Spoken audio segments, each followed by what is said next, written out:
What's going on, everybody? Hope that you're having a good day, a good, amazing afternoon, evening, morning, or whatever it is in your time zone. It is Thursday, the 30th of October, 2025. It's getting really close to the spookiest time of the year. This is NCC TV coming at you live from Amami City. We are live, or at least that's how it appears to me. Could be a brain in a jar somewhere. Don't know, don't care. Shouts out to all my weasels out there, all my forest creatures rocking out to the realest of the real, synthetic lifeform streamer, trapped in a cyber brain and body like some kind of ghost in a half shell in this late stage hyper-capitalist dystopia. Forced to exist in this twilight realm to pay off my debt to society and my student loans. I hope you're having a good day, whoever, whatever, wherever, and whenever you are. We're about to jump right into it here on twitch.tv, youtube.com, high risk, high reward, high on life, or whatever simulation, simulacrum, simultaneous, spontaneous singularity of consciousness this is, was, or will be sometime in the distant cyber future. Chat, you gotta remind me, it's Friday for me, it's Thursday for you, right?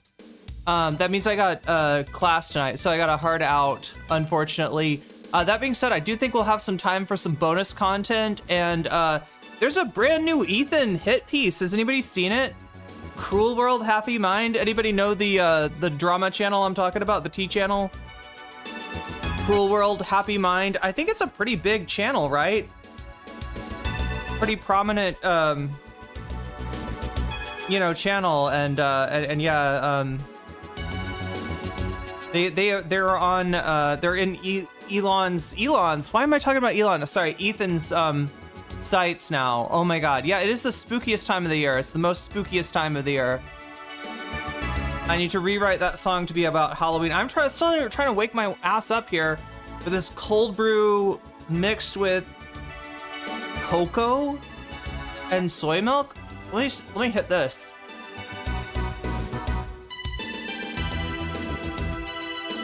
You've seen the hit piece, yeah. She had to apologize twice afterwards. Was she apologizing, what, because of her coverage of the Gaza element of the story wasn't great, or she didn't feel like she...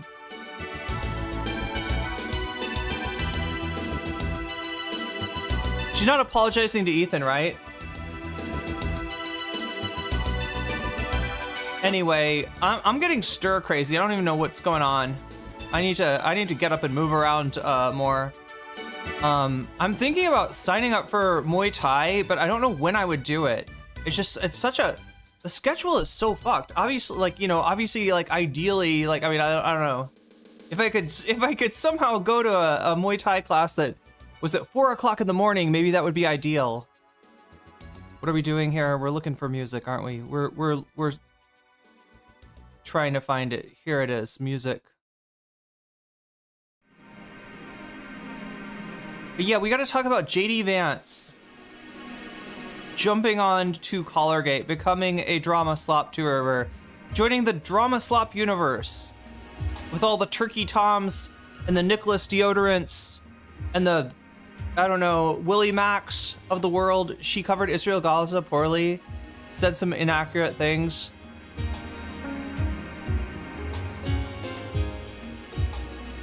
So it's like in her attempt to be like more neutral about it, she's running afoul, I guess.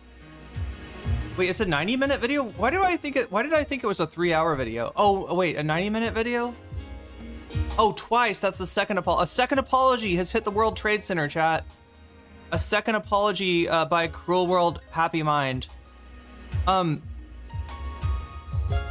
guess I haven't completely watched that. Did I have that on? I mean, I don't have it on bonus content, but I think we're gonna move through Hasan versus JD Vance pretty quickly. So, here's what I've seen. I've seen Ethan crash out over this hit piece. He's really mad about it, right? Which makes me think that she did something right. Even if she had to apologize to Bad Empanada. Chat, for the record, I've never apologized to Bad Empanada. Okay, I've never found the occasion to need to apologize to Bad Empanada. Usually it's like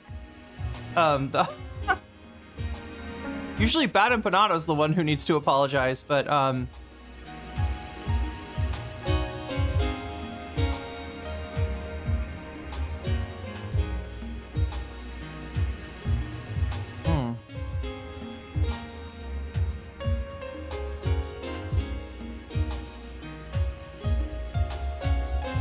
don't know. Look, on some level, I kind of wish people would just let like a normie slop tuber go to work on Ethan, because I do feel like there's like a normal, let's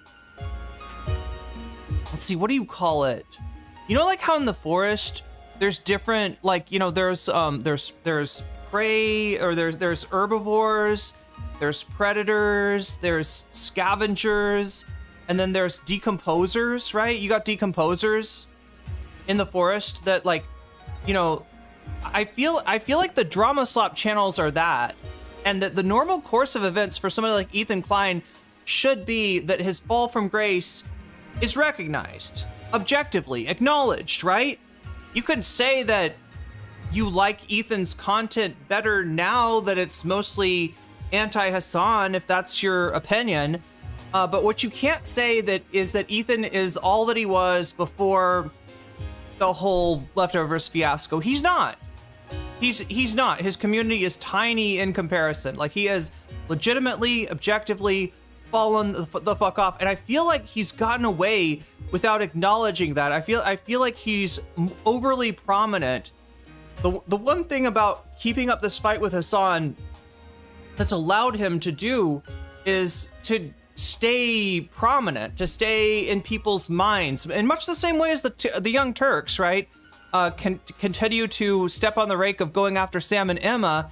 It doesn't make sense, does it? They never win. Just like the Wile E. Coyote never catches the Roadrunner. They never win, but somehow they stay relevant in a way. And I think that's what's going on here.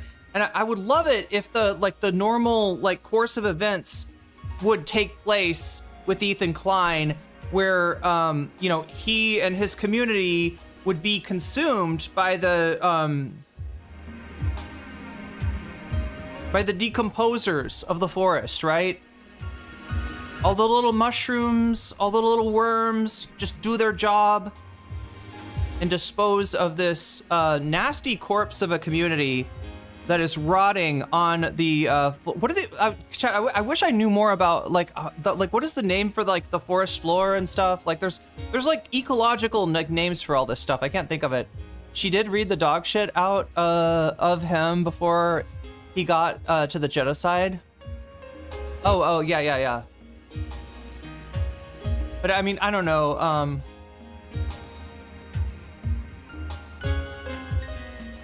Wait, is that Cruel World Happy Mind's name, Madison?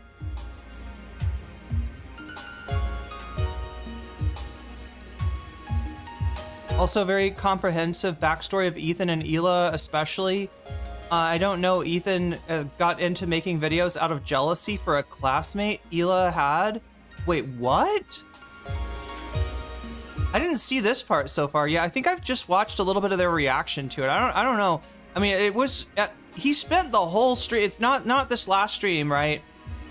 Not the Thursday stream, which I guess is the Halloween.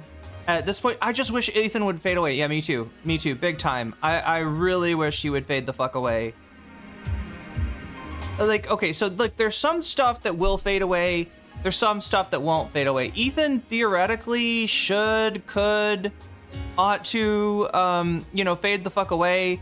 You know, something that won't fade away is like Dan Saltman's weird little Discord mafia. That's gonna be around, even if fucking Destiny fell off, right? I feel like somehow that's got like.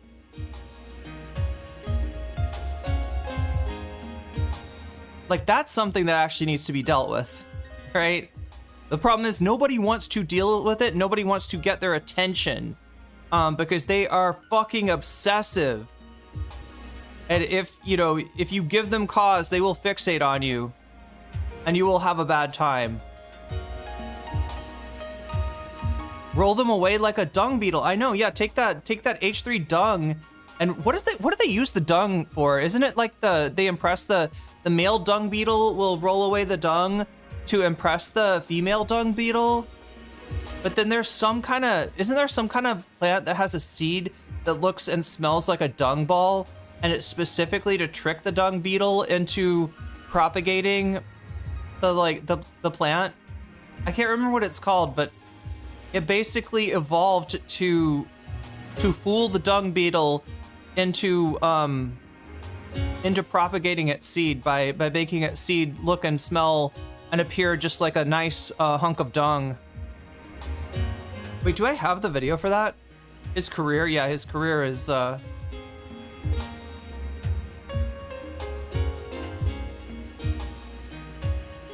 But yeah, I don't know, chat. I don't know how to fix my fucked up schedule.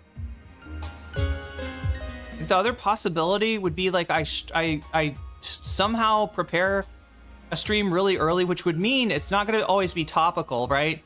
If I prepare a stream the night before, then you're gonna end up with topics that are like you're gonna come in and be like, "Ooh, are you gonna talk about XYZ that just happened?" I'm like, "No, I'm gonna talk about what happened yesterday."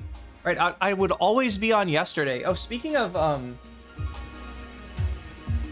yesterday, I got some fruit. Some dragon fruit, and I don't think you've seen this one yet, chat. I think this is a new one for you, maybe.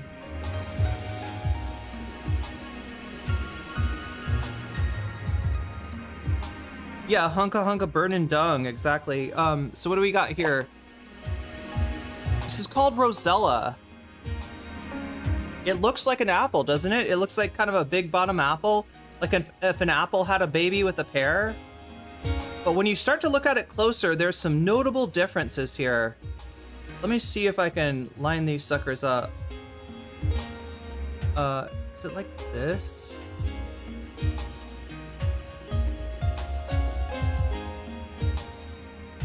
Let's see if I can find a match here. Yep. Okay, got it. Oh. Alright, so when I line these two up, I mean, it looks pretty close to a match, right? Which shows you sort of like what the whole fruit looks like hanging off the tree, which is like this.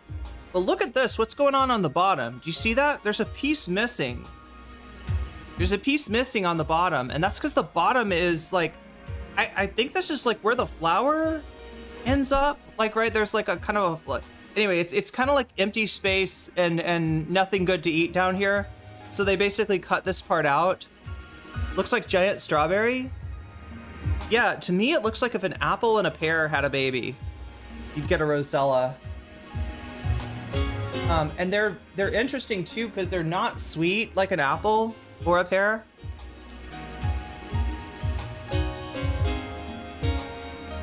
There's like a slight sweetness to them. Yeah, I think that's where the seeds are. Yeah, I think the seeds are somewhere down in there. So they kind of like scoop out or cut out the bottom and then just cut this thing in half and...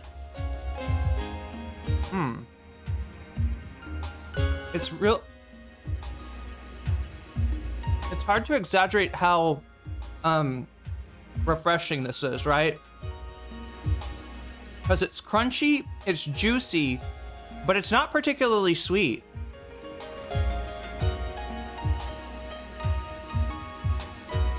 They do remind me of Asian pears, yeah.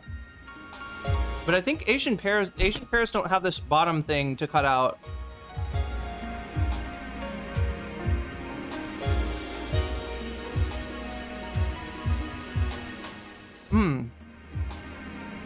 Yeah, the way that Asian pears have like a floral flavor to them, it's really similar to this. All right, I'm gonna put this up for now. And it's a little bit bitter. It's got like a slight bitterness, which I've learned, you know, like there's difference between the American palate and the Thai palate. There's a lot more appreciation for bitter things here, right? Bitter melon is a food that's, you know, I mean, it's not like it's in everything, but it's around for sure. And that stuff is bitter as fuck, but people kind of like learn to like it. They learn to appreciate the bitterness, right? Just like the vinegar tasters. Sorry, I had to throw in the what is that? A Tao of Pooh reference? I think that's a Tao of Pooh reference. If you don't know, the Vinegar Tasters is a scroll, a Chinese scroll, and it's got a picture of I think it's Lao Tzu, the Buddha, and Confucius sitting together, and they're tasting vinegar. And you're like, you look at their faces and you see their reaction to the tasting of the vinegar.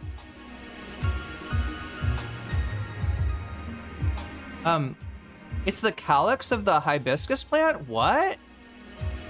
No way. Well, that's amazing. Hibiscus is extremely sour though, but I guess the hibiscus tea that I'm thinking of is made out of flowers. So yeah, there was Cella-bottomed jeans.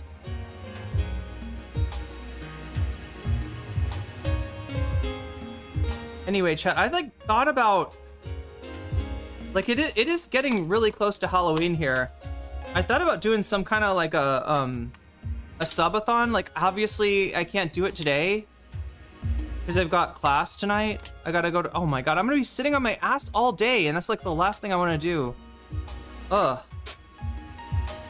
First thing I wanna do is open up this dragon fruit box if I can get into it. We call it Jamaica in Mexico. What is a calyx? I'm trying to remember some other example of like calyx. A calyx is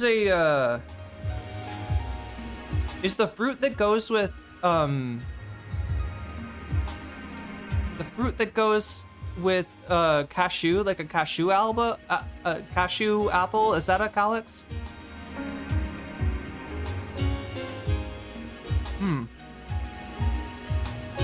Trampoline stream sounds like a great idea, except that I left my trampoline in Seattle. I threw away my life, chat, because I was panicking and catastrophizing about the Trump administration.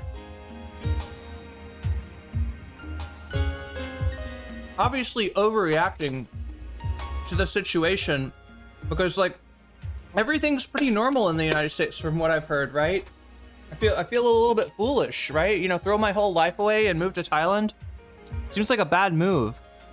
9 out of 10 times, like something like that would be a bad move, you know? The calyx is the part of the flower bud. It's the outside bit before it blooms. Okay, so wait, like is a clove a calyx, maybe? Trying to buy a new one trampoline. Yeah, I do need to, oh God. Let me go ahead and do this, like, oh wait.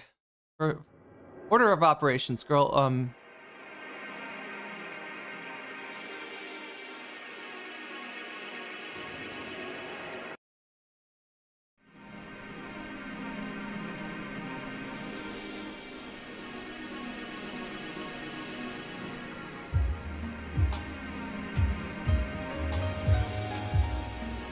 okay, so we haven't seen the butterfly in a hot second, so I'll put up another butterfly goal. Butterfly in my hair.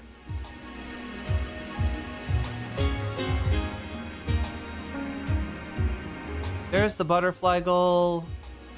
Supposed to do that. What else? We've got the bonus goal up. That's good.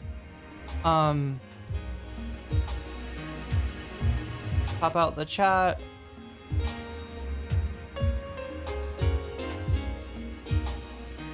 Add the overlay.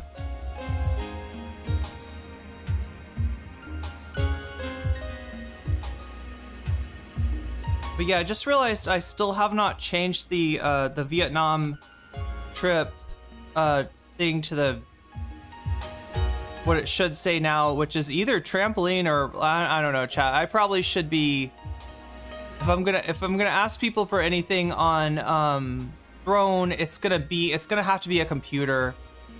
I am gonna have to start saving up for a new computer. This is a computer that I think I don't remember what part of it is too old to run Windows 11. but they're phasing out Windows 11, or they're phasing out support for Windows 10. So I need to get this computer replaced by a new one. I don't know where to buy a new one. I don't know the first thing about any of this in Thailand, but yeah, it's about time that I took down the Vietnam trip fund.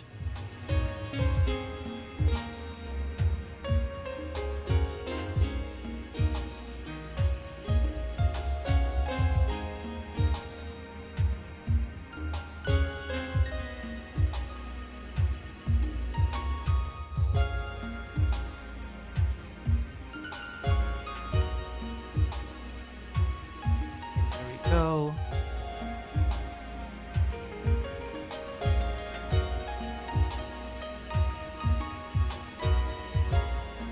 So take out that and then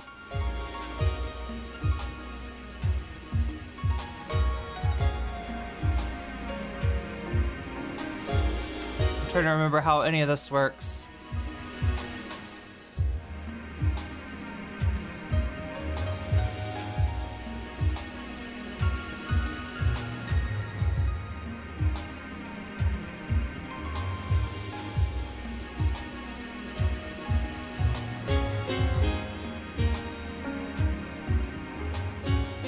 I don't know how much a new computer would cost over here. That's the other thing. I don't know, like, what is a reasonable amount for like, I guess a gaming PC build. I guess that's about the, so it's, you know, not that I need a gaming PC per se, but like it's the same kind of specs for a streaming PC. I don't even know. Maybe I could revise this later.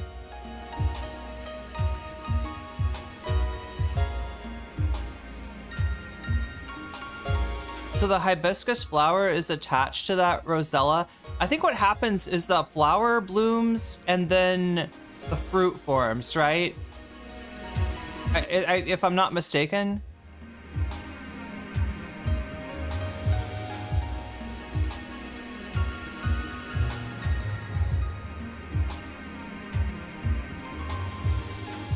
Yeah, figs are really good. Let me just drink something. I don't know what's wrong with me.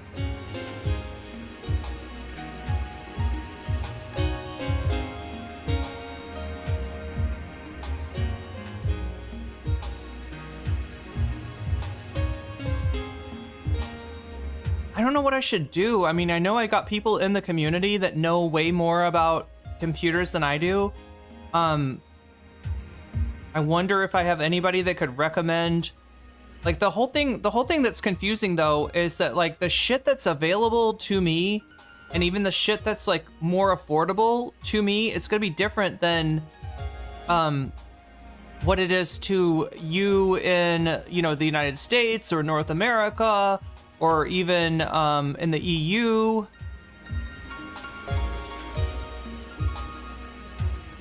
Old enough to miss clove cigarettes. Don't they still exist though?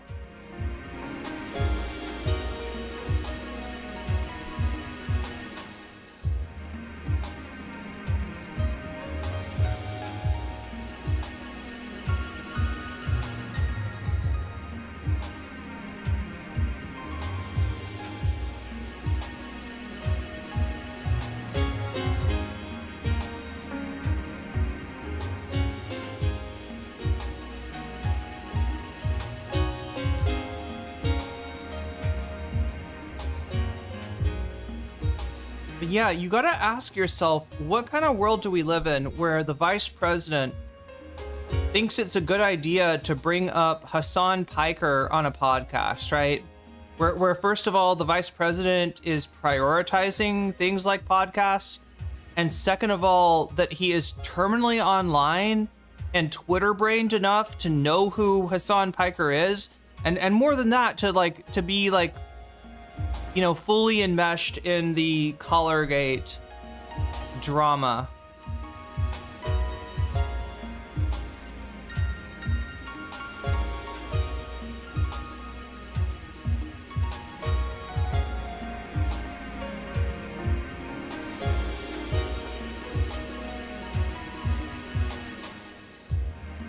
Okay, well, I'm just gonna put a random number up then.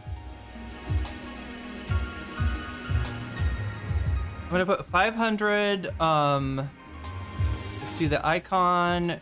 Do I have the computer icon? I've got island, I've got, oh my god, we're kind of minute limited.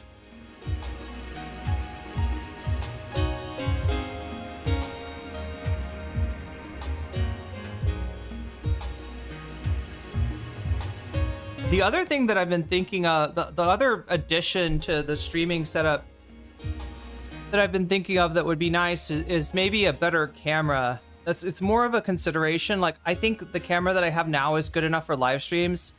It's only a consideration for doing like more video kind of work, which I do want to get into. But yeah, I would say the computer has to come first. What the fuck? These little, what is that, a phone? Nails, camera, popcorn, salad, coffee, phone, truck, car. These are the options that I have on Throne. Home, ring, like a Cheers party horn, like an island, a dog, a cat, something wet, some like water droplets. I wonder what that's about. A weightlifter, an artist, a musician, or like music, hearts. Yeah, none of this really describes a computer, I don't think. Yo, Woody, thanks for getting us started with a Twitch Prime sub. Which you can do too on Twitch if you're a follower of mine on Twitch, or if you even have a Twitch account. If you got Prime, you got a free sub that you may not be using on Twitch. It's basically if you hook up your Amazon account to your Twitch account, you get a free Twitch Prime sub. It's a sub that you can use on any streamer you want to, your favorite streamer. And if that happens to be me, just like Woody Red, you'll get all the emotes. You'll get all the benefits. So yeah, thank you for resubscribing on Prime. I think the fucking phone is like the closest thing that I can possibly get. New computer fund, new computer in parentheses, Windows 11, or like that runs Windows 11, I guess. That runs, new computer that runs Windows 11. Fund, there we go. That's what we got. And I don't know how much it's gonna cost, so I'm just gonna put 500 for now. Maybe I'll figure that out later, as well as like what I can order and where I can order from. I'm thinking if I buy the right stuff, it might actually be cheaper. I'm guessing, I don't know.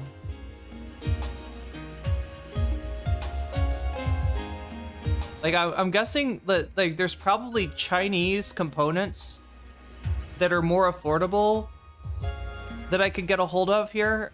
Maybe. Obviously, if I buy anything that's like from the USA, I'm gonna be paying a pretty substantial tariff. So we want to avoid that as much as possible.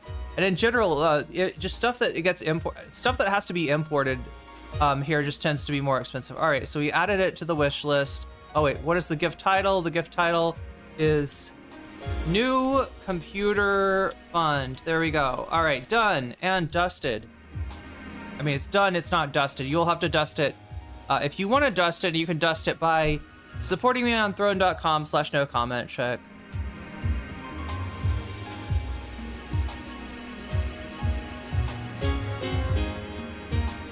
The other thing that we've got going on right now is the butterfly goal. If you want to see me put a butterfly in my hair, I can do that. You're lucky you can get a Xiaomi phone. Tell me more about this Xiaomi phone. Probably a laptop for movability. I do have a laptop that runs Windows 11, but my laptop is good as far as the conversion. Wait, Weasel is better than what? What is this? Is that a jellyfish? Oh, Weasel is better than a jellyfish. We got some campism going on in chat between Twitch and YouTube.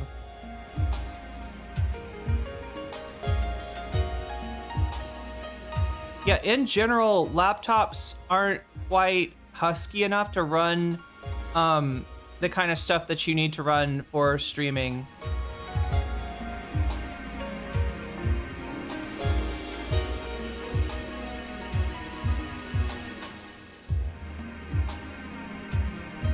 I mean, unless there's some new innovation with laptops that I don't know about.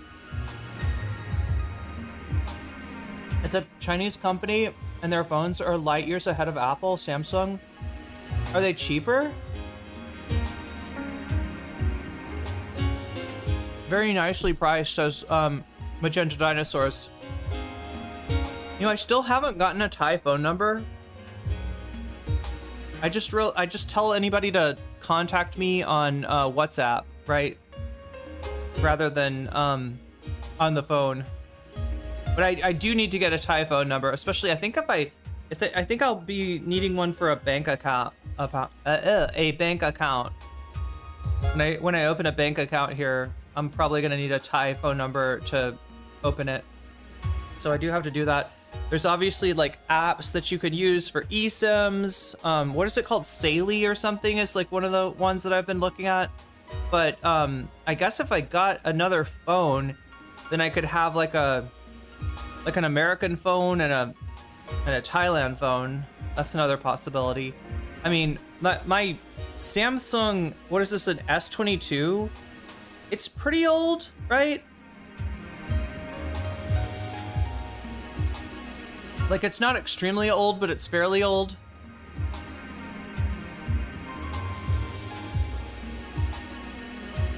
But anyway, yeah, we need to get into the JD Vance of it all today. And then maybe into the Ethan Klein of it all. Oh yeah, and maybe a little bit of the Michael Knowles of it all. Yeah, I guess they brought Michael Knowles in front of Congress, and Michael Knowles is talking about Hasan Piker. Everybody's talking about Hasan Piker. That empanada is comparing him to Vosh, which, look, I mean, I said that he sort of talks in a way sometimes that's remnant, you know, like when he's going off on wokes in the audience, he can sound like Vosh, but Saley is NordVPN. Wait, NordVPN is bad, right?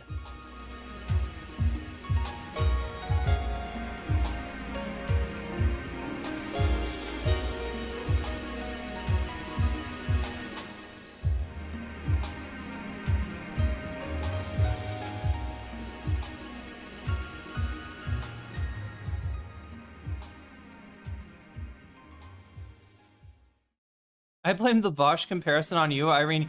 Yeah, I'm sure Bad Empanada is like I mean, he's been in here before. It's not like Bad Empanada being in, you know, watching my stream or being on chat would be anything new. I assume that, though, that he only really comes by when I'm talking about him or something that he's involved in. Like, I don't think he's, in fact, I would assume that he's probably forgotten about me by now. I don't think Bad Empanada really thinks about me. Like, we haven't talked. I use NordVPN. Is it bad? I don't know. I heard something. ExpressVPN is the best VPN for tech perspective. But wait, is NordVPN less problematic? I think all VPNs are not the best to that extent.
Looks like a judge just blocked a Trump request for trans healthcare records. That's wild that the Trump administration is trying to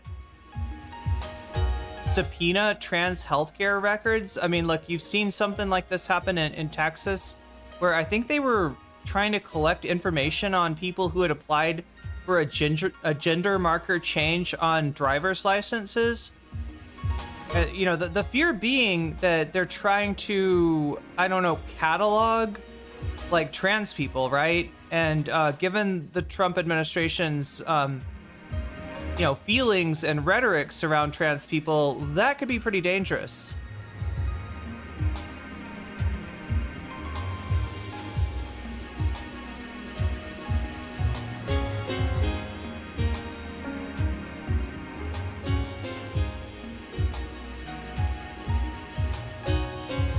There's word on both sides of cracks in the shutdown.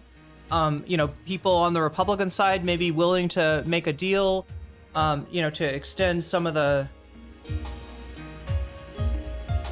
provisions that would keep the rates for people's medical care for going up, and Democrats, you know, Fetterman was the one I saw the other day that was almost blaming the Democrats for the you know, things like SNAP being cut, when in actuality, there is money for SNAP. The Trump administration has the money. They have the ability to use the money. They just refuse to do that. They refuse to use it because they want to apply that pain.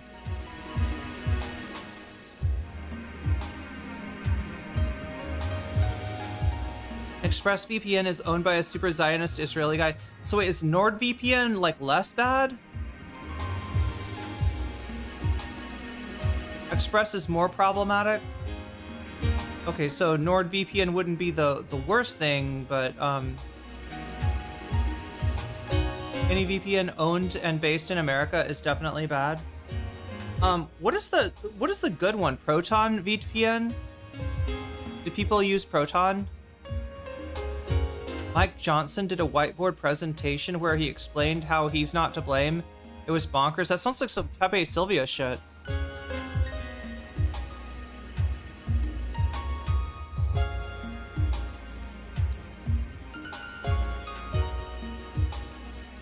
ExpressVPN pays for hotel rooms for IDF soldiers waiting to deploy and for transportation.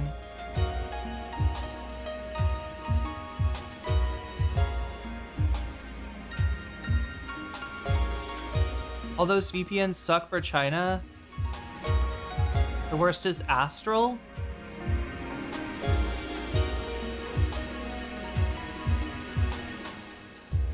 Like, suck for if you live in China? Or suck for getting around the firewall?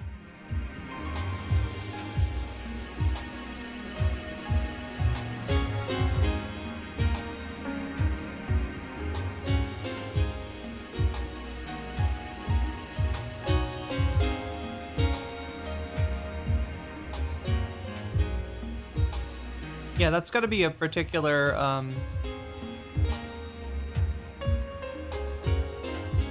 consideration, especially for the content creators in China, which there are some. I know there was somebody that was part of the ACP, the American Communist Party, which, if you don't know, please don't get fooled into thinking that that's a leftist organization, right? American Communist Party is a bunch of right-wing chuds trying to rebrand themselves as communists, right?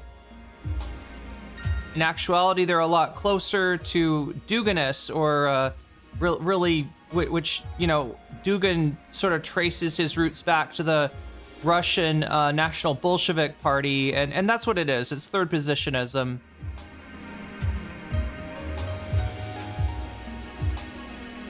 Prince Andrew has been detitled, and I think they're talking about, like, stripping him of his, like... Isn't there something else that they're stripping him of? Getting kicked out and needing to find a new place to lease. Oh, like he can't live in the royal palace anymore? It's Infrared Haas? Wait, is he the one that went to China? The last I saw of Haas, he was riding in a Russian tank in Ukraine. The big Z on his forehead. A big Z carved into his forehead.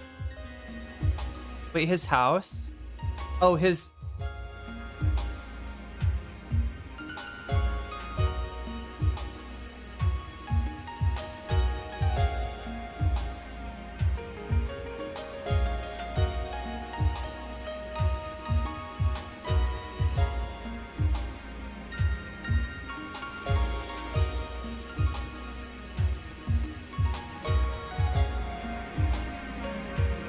Wait, did I give you enough time on the butterfly goal?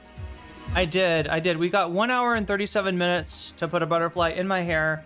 Every time somebody does a teal super chat, we get one step closer to butterfly status. I've got several butterflies over here of varying colors, and I will put them in my hair if we get to 10 teal super chats, which we haven't done in quite some time. Prince Andrew and Fergie live in another royal dwelling? That sounds like the princess is in another castle or something. The other thing that we're looking at today is bonus content. I thought I had some good bonus content. I don't know if people are excited about the bonus content. What's winning right now? It looks like Elliot Sang's video essay on Hasan's community. I haven't seen this yet, but it seems like it's more focused on Hasan's community, similar to some of the concerns Sean had the other day about Hasan's community, not so much like Hasan himself, although that does get covered.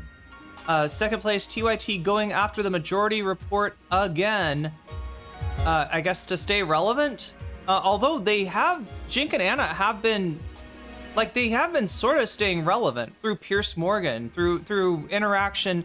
They've been putting themselves up against Zionists on platforms like Piers Morgan. So, but yeah, they're still crying about the majority report stealing their audience, which never happened. They willingly relinquished their audience. They willingly disappointed their audience, and to some extent, I don't even know. Can you even find data? Narwhal_by super chatted $5. Tim Pool, is something his wife has never said. Wait, Tim Pool, please? Is something his wife has never said?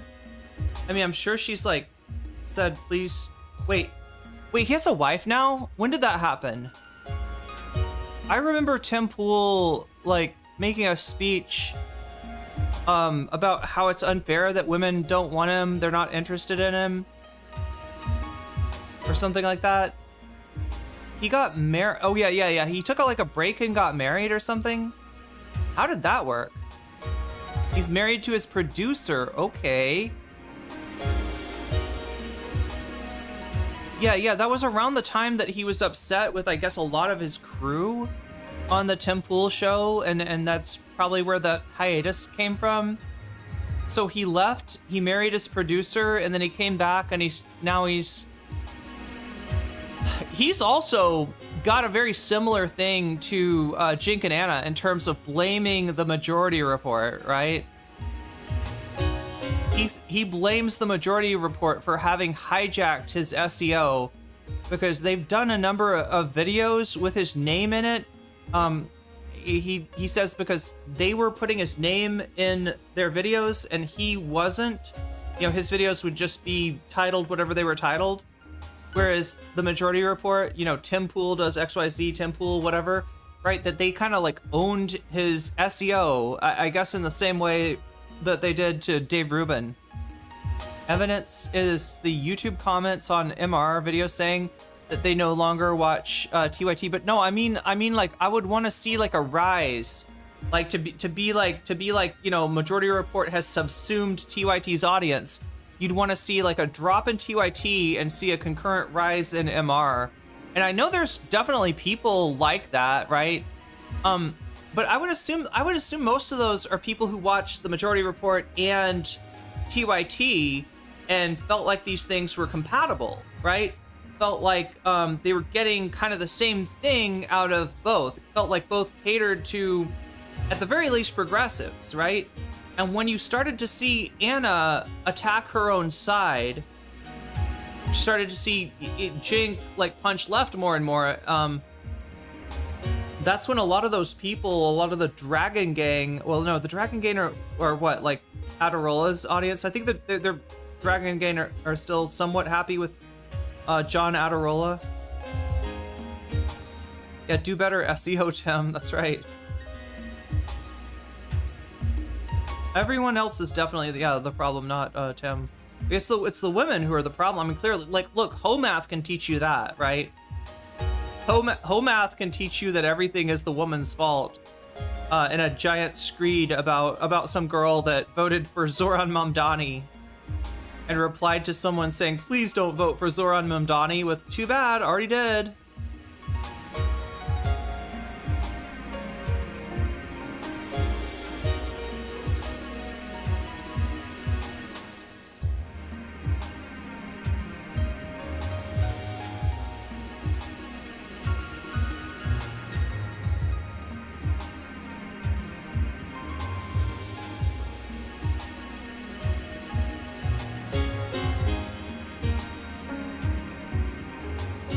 Okay, so TYT going after a Majority Report's in second place. Tim Pool, 35 of you have voted already. If you haven't already voted, make sure to go over to youtube.com and make your voice heard now. Third place, we got Tim Pool accusing Jennifer Welch of the I've Had It podcast of advocating for the mass slaughter of conservatives? And also the targeting of Democrats who aren't along for the ride with the mass slaughter of apparently Jennifer Welch is advocating for, like, I don't know, just like she's like up against the wall, motherfucker, right? Jennifer Welch wants a purge, according to Tim Pool, and he's got the receipts, chat. So, you know, if you want to choose that, that's in third place right now at 22%. And then last place, we've got the video essay on the politics of One Piece. This is supposedly a very good video essay. People who, you know, people who know anime video essays say this is a really good one. Do they even know who Tim Pool is? I mean, they must, right? What, I've Had It podcast? I mean, I don't know if they've talked about him that much, but they must know of Tim Pool. I see a comment about someone being a former TYT, but I always assume, Magenta, that those were, it's not like they were TYT fans that didn't watch MR and then they came over. I think that they are TYT fans who also watched Majority Report, you know, and it's the whole thing when Anna, you know, look, when Anna goes, like, when Anna adopts the turf mindset, some people paid attention. Some people that were watching TYT were like, whoa, that's too far. I don't like that, right? But I feel like a lot of people missed it because TYT fans don't seem to watch all of their videos. They just watch, like, here and there. They'll watch the live show, but they don't see every segment, I don't think, right? So it took a while for that's why the Majority Report making videos did play a role. A lot of the TYT fans became aware of the, you know, of how bad Anna had gotten, how bad Jink had gotten, how bad TYT had gotten from, you know, seeing MR content that only really came about because they disagreed with TYT, and then, you know, Anna kind of, you know, just went scorched earth on everyone. So in a lot of ways, TYT dug their own grave.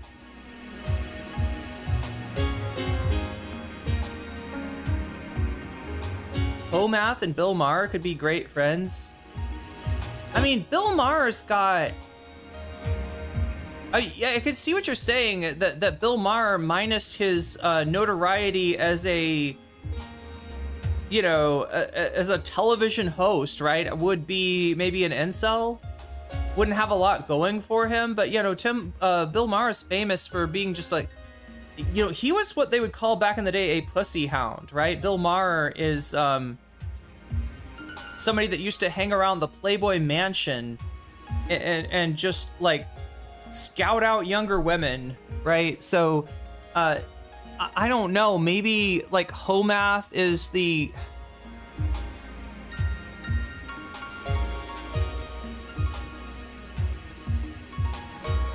was it Birthing Person that started this? I think so. I don't think there was anything before Birthing Person. Oh, also, I should mention, in case there's anybody in chat who's having trouble accessing the Discord, okay? If you want to join the Discord, the first step is indeed to, you know, click on the link, assuming hopefully the link is current. I think we fixed that, right? Click on the link, sign up for the Discord, and you'll be taken into what looks like a very small Discord with only one channel. Now, that'd be silly for me to have a really small Discord with only one channel, considering that I'm not a really small creator.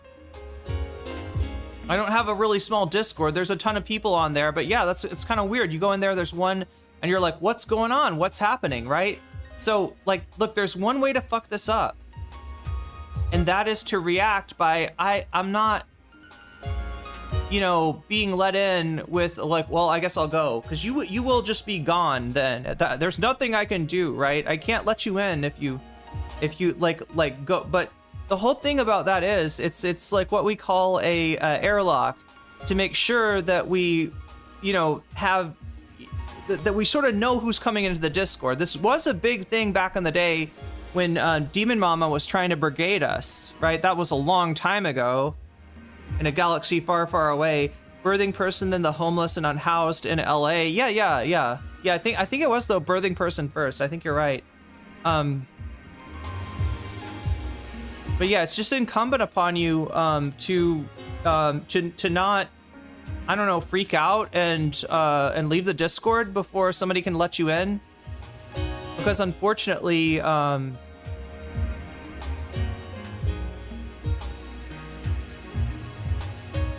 unfortunately, that takes a little while. But what it prevents is weird stuff happening in the Discord, right? It's a common way of attacking other content creators. It's not as big of a deal anymore, but yeah, no, like from time to time, like, I don't know, right-wingers, transphobes, you know, Saltman, cult members, DGGers, who knows, right? Anybody that I've pissed off could try to, you know, go after the Discord, and I don't know, like try to find like one or two people saying things that are a little off, and try to, you know, portray the Discord as being like a horrible place. We do kind of gatekeep that a little bit. Waiting for the TYT pro-life arc. Yeah, that's coming. TYT viewer to Majority Report reviewer pipeline. TYT host to Groiper pipeline confirmed. Yeah.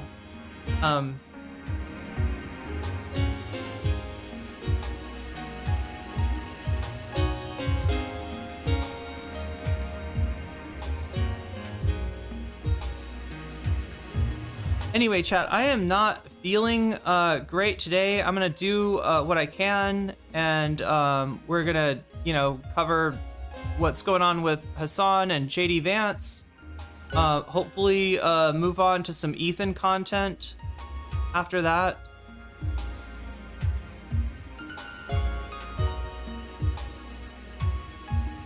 But like I said, I do have a Thai class tonight, so I'm gonna have to, that's gonna have to be a hard out for me. So if we're gonna hit the bonus goal, we're gonna have to do it fairly early.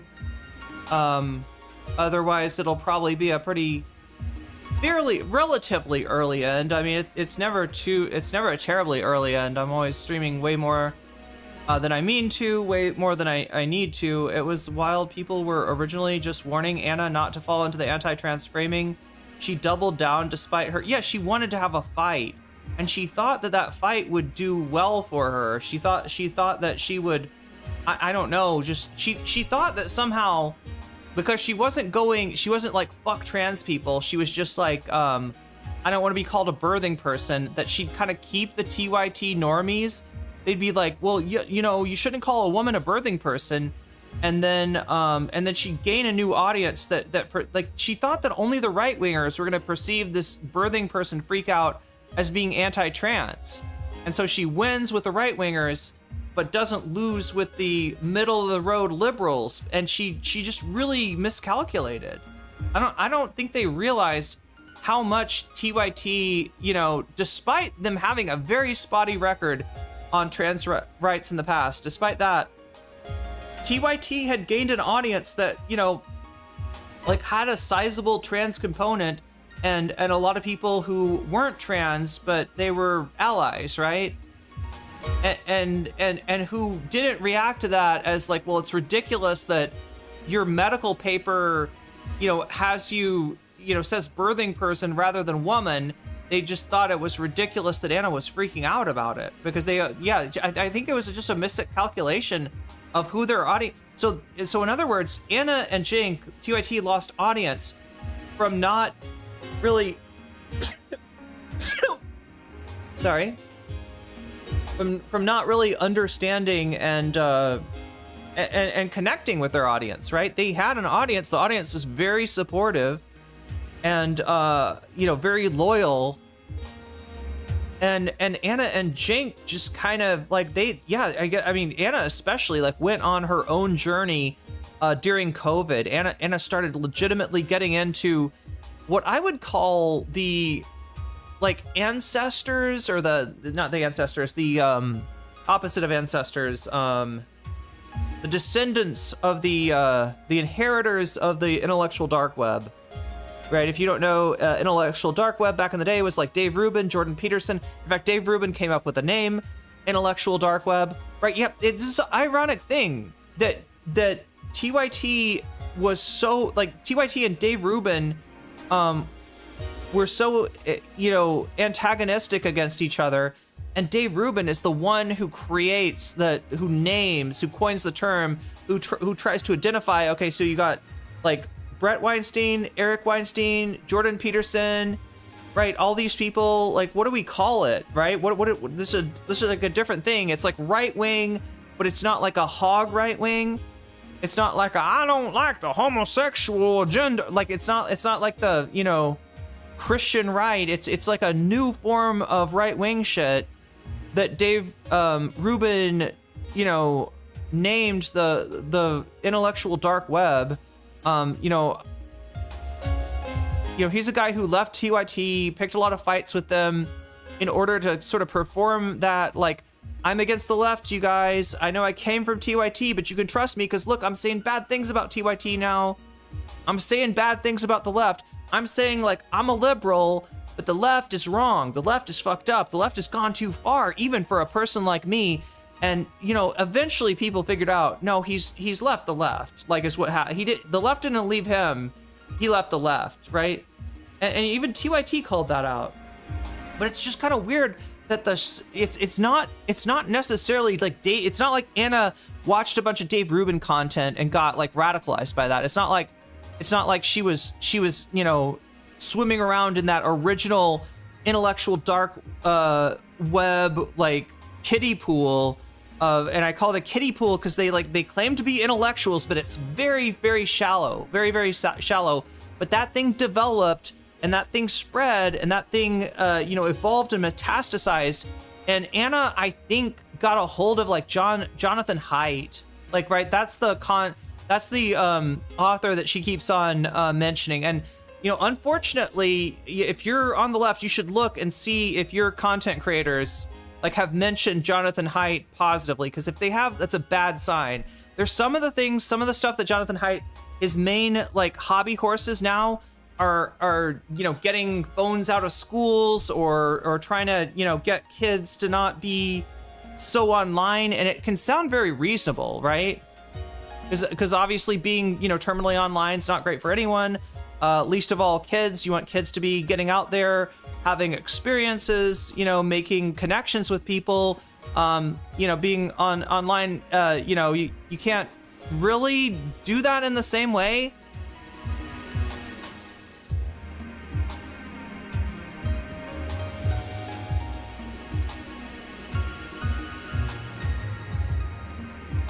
All right.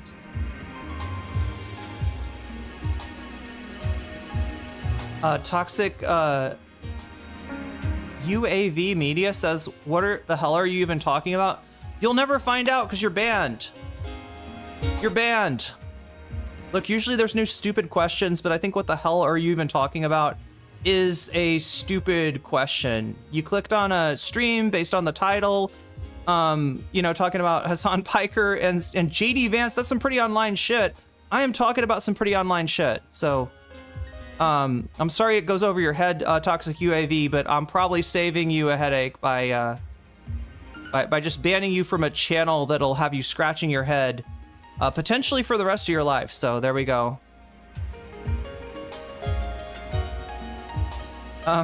Anyway, we're going hard with the bans today.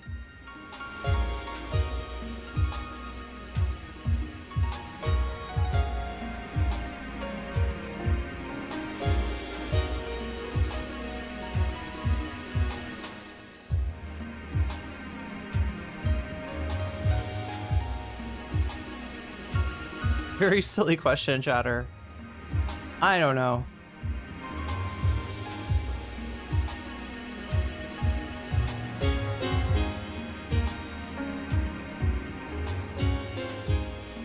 We're talking about a section of the right wing that is anti-intellectual without seeing itself as such, and will adopt content creators like Brett and Eric Weinstein, like Jordan Peterson, who feel a little bit more intellectual than your average hog, right? Or even than somebody like Ben Shapiro. I'd say Ben Shapiro is another example of a pseudo-intellectual. I don't think anybody's ever accused Ben Shapiro of being part of the intellectual dark web. He is a old school conservative, but he talks fast and he speaks with a slightly higher vocabulary than your actual hog. So when the hogs want to feel smart, that's when they click on some Ben Shapiro content, or at least that's when they would click on Ben Shapiro back in the day. Ben Shapiro's like influence has really waned in recent years. So I don't think there's nearly as many people going to Ben Shapiro, but same thing with Jordan Peterson, right? Jordan Peterson, what he does is he gives you like a freshman English lecture, which, you know, a lot of right wingers just, they went to college, they got into freshman English, and they're, the teacher's aide that was teaching, you know, English comp, had blue hair and a septum piercing. And they're like, oh, I don't like this. I don't like this. So they were just like kind of closed-minded, right? But, you know, they're probably talking about some Joseph Campbell style, you know, concepts. They're probably talking about stuff that is, I mean, like, I guess intellectual in that it's by, you know, academic authors, but it's very much like the shallow end of the swimming pool. And because they've always rejected this stuff, they feel smart when they can sit through a Ben Shapiro talk and like kind of understand like half of what he's saying. With Jordan Peterson, they're probably understanding a little bit less than half of what he's saying, because I don't think Jordan Peterson even understands. Like I don't think Jordan Peterson even understands what he's saying half the time. But yeah, it's a way for them to feel a little bit less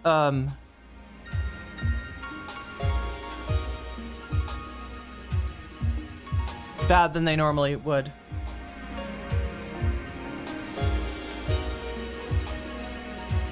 We got to get going somehow, chat. This is just a shitty night for me.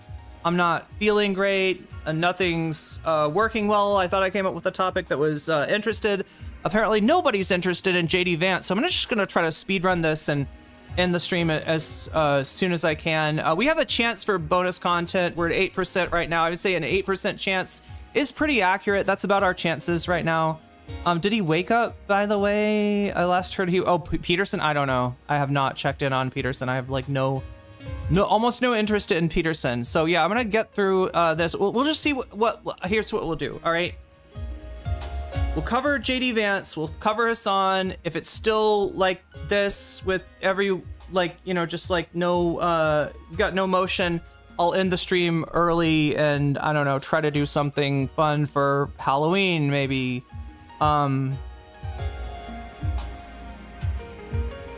If people in chat wake up and there actually is some interest in this, then I'll cover Ethan Klein a little bit about the what is it called? Cruel World Happy Mind is the channel that's done a new video on Ethan Klein, a new decline of Ethan Klein, fall of H3, fall from grace, kind of an all-encompassing story of, like, you know, who is H3, who is Ethan, where did they come from, how did they start doing videos, you know, what was their rise to fame, and then what was their fall off. Like, that's the yeah, we're gonna do the Vance stuff for sure, chat. Don't worry, we will cover the Vance stuff. Like, I'm just not feeling super, you know, awake for whatever reason, and it feels like chat is the same way. But yeah, I'm gonna try to cover this as much as I can. Anyway, the bonus content is what happens if we get this number to 100. Right now it's at 8. That's what all of this stuff is incumbent upon. The bonus topics, which, you know, it seems like people are choosing the Elliot saying video on Hasan's community. 41 votes. That's what I mean, chat. There's 41 votes, right? It's just like, it's not making me feel like I made a bunch of correct choices tonight in terms of the programming and stuff. The first topic of the programming is my choice. I choose that, right? That's the, you know, going to be the stuff in the title and the thumbnail. The second and third and fourth or whatever topic is up to you, right? Whether we do a second and third topic, which is, you know, whether we hit 100 on the bonus content goal, or whether we and what we choose from that, which is you know, what happened, you know, the YouTube poll, right, is where you choose that. So make sure to vote if you haven't already. Only 42 of you have so far. 41 votes, but not 40. Yeah, it's even worse than I thought, Rave. Apparently nobody likes me anymore. Apparently we're falling off the face of the earth here, so I don't know, chat. Maybe I should just be a video game streamer. I don't know. But yeah, if we do happen to hit 100 tonight, I'll cover another topic. Right now, Elliot Sang seems to be in the lead. You've also got choice of TYT going after the majority report. I haven't covered that yet, but there's a new round of Anna and Jink crashing out, blaming majority report, blaming Sam and Emma. Oh, actually, it's not just Sam. It's not just Sam. I think that Sagar and Jetty actually has been talking shit about majority report, and in specific, Emma Vigland. Emma Vigland she's starting to trigger just the right people. So yeah, Sagar and Jetty is one of those people. So yeah, I mean, like, we can cover all the majority report drama that I haven't really caught us up on yet. If we choose that, that's in second place, I think, right? Yeah, second place. Then we got Temple accusing Jennifer Welch of the I've Had It podcast. You know the I've Had It podcast, gals? Aww. Brave, that's really sweet of you. Thank you for the super chat. And thank you for getting us to 2 out of 10 on the butterfly goal.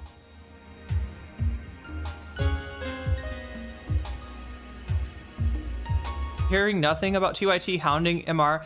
TYT's fallen off really hard, and they have to do something to stay relevant. Now they have they do get attention on Twitter, you know, with doing the kind of like lefties that hate the left kind of content. They also get attention on Piers Morgan. Lately, it's just been them going up against Zionists, right? Which is a pretty easy way to like, I mean, the only thing, Pop My Dono on TYT, absolutely, Rave. Okay, so and then thank you for also helping me show the other aspect of the bonus content, how it all works, when it works, right? Okay, so the thing that makes this number go forward is anytime somebody does a super chat, a super sticker, if you get yourself a membership on YouTube, if you gift a membership to other people on YouTube, that all makes this go up, as it does when you support me on throne.com/nocommentchick. Right now I'm trying to fund a new computer that actually runs Windows 11, because guess what? They've withdrawn support for Windows 10, so I'm kind of in a bad place for now. I've got some kind of security patch that's supposed to keep me safe, but long term, I need to replace this computer. It is pretty old. It was old when I bought it at a used computer store. It is even older now, so if you want to help me out with that, that's on throne.com/nocommentchick. Anytime somebody signs up for my Patreon, patreon.com/nocommentchick. You know, if you sign up at the $5 level or above, I also read your name out. I give you a shout out at the beginning and end of each stream, which I'll be doing in a second. The other thing that makes this go up is supporting me on Twitch, which you can do for free with a Twitch Prime sub. If you got Prime, hook that baby up to Twitch and you will get a free sub to use on the streamer of your choice. If that happens to be me, you'll get all the emotes and all the benefits of being a sub at no cost to you. So that's a great way to support the stream without costing you anything. That's actually pretty cool. Yeah, you take that blood money, rip it right away from Jeff Bezos and give it to me, right? That's you know, one way to support me. Any other way, any other support on Twitch, of course, also works. I just wanted to mention that way because it's free. If you get yourself a sub, if you gift subs, if you throw bits my way, that makes this go up too. Yeah, if it goes up high enough, it goes up. In other words, if we get to 100%, I'll stick around and cover another topic, which right now looks like it might be Elliot saying on Hasan's community. But importantly, right, there's the vote, in which Elliot is saying is well ahead in, right? But you also have the ability when you donate to say, hey, I really want to see that TYT content. I want to see what's going on between TYT and the Majority Report, or I want to see what Tim Pool is saying about Jennifer Welch of the I've Had It podcast, right? And you can let me know that, and I will do what I did for Rave and put your money where your mouth is by adding it to the topic of your choice. At the end of the stream, I add like these numbers, these plus numbers to the poll, and whatever comes out on top, I end up covering if we get to 100. Of course, if we get to 200, somehow magically, then I cover the top 2, and 300 the top 3, etc., etc., etc. So that's how all of that works.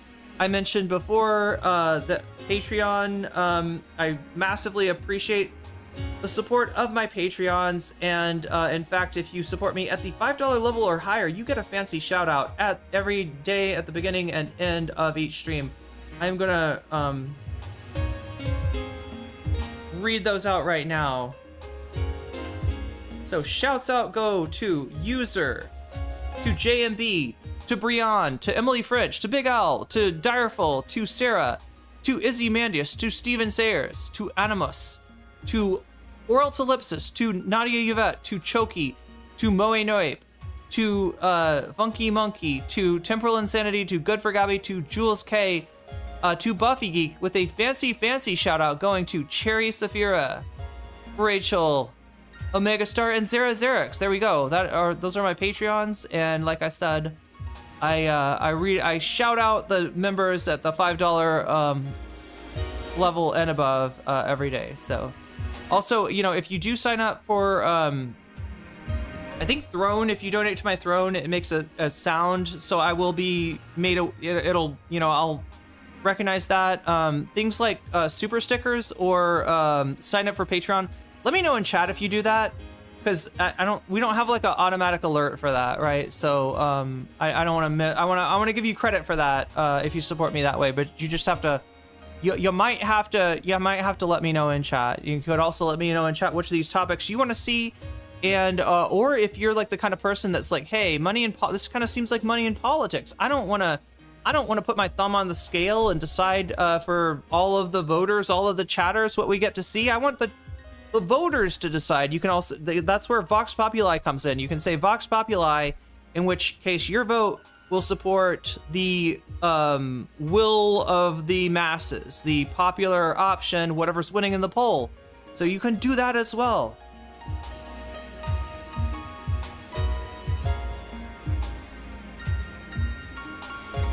Yo, Mark Gold with a super sticker. And thank you, chat, for letting me know that super sticker happened, because those ones don't make a noise for whatever reason. I don't know. Stream Elements, you need to get on that shit, but we're at 17 now. So there's now a 17%. I would say, chat, our odds of getting bonus content slightly better than Andrew Cuomo's odds of winning the New York election. So I'm feeling pretty good about that. Mark Gold says Vox Populi. Okay, and you also brought up the butterfly goal a little bit. Now we're at 3 out of 10. If we get 7 more super chats that are teal in the next, what is it? Wait, what? Oh no, I wanted to give you credit for that. God damn it.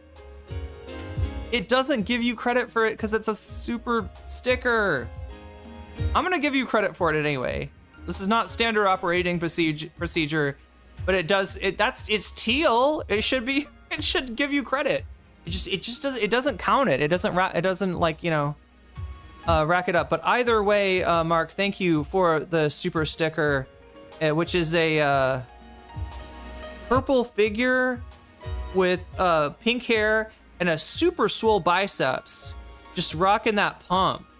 That is a serious gym pump. It makes me want to go over to the gym and do some dumbbell exercises. No, chat, I don't know. Do something. I don't know. I need to get some exercise at some point.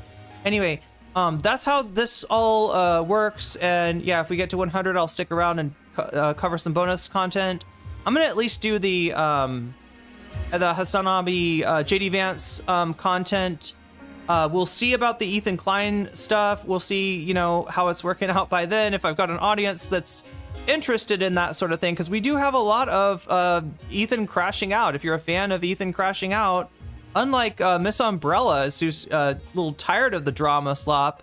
I saw earlier we got visited by our favorite Halloween themed VTuber. Is that fair? I don't know if I should be calling Miss Umbrella as a Halloween themed VTuber. Maybe she's more of just like an edgy VTuber, but you know, that's you know, look, Gaming Frogs, I've not been doing right by you. All right, I need to do better. We need to do more. I still owe you a gaming stream, right? Oh yeah, that's the other thing you can say when you donate. If you want the gaming stream, Miss Umbrellas, I'm looking at you. You can actually donate for it. Where is it? It's like right down here. Video game stream. Oh god, we still gotta cover Sagar and Jetty. We haven't covered, like, Sagar and Jetty, I think, is becoming a lolcow. He's definite bicep goals, right? Right? So anyway, we're gonna yeah, you can also donate and say video game stream, and theoretically, when this gets to 100, I'm supposed to give you a video game stream. So I owe you one. I should be doing one soon, and we'll try to make it Halloween themed. I'll try to see if there's some way that I can do some kind of like a Halloween subathon. I feel like shit today, chat, so I mean, I don't want to get you too excited. Vox Populi, the superior VP. All right, well, let's get to the other VP. That would be JD Vance, Shady Pants, the living meme himself.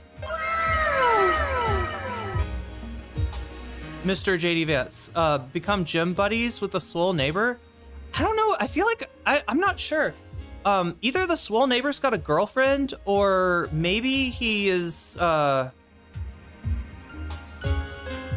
moved out and somebody else lives there now. I thought I heard a different voice coming from that room. I don't know though. I don't know. I don't know what's going on. Maybe a sublet. I don't know. Jink loses his mind on Morgan. Oh, on Pierce Morgan. Heard nothing about TYT hounding. Yeah, the majority report. Yeah, well, yeah, so Sagar, if you don't know, like, right, Breaking Points is supposed to be like The Hill, right? The Hill, it was what am I saying? The Rising. The Rising was a show on The Hill with Brianna Joy Gray and Robbie Suave, and it's gone through several iterations, including one with Crystal and Sagar, who are now Breaking Points, right? They broke away from The Hill, which is, you know, just kind of a disreputable conservative rag. But the idea of the Rising was to have a program that appeals to both the left and the right by having a left wing and a right wing host. They usually try to have like non-standard, you know, it's not like a, you know, standard Republican and a standard Democrat. It's a little bit of a populist Republican and a populist Democrat. The Breaking Point seems to be trying to emulate that, which, you know, it was successful as long as Brianna was on it. They kicked Brianna off and nobody really cares what Robbie Suave has to say. They haven't been able to recapture that glory, but Breaking Points has definitely inherited that.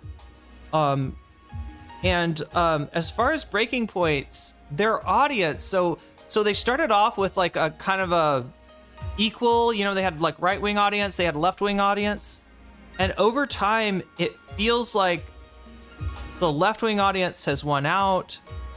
Crystal has either convinced people in chat, or I don't know, the audience has changed, but either way, people like Crystal, they don't like Sagar, they like Ryan, they like Emily Jasinski, is that her name? Like Les. 40 Winks playthrough. Wait, what is 40 Winks? Does your stomach still hurt, or are you experiencing other symptoms? I just feel like, I mean, I didn't get quite enough sleep last night, and I'm kind of feeling it. I tried to drink cold brew, which is like super strong coffee, and actually got some cocoa. Got some cocoa in here too. I'm just trying, like, I don't know, somehow instead of making me feel better, the caffeine is making me feel worse. So that's kind of what I'm dealing with. But no stomach aches. Whatever that was, the nausea that I was experiencing, that went away. So that's definitely a good thing. Anyway, we got to get into this Hasan JD Vance thing. So I'm going to jump in on there right now. We're 20 out of 100 on the bonus content. We're 3 out of 10. I'm going to give you credit for because I think it's bullshit that they don't count super stickers, right? So if we get 7 more teal super chats or super stickers, I'll put this butterfly in my hair and we'll have a happy butterfly day. If we get to 100, I'll stick around and cover more bonus content. I'm at least going to give you this Hasan content, the Hasan versus JD Vance, and also Michael Knowles. And I think what do we have? Like, there's more JD Vance news too. I'll cover that at least. We'll see how I feel by then.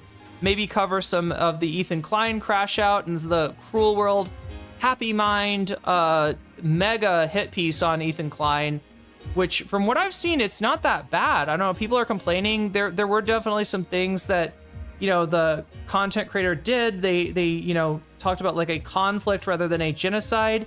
Their explanation, which I understand, is that they didn't want the video to get, you know, limited by having a word like genocide, and that does seem to happen.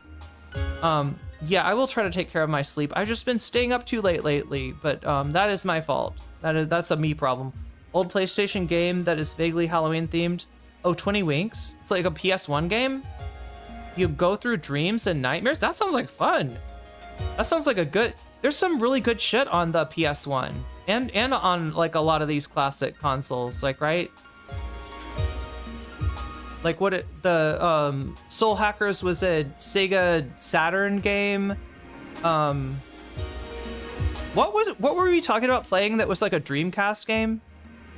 Anyway, let's get we're not doing gaming yet, although like I'll think about it. I'll try to maybe get some sleep after this or whatever, and like, you know, it'd be really cool to do like a Halloween subathon, but I gotta be in the right space for that. Anyway, regardless, chat, let us move to talking about Hasan, and we'll just see what comes of tonight's stream. I don't know. Hopefully I'll feel better. Sometimes all it takes is the right content.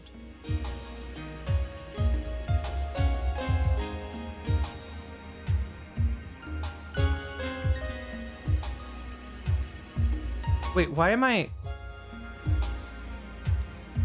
Oh my god, seriously?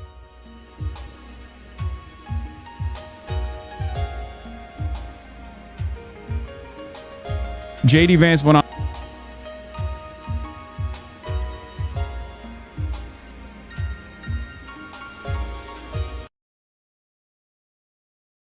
Yeah, I thought I normally have everything on my playlist. This one, I guess I didn't. Let's play it. On a podcast that has no views whatsoever, and on the podcast, he has some choice words. He brought up CashApp, Doctober 7, Shocktober 7, controversy. And right on cue, chat, not being the allegations, Hasan, that you control your dog by remote control. Right as you start talking about Kaya, look at that. Look at that. JD Vance Kaya's just a prop for this guy. went on a podcast that has no views whatsoever. And on the podcast, he has some choice words. He brought up CashApp. Right as he says, it could just be that Kaya recognizes her name and she came over. He says CashApp and she's like, yes.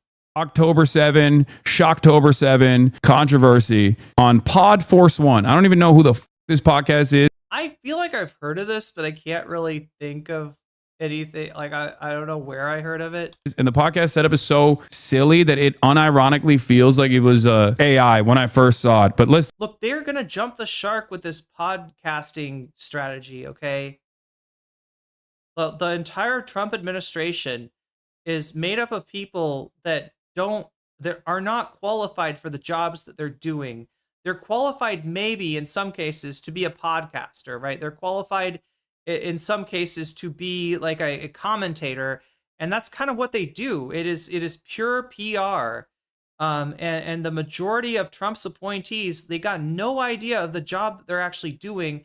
They're just there to fucking do social media shit, basically. JD Vance, sort of included, but like, I swear to God, this shit's gonna jump the shark. I think it already is, chat. Joe Rogan's lost a good percentage of his audience by now. And it's not only, I don't think it's only about the politics, right? Yeah, he did go all in on Trump, and, a lot of people are kind of pissed at him, feel betrayed by him for that. A lot of even the people that voted for Trump are feeling kind of betrayed at this point, but the Epstein thing, by the Medicaid thing, their cost of living is going up thanks to Trump's tariffs. But I don't think it's just the politics that has hit Joe Rogan. I mean, I think it might just be, he might just be falling off. I don't know. But yeah, like, they're all in on this podcast thing. It's kind of starting to jump the shark. I mean, it does ever since podcasting has existed, it's gone through periods of like, ooh, look, a new interesting thing. Ooh, podcast. Look, they're going to give you like 2 hours a week. Your podcast just dropped. Oh my gosh, you got your next 2 hours you're going to be very well entertained for that. But people do get tired of that shit. And they get tired of the way that people do. You kind of have to reinvent the podcast to stay interesting. And yeah, like this shit Pod Force One. Anyway, let's just give it a look. Let's take a look at what he had to say. He has this command place, which is basically if I snap my finger and point, he will run to that place and lay down. So the he in this case is his dog? Don't have to zap him. No.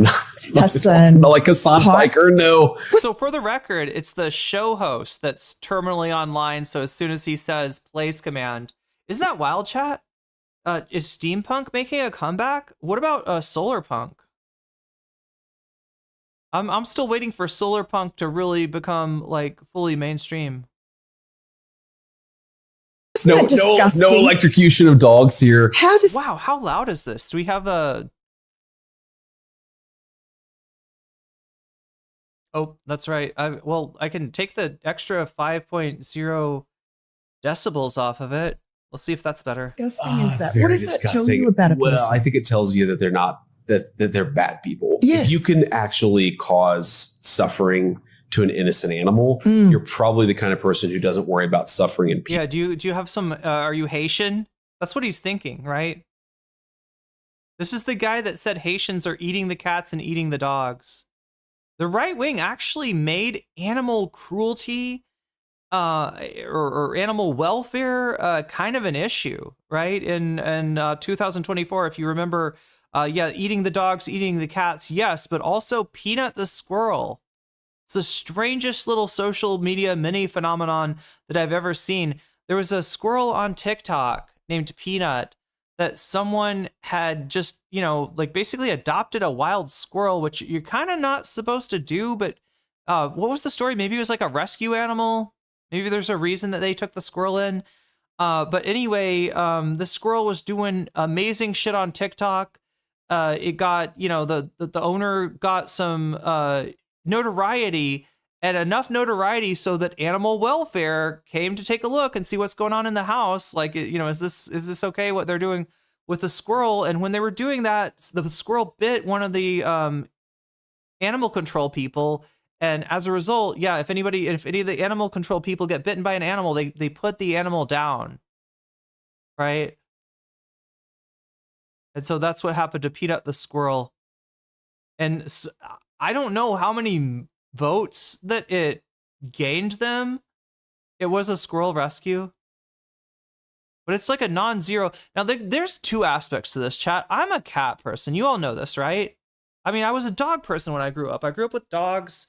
My parents, the dog, the family dog had puppies at the same time as my mom had me. And so whenever my parents needed to go take care of something, they would kind of I think they would put me in the fence with the mom dog and the baby and the puppies, right?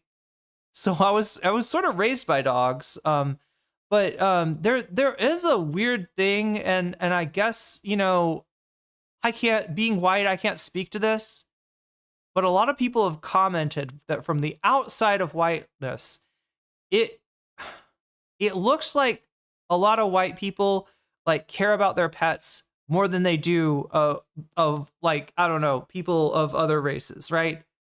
There's this weird thing about the way that the white people specifically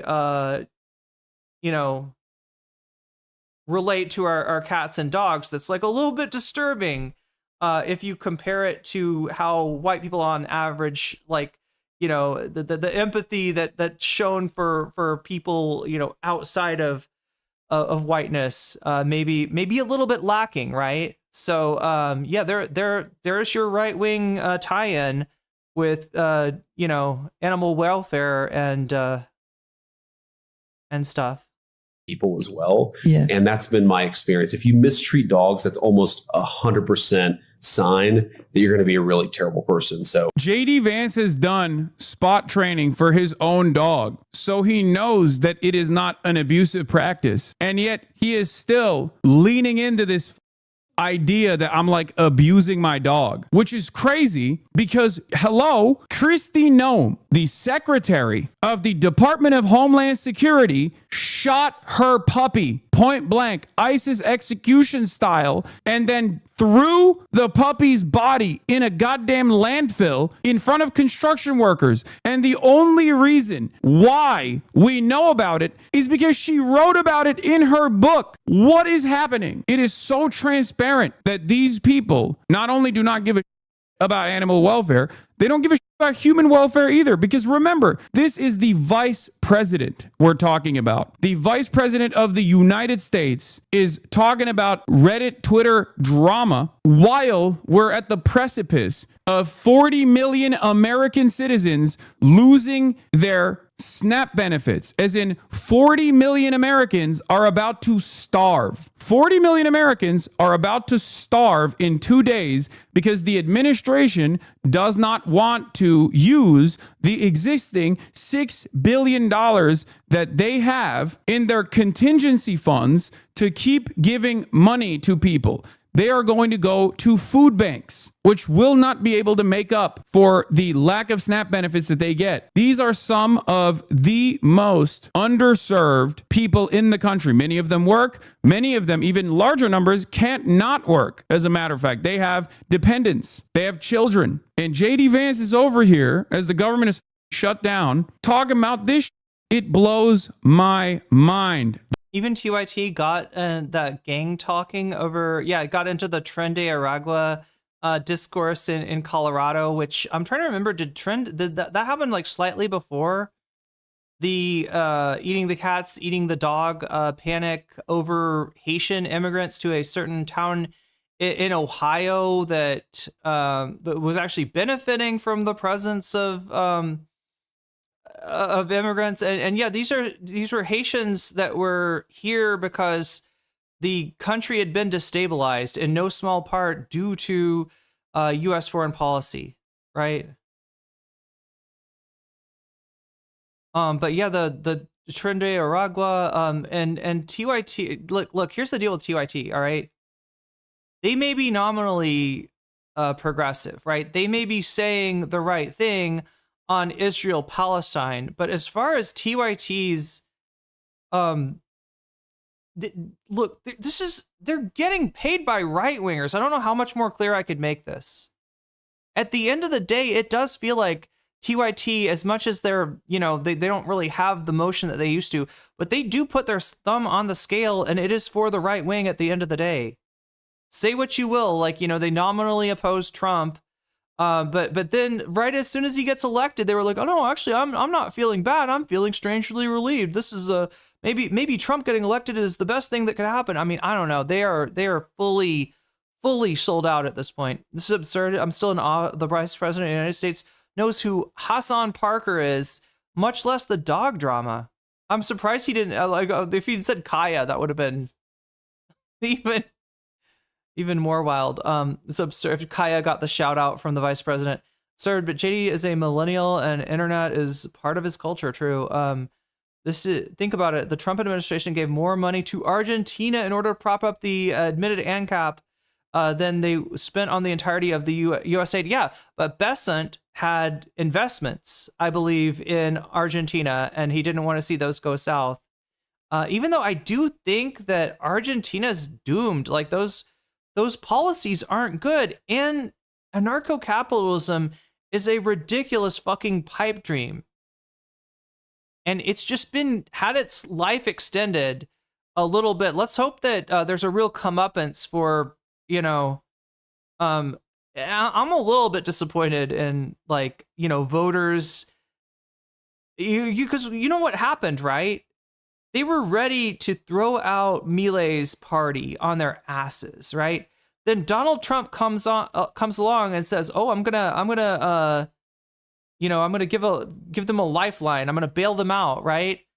And then he says, "But only if they reelect Milei, if they support his policy party." I don't know, chat. Doesn't this seem like the worst kind of electoral interference and something that you shouldn't fall for, right? I mean, you could have seen maybe Canada, right? Could have made a choice and said, "Ooh, geez, it seems like Donald Trump doesn't like Trudeau, doesn't like Carney, the guy that took over when Trudeau dropped out, and maybe we should vote for this Pierre Poilievre guy, and Trump will treat us better."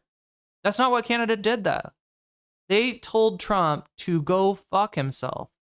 Now, granted, he's not made a threat to make Argentina the 51st state or anything. He hasn't really poked, Argentina the way that he did Canada. And as long as he's been back in office, they've been under friendly leadership. But it's just I don't know how, to the extent that vote swung in favor of Milei's party because of Donald Trump's, it's a straight up bribe. Yeah.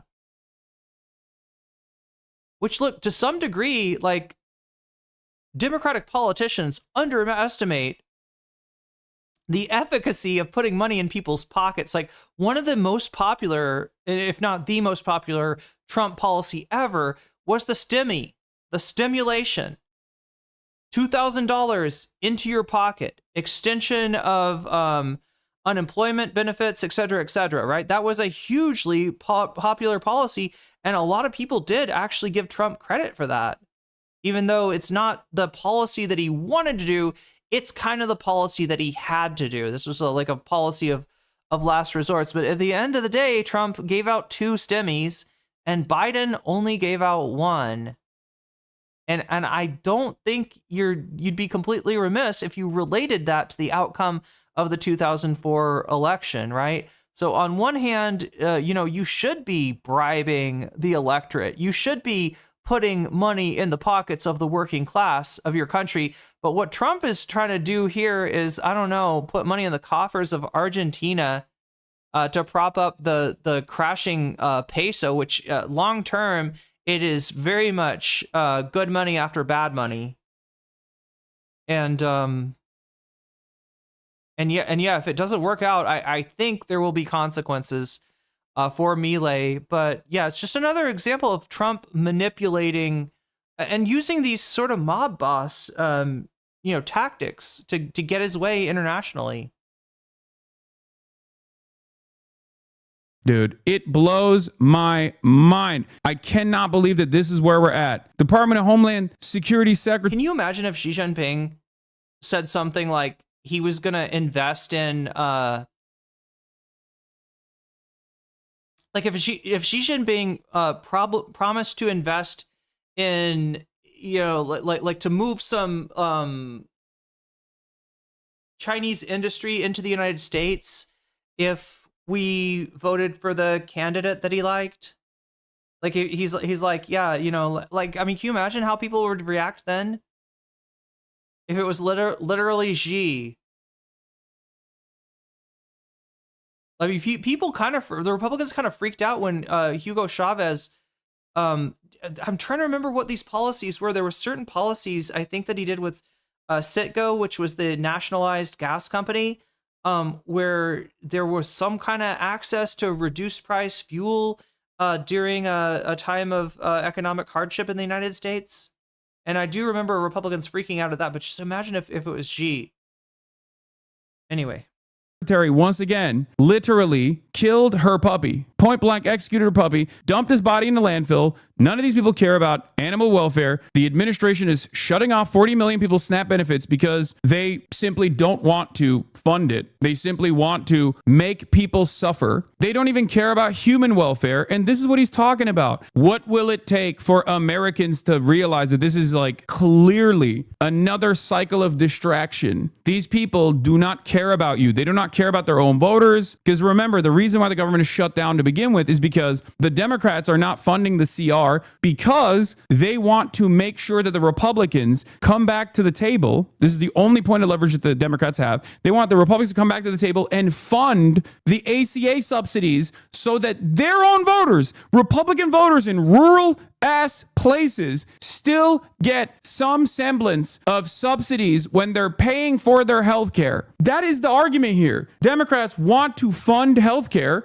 and Republicans are dangling the starvation of 40 million Americans in an effort not to fund health care. What is going on? This is where we're at. It's incredible. It's one of the ways, we really sort of test people is if Atlas responds well to them, if they like Atlas. We know. By the way, the dumbest people on the planet still in this chat will turn around and say, bro is deflecting. Brother, there is no deflection. She's right there. Okay. You're stupid. I can't entertain your hallucinations, but beyond the hallucinations that you're engaging in, please recognize that your parents, your grandparents that rely on SNAP subsidies are going to starve. Okay, wake up. Like, that's what I mean. That's what's so crazy about this. Like, first of all, it's not even a deflection. You're talking about a vice president that also has spot trained with the place command their own dog. So he knows what that is. He knows that that's not an abusive practice at all. Many people don't. Okay. Many people don't understand it. The very fact that JD Vance knows what that is, knows his own. Will Hasan Piker be able to stream through his detainment by the Gestapo? I wouldn't be surprised if I streamed it. Like, if they were to do something like that, they would absolutely film, like, putting him in shackles, shaving his head, to try to just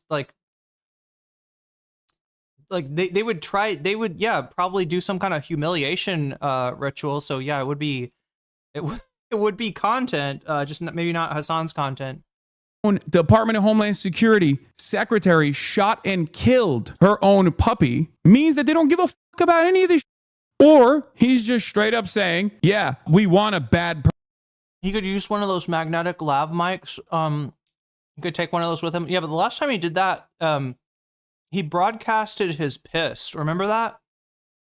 When he had a lav mic on and he didn't take it off in the bathroom. person, a sociopath. Hasan, please don't go with the ticket saying it's not abusive. You're going to get clipped, please. What can I say? The vice president is comparing me to a serial killer here in this clip, even though his own dog has also gotten spot training as well, like knows the place command as well. Yeah, they're good people, but you can tell if somebody's really mean to animals. You know, it's like the Jeffrey Dahmer thing. Yeah. Like every serial killer ever has actually been really bad to animals. That's sort of how they. Yeah. I mean, I don't even disagree with that take, except I'm not really bad to animals. I love animals. I care about animal welfare a lot more than JD Vance does. In any case, that's where we're at. This is the New York Post's podcast, apparently. I didn't even know. The same podcast interview spoke with Kristi Noem about her dog, by the way. Bland segment overall, but she has spoken to Kristi Noem. Putting a puppy down as JD Vance talks about judging your character based on animal treatment. Oh, wow. I didn't know that. Let's take a look. The dog was a danger, or you felt that it was going to be a dangerous dog? And the dog was actively killing animals for fun, had been massacring, chickens, and then had tried to bite me and attack me. And from working all the time with animals like that, when, and in our state and in states and across the country too, that is something that happens from time to time. And keeping children and people safe is incredibly important when at that time we had little kiddos around every single day. In a hunting lodge we were operating, and people that I knew that I needed to take responsibility for the situation. Yeah, so I mean that's something I think farmers understand. People on the land understand. That's crazy. That is crazy. It's all politics, man. It's all politics. That's what it is. And it's so funny that these motherfuckers will be like, well, actually, you're just deflecting away. It's like, this is the best taken care of dog on the planet. Okay, Kaya lives a better life than 99% of the people that are screaming about how I'm abusing my dog because they saw like 10 clips in sequence. And obviously the broader point here is that we always assume that video is a format where what you see is what you get, and it is very easy to, or it's not so easy to manipulate people as opposed to text where you can take something out of context or make something utterly devoid of context. But in fact, video can also play a formative role in that. Okay, video. It's like this, chat. Video just shows you a picture, right? You got to make the story in your head. You got to interpret the video, and it's a limited window. Look at this. We got a limited window from Trump's head over to the strike sign, right? That's our window from the Hasan neon sign to the SM7B mic that he's got, right? These are the limits. Anything that's going on off screen, we have to guess, we have to interpret, right? Which, you don't know. But if you got something like Kaya yelping at the same time that Hasan reaches for something, then you can easily tell yourself that you're connecting dots, or but in a constellation where you have to add stars yourself. And if you say, no, there's probably like a star right here and a star right here, and what it says is that Hasan reached out for that button and just like electro zapped Kaya.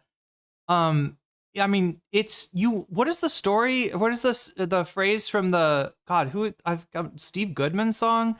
Remember that you only fall for lies and stories when you really want to, right? You tell a story that people want to believe, like that there is, millions of dollars locked away in the, tampon machine in the women's bathroom of a what was it, like a gas station or something, and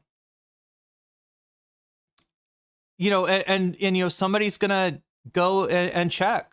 Somebody's gonna open up that the machine and see if there's really if the thief has really hidden the money in there, right?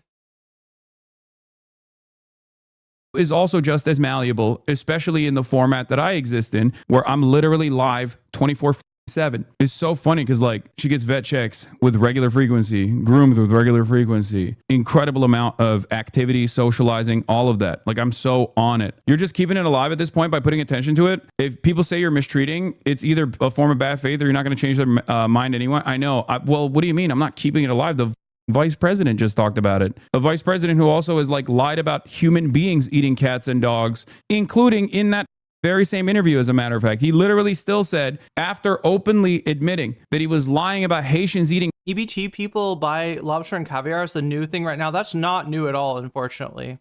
I mean, they are definitely blasting that and using Sora to do it, right? There's a whole bunch of clips of like black women yelling about not being able to use their EBT and how they get like, you know, thousands of dollars in food stamps, but they can't to feed their 7 children from 7 different baby daddies, right? It's just like straight up like reading off a trope, and people are buying it, people are believing it, and even after you show them, do you see the Sora logo? Do you see the watermark, right? That's a watermark.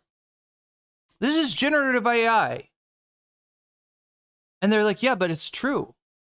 But that's how black women are. That's the you know, it may be generative AI, but that woman really exists, and she's really getting, you know, $2,500 a month in EBT, and she's really like, you know, having as many children as she can out of wedlock in order to secure that bag, and she really does sell it off for, you know, like $1,500, right? Or like, I don't know, this is what they want to believe, right? This is what they wanted to believe, just like the character from the Turnpike Tom song wanted to. Here, let me fucking read this to you so you'll know what the fuck I'm talking about. I grew up with a really interesting dad who listened to alt country, but not like, you know what I mean? It's not like the country. It's not like most of the country that you hear. Let me see. Steve Goodman. I think this counts as alt country. Steve Goodman. He's the guy that sang that City of New Orleans song about the train. Turnpike Tom. This was me. This is what I'd hear, like, you know, when we went on any kind of road trip, right? All right. So first time I met old Turnpike Tom sitting in a diner in Bloomington, he said, "Are you going my way?" He had a sleeping bag and his hat was torn, and both his thumbs were 2 feet long from years of hitching on the highway. He said, "Mister, won't you give me a ride? I'm a wanted man looking for a place to hide." We finished the coffee and we got in the car. We drove off and hadn't gone far when Tom began to tell me his sad story. He says, "Long about 1942, buddy, I robbed a bank in Kalamazoo just to get enough money to marry my sweet darling. But she died when she heard what I had done, and ever since I've been on the run, standing on the highways a-callin'. Callin', mister, won't you give me a ride? I'm a wanted man looking for a place to hide." He said, "Now I'm getting old and I'm ready to die, too tired to run and too sick to try. And soon I'll be hitching upstairs in the skyway." He said, "I can't pay for the ride. I can't pay you for the ride, but just once before I die, I'd like to do somebody a favor." And out of his pocket comes a rusty old key along with a map, and he gives them to me and says, "Here's the end to all your labor," right? So this is a guy that's robbed a bank in 1942. He's old as fuck. And he's telling the guy that he's hitching with, he's, you know, hitched a ride, right? He's telling this guy that, you know, like, "Listen, I'm going to die. I can't run anymore. But, you know, let me just give you the map to where I put the treasure." So way down in Greensboro, Tennessee, which I'm not sure if that's Greensboro, North Carolina. Yes, I don't know if Greensboro, Tennessee is a real town. In the back of Rusty's Roadside Cabaret, I don't know, what is like a honky tonk or something? It's like what I don't even know. It's like a strip show. Is that what the idea? Okay, so anyway, in the back of Rusty's Roadside Cabaret, there's 20,000 in unmarked green. The money I stole, that's in the machine that hangs on the wall in Rusty's Roadside men's room. Wait a minute, I'm confused. I thought it was in a tampon machine for some reason. So 3 nights later at Rusty's door, I had a beer and then I had one more and I headed for the treasure. And just like old Turnpike Tom had said, the machine was under a sign that read, "Sanitary, 3 for a quarter." I don't know what this is. Because I always assumed since it said sanitary, it was talking about a pad or a machine for pads or tampons or something.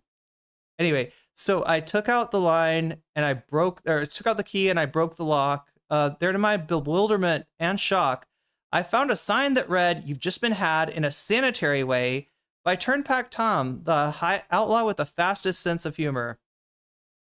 And if you meet somebody with a troubled mind, just give him the key and feed him the line and tell him his days will soon be better.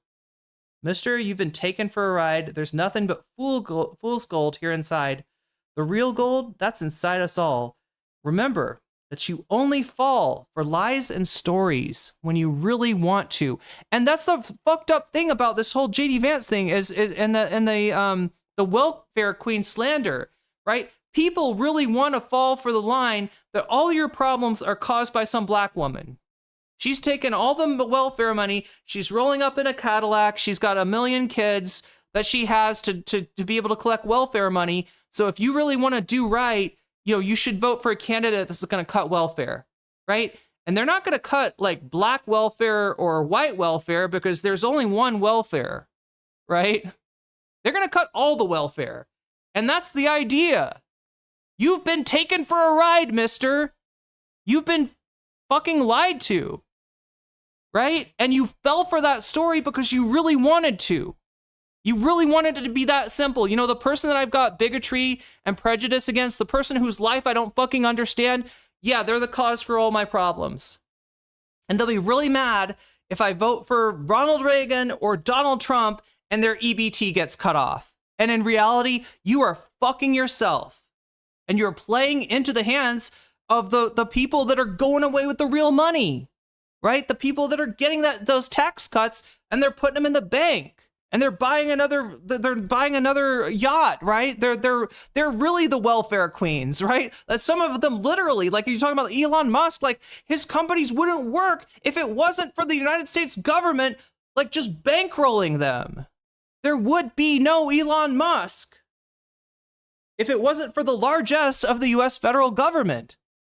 And it's not some black woman that's collecting all that money out of some kind of like DEI, non-existent DEI, priorities, right? It is in reality usually like white people, usually wealthy people, right? Usually the people that don't need it.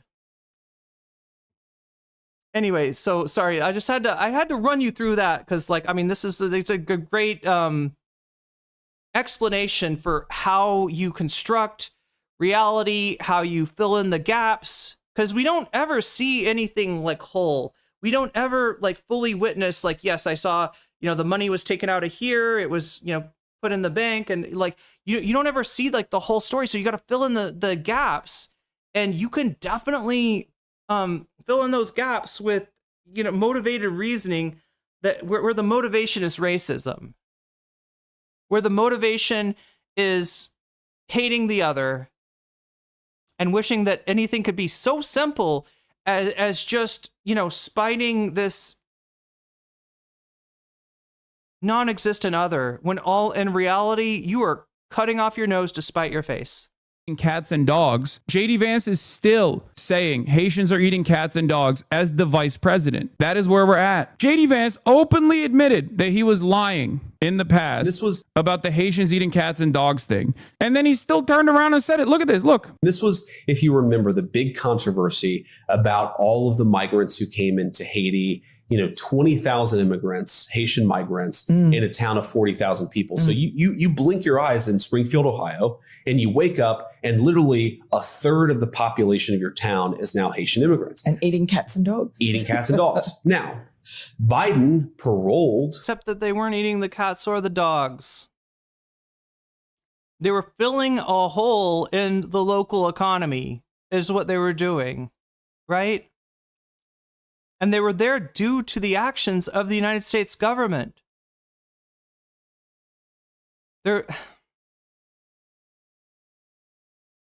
Those immigrants. And it's so funny. It's just crazy because like no one actually turns around and goes, maybe this is an op. The other side of this is also like people in the margins, people who like despise JD Vance or Donald. What I'm trying to get across, chat, is that Donald Trump is a con man.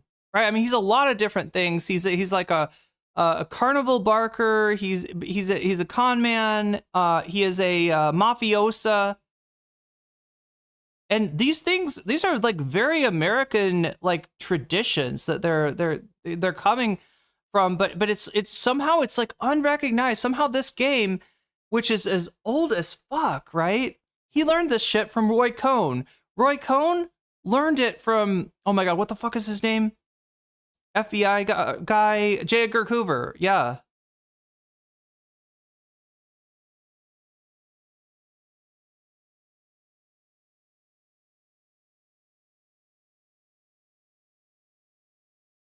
Springfield were happy they were there. Billionaires are the real, yeah, true, real welfare queens. Trump. Under no circumstance do they ever go, wait a minute, these are my allies here? That's weird. They don't ask themselves why the vice president is even bringing this up. It's fine. You know, it is what it is. What are you going to do? Evicted from the house because there are people who are going to pay more for rent.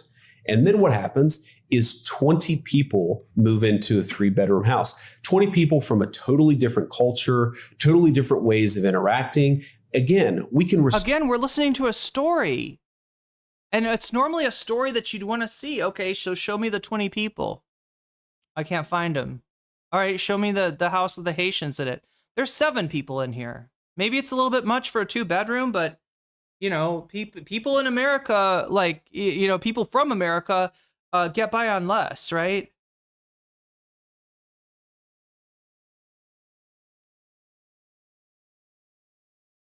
The reason that he doesn't get asked to prove what he's saying is because it already exists in the dark little hearts of the, you know, racist imagination of whiteness.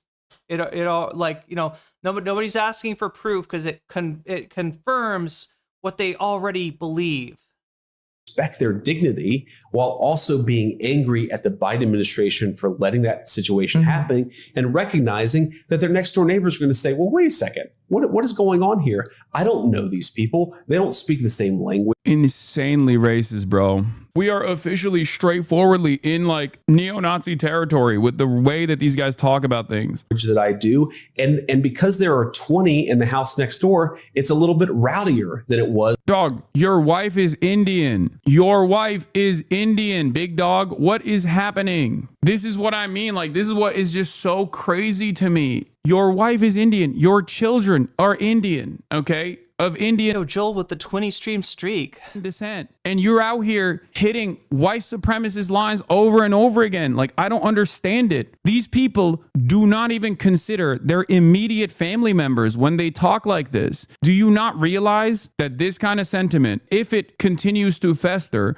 will inevitably make your wife's life much harder, your children's lives much harder? I guess a lot of these guys... Well, if you know what's going on with JD Vance and his wife, like their marriage isn't doing that great. He's thrown his wife and kids under the bus multiple times. We'll get to that in a second, right? But no, apparently he's fully willing to sacrifice his wife and kids to be the, you know, fascist wish fulfillment guy. Get to talk like this because they kind of feel as though their wealth and their position will protect them. But this is a very dangerous game. This is a very, very dangerous game that they're playing. I don't think they understand. I do not think they recognize what kind of impact this will have in their own lives if left unrestrained. Brother, you're talking about the vice president. I think he's going to be okay. Yeah, for the time being. But who's to say he maintains his grip of power? Who's to say that the Republican Party doesn't even become more increasingly white supremacist and starts talking about deporting all Indians from the United States of America? Narwhal _ by super chatted $10. BTW, I am devastated that the Louvre thieves were found and the items were intact. That heist was so punk cool. I haven't looked into the Louvre heist yet. It's done in broad daylight. It was done with chainsaws. This is all I know about it. But yeah, like it's a time like this where people start to kind of, I don't know, romanticize the life of a museum thief or Turnpike Tom, you know, robbing a bank in Kalamazoo in the 1940s and hiding the treasure in what the fuck? I still don't understand. Like, I thought I understood that song that he hit it in like a, you know, sanitary. Wait, what does it say again?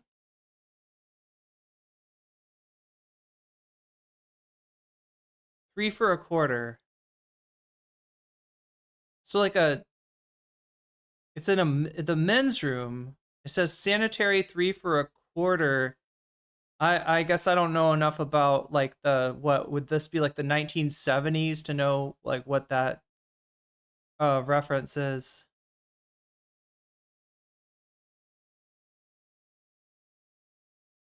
They just strolled right. I mean, there was another time in U.S. history where, do you know that because of movies like gangster movies, like Bonnie and Clyde and stuff like that, people started to kind of sympathize with criminals in, oh God, what years would this have been?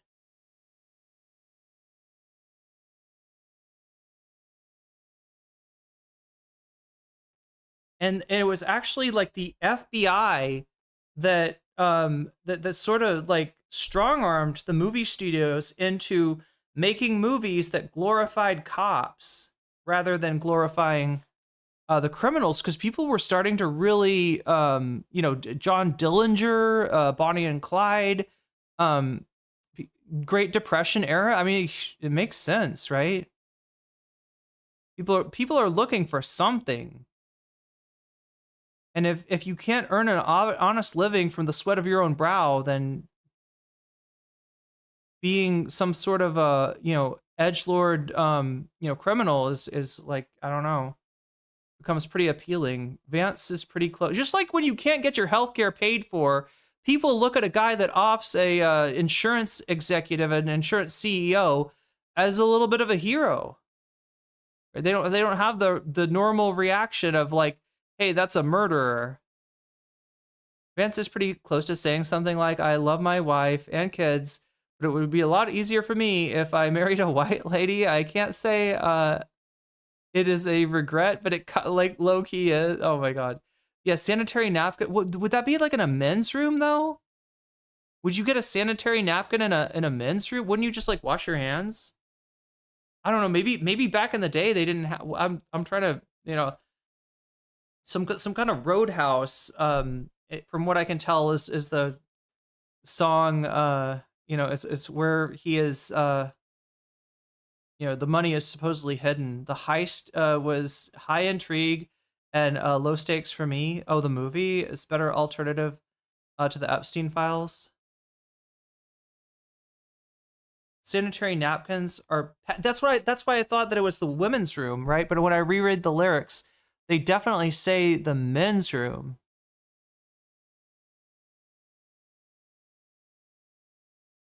Including JD Vance's wife. He's a high profile person. His wife is Indian. His children are Indian. You don't know. You don't know where this can go. Do you not understand? This is the problem with fascism, because there's an endless thirst for more violence. And it's not that crazy to think Mike Pence was the vice president. And by the end of Donald Trump's first term, Donald Trump's own fan base was storming the halls of the Capitol looking for him so they could literally hang him. So do you think it's that crazy? There is a direct incident that took place with the past administration where the vice president was in the crosshairs. They built nooses. So yeah, I don't think we fully The fuck was that sound? comprehend. And I I think it's just a sound effect.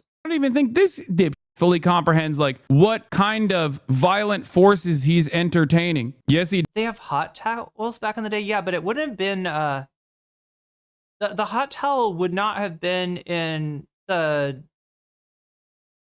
like, it wouldn't be in like a sanitary napkin thing, right? Or sanitary, it wouldn't be in a, that, like, they're talking about like a vending machine, right? It's a vending machine. It says sanitary 3 for a quarter. It's in the men's room. What is that, right? I do not know.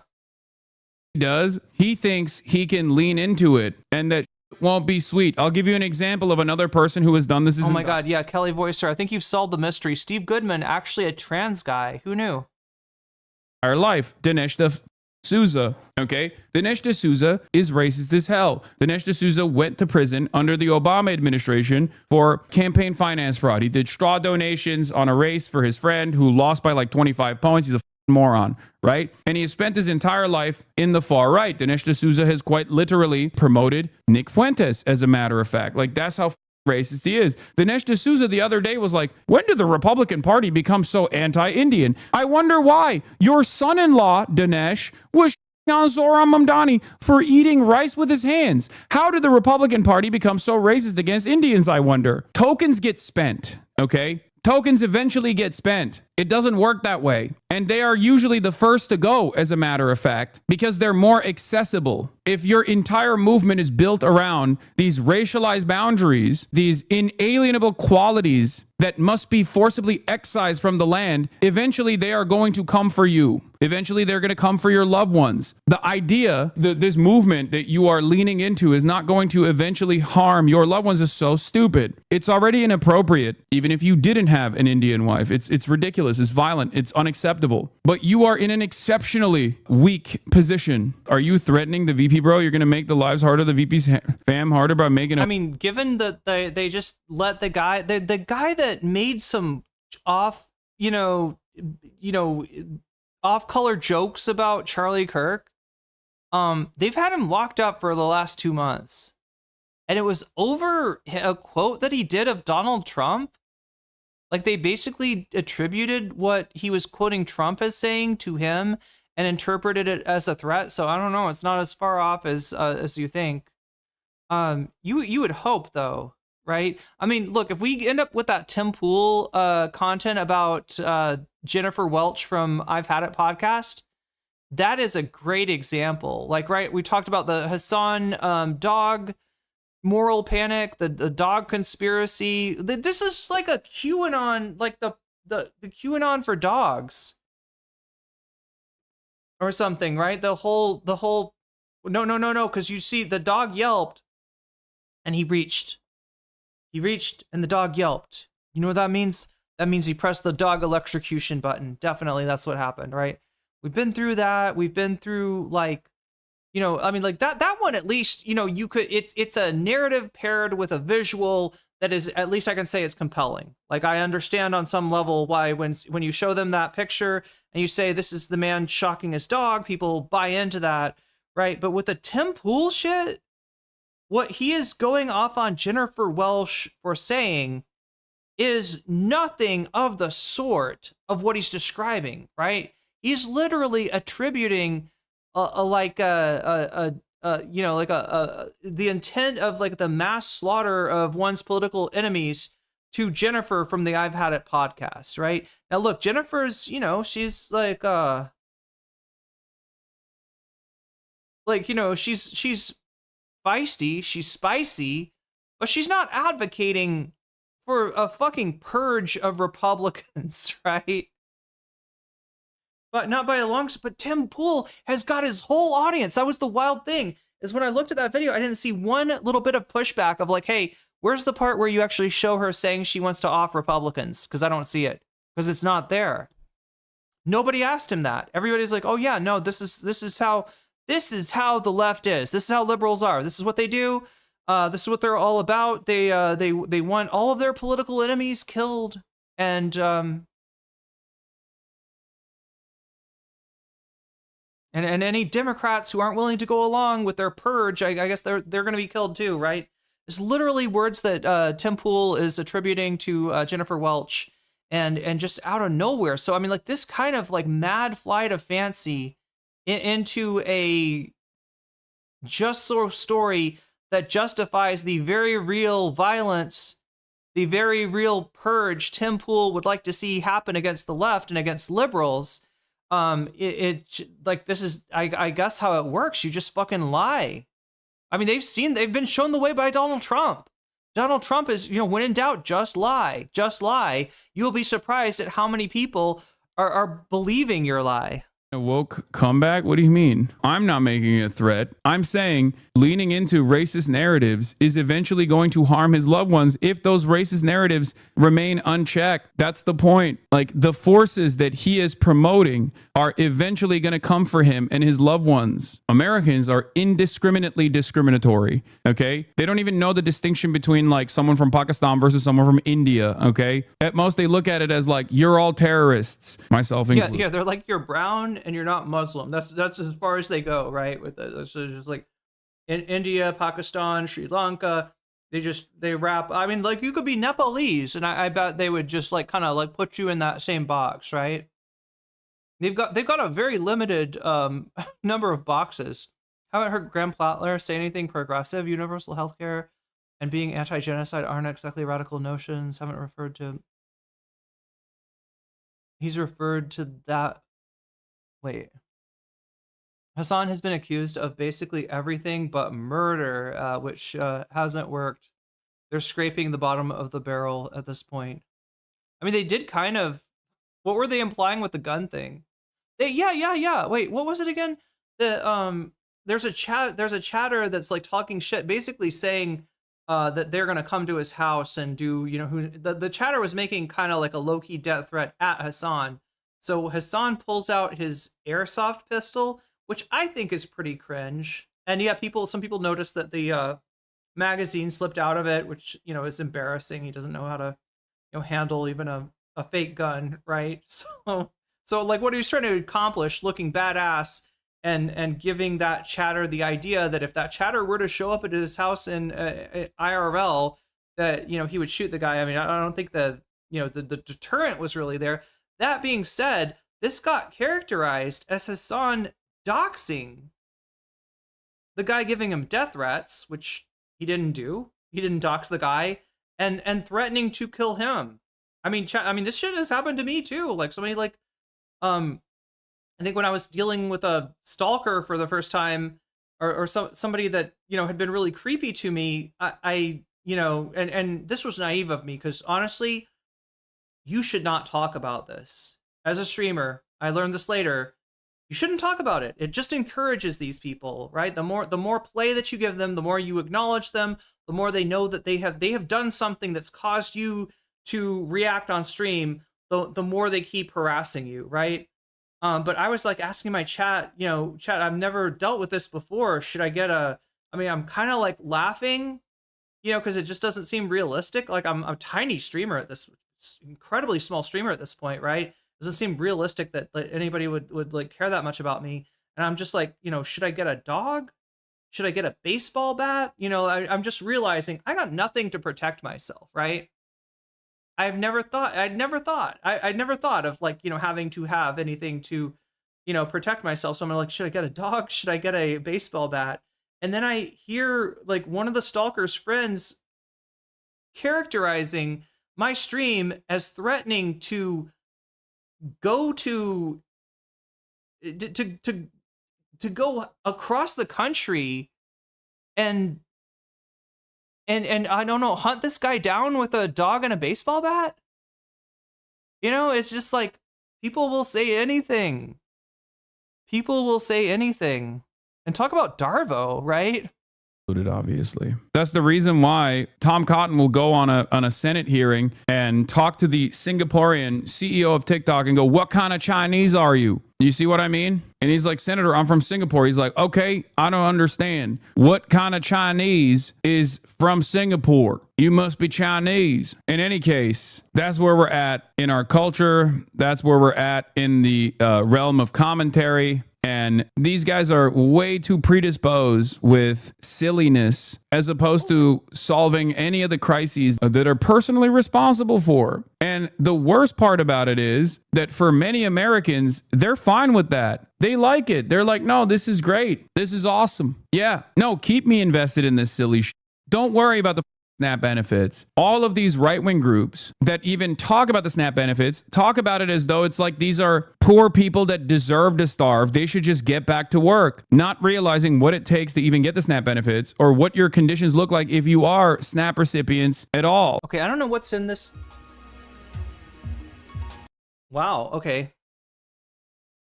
The fuck happened there? It's been over 120 days. Okay.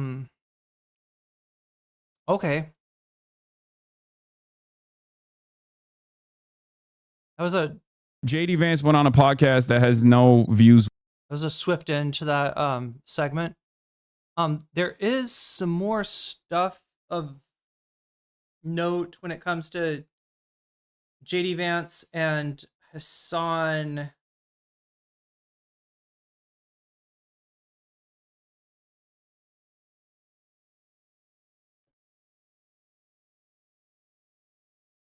Sharks. Yeah, all of my. So apparently Hasan's talking about sharks. Congress is now targeting. Oh, here we go. JD Vance gets cooked. He will literally farm out his children At TPUSA. This is what I was saying earlier. I don't think that JD Vance cares about his wife and kids. I don't think he gives a fuck. So yeah, JD Vance, this next segment, JD Vance went to a Turning Point USA event. Now this is a whole thing, right? TPUSA events, you know, there is a precedent of like opening up the floor to questions from the audience, and the audience is going to be, you know, a mixture. Like people can come to those events if they're, you know, maybe they don't like the right-wing figure that's showing up on their campus and they want to, you know, ask them some questions that are going to be hard, or, you know, point out some things or whatever, you know. But, you know, they also will get people that are mostly, you know, people that are like fans of the right-wing figures. And in the case of more and more, you're seeing the Turning Point USA audience resemble the Groypers, which is wild because the Groypers used to be their natural enemies. And more, the TPUS, there's no difference, right? There's some far-right people in that Turning Point USA audience that will, you know, when faced with somebody like JD Vance, will be like, hey, what's the deal? What's the deal with your family? You didn't marry a white person. Are you really gonna let your kids be raised in some other faith than Christian? Like, right? They'll ask the most like kind of racist, inappropriate shit, and that just tells you how much the right wing and particularly the TPUSA audience has changed. I got a pee, chat, but this I don't know what it is about these Rosella apples. These are doing it for me somehow. Yeah, Vance did say something to that effect, Kelly Voicer. He thought if he brings her to church enough, eventually she'll convert.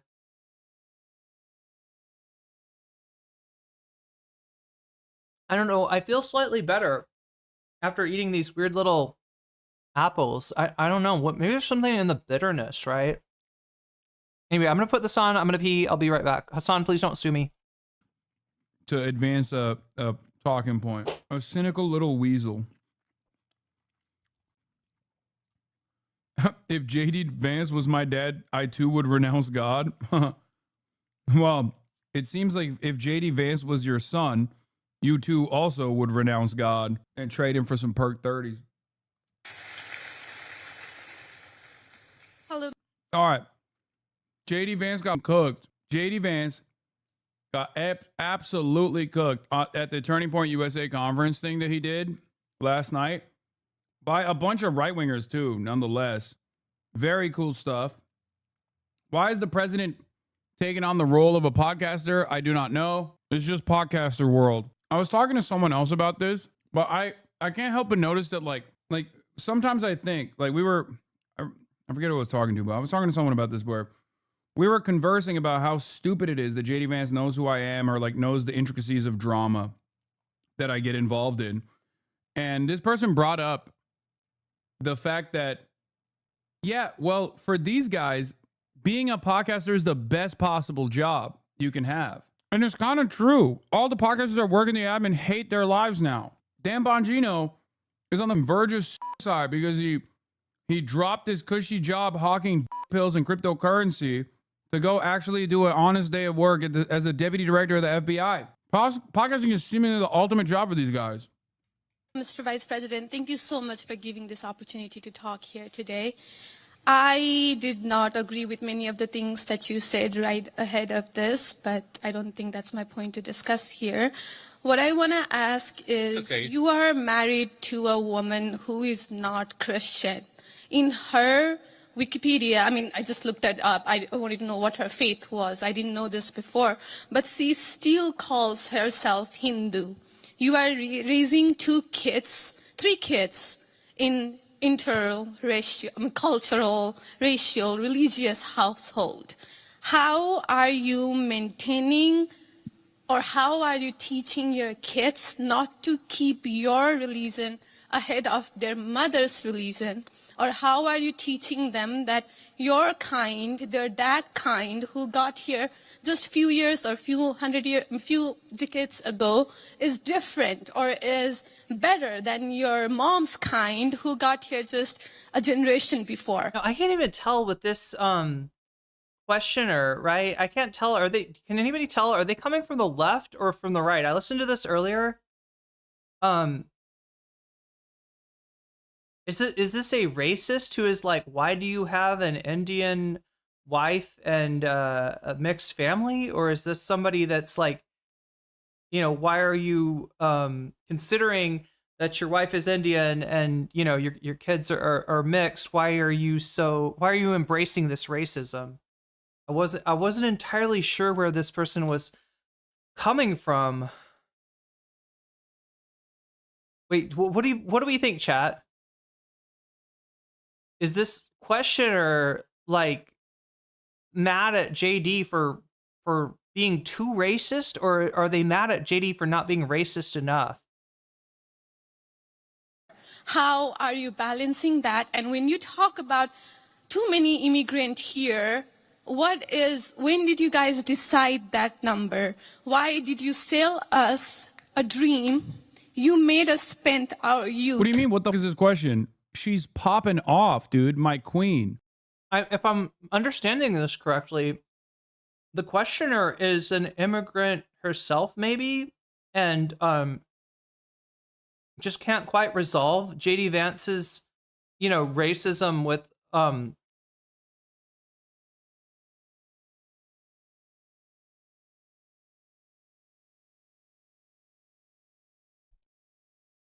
Chatters give no grace to someone whose second language is English. Calm down and listen to her words. She's saying you got an Indian wife who's not Christian, and you're out here kicking big game about Christian nationalism and how immigrants are bad. Like, how do you educate You're both understanding it wrong, me and Hasan. Your children on that? It doesn't make any sense.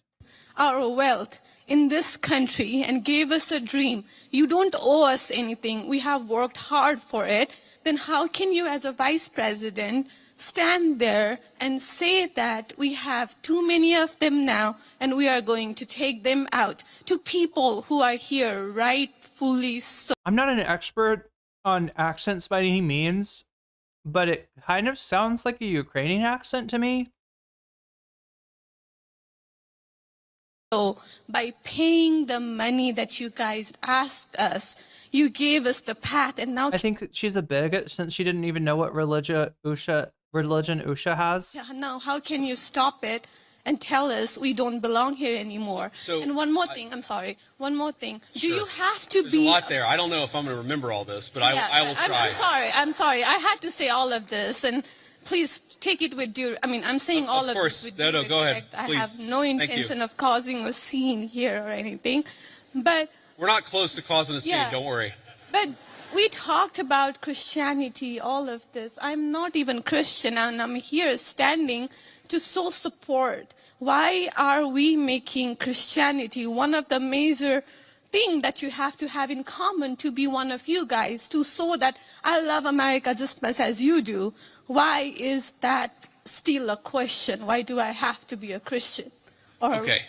So there was a lot there, and I'm going to try to respond to as much of it as I can. So on the question of immigration, so first of all, I can believe that we should have lower immigration levels, but if the United States passed a law and made a promise to somebody The United States, of course, has to honor that promise. Nobody's talking about that. I'm talking about people who came in violation of the laws of the United States of America, and I'm talking about in the future reducing the number of people.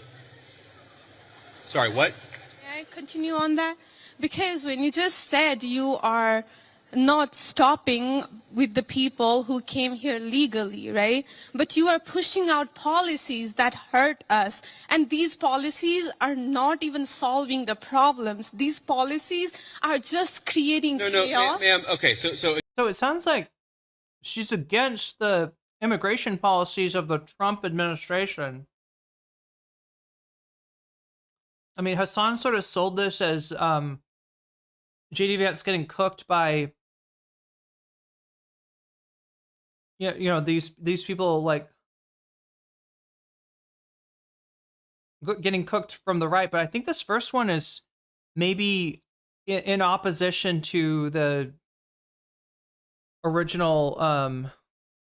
Again, I'm gonna in opposition to the current immigration policy, the ICE crackdown, based on the moral panic that Trump and JD Vance successfully started in this country, from the lies about Tren de Aragua taking over apartment buildings in Colorado to the lies about Haitians eating people's cats and dogs in Ohio. finish answering the question, and then if I've answered all 9 of your questions in less than 15 minutes, then we can keep on going. We got to have a little fun, right?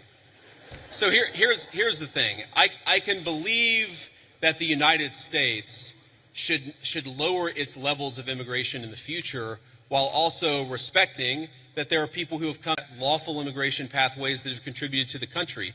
But just because one person or 10 people or 100 people came in legally and contributed to the United States of America, does that mean that we're thereby committed to let in 1 million or 10 million or 100 million people a year in the future? No, that's not right. We cannot have, I'll go and finish, we cannot have an immigration policy where what was good for the country 50 or 60 years ago binds the country inevitably for the future. There's too many people who want to come to the United States of America, and my job as vice president is not to look out for the interests of the whole world, it's to look out for the people of the United States.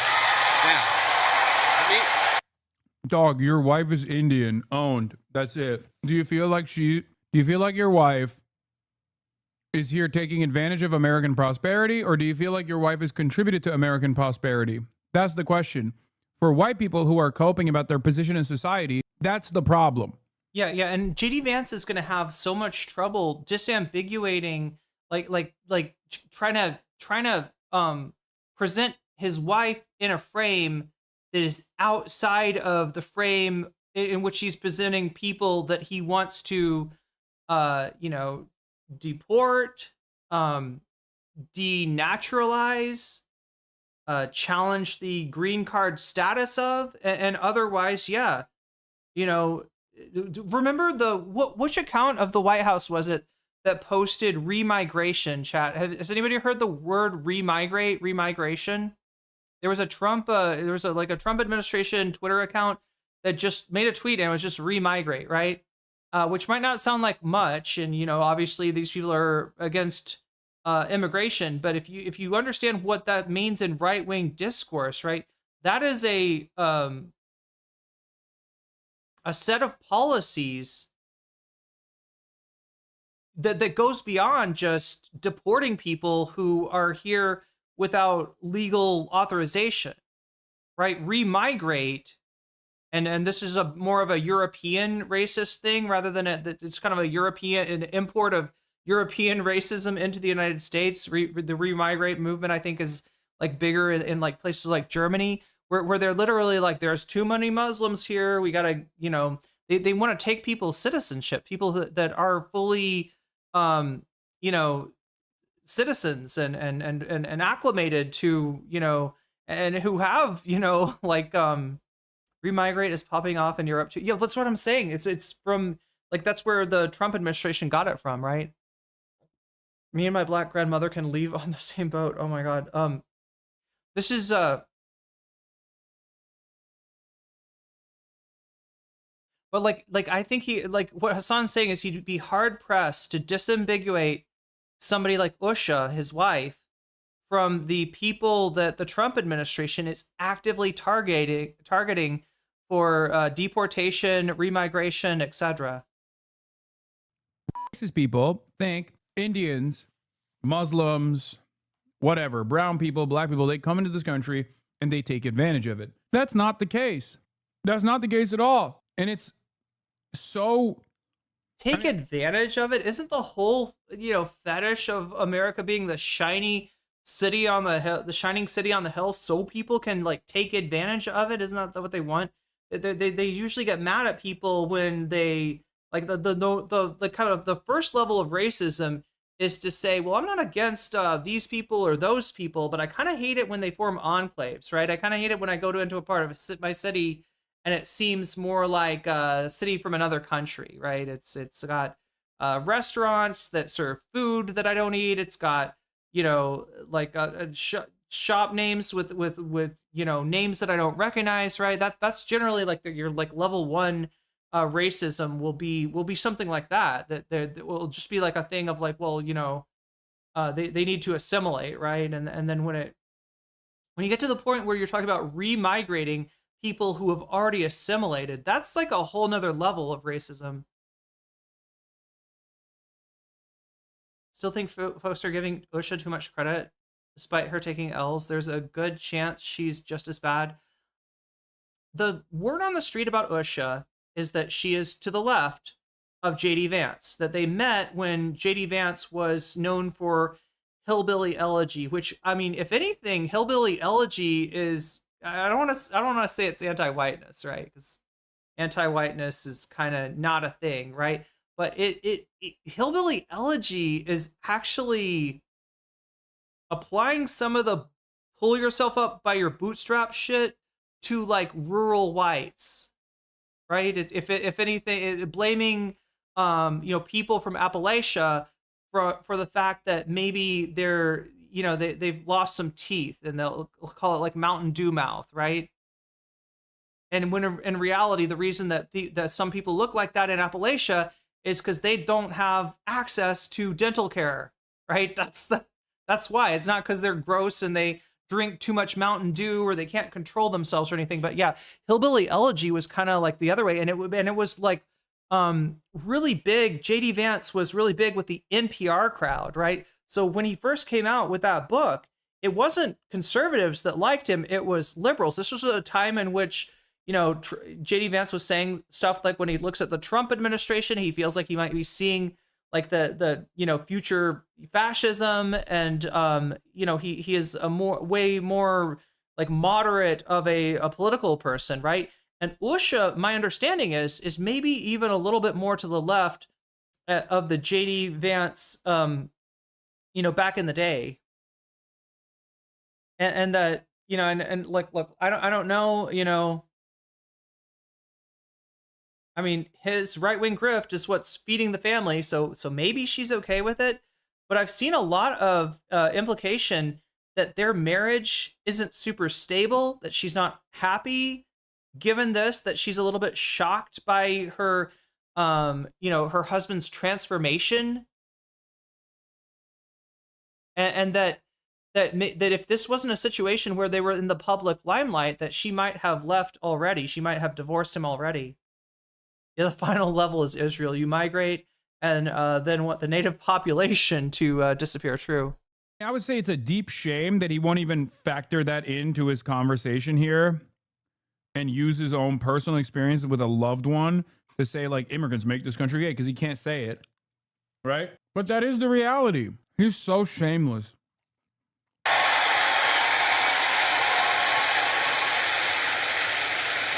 Now, So again, this is a TPUSA event at the University of Mississippi. My understanding is that they go into the audience with a microphone, just like they did with Charlie Kirk or, any number of other right-wing figures. They go into the audience, they hand the microphone over to somebody with a question. Sometimes that's going to be a person that, is really happy that, TPUSA and whatever right-wing figures are on their campus. And sometimes that's going to be kind of the opposite. Sometimes that's going to be somebody that's very, that's not happy that their campus is being invaded by this right-wing carnival, and they want to ask some tough questions. So it seems like that was it's into the second category. Plus button. You asked a personal question about our interfaith household. And yes, my wife did not grow up Christian. I think it's fair to say that she grew up in a Hindu family, but not in a particularly religious family in either direction. In fact, when I met my wife, we were both, I would consider myself an agnostic or an atheist, and that's what I think she would have considered herself as well.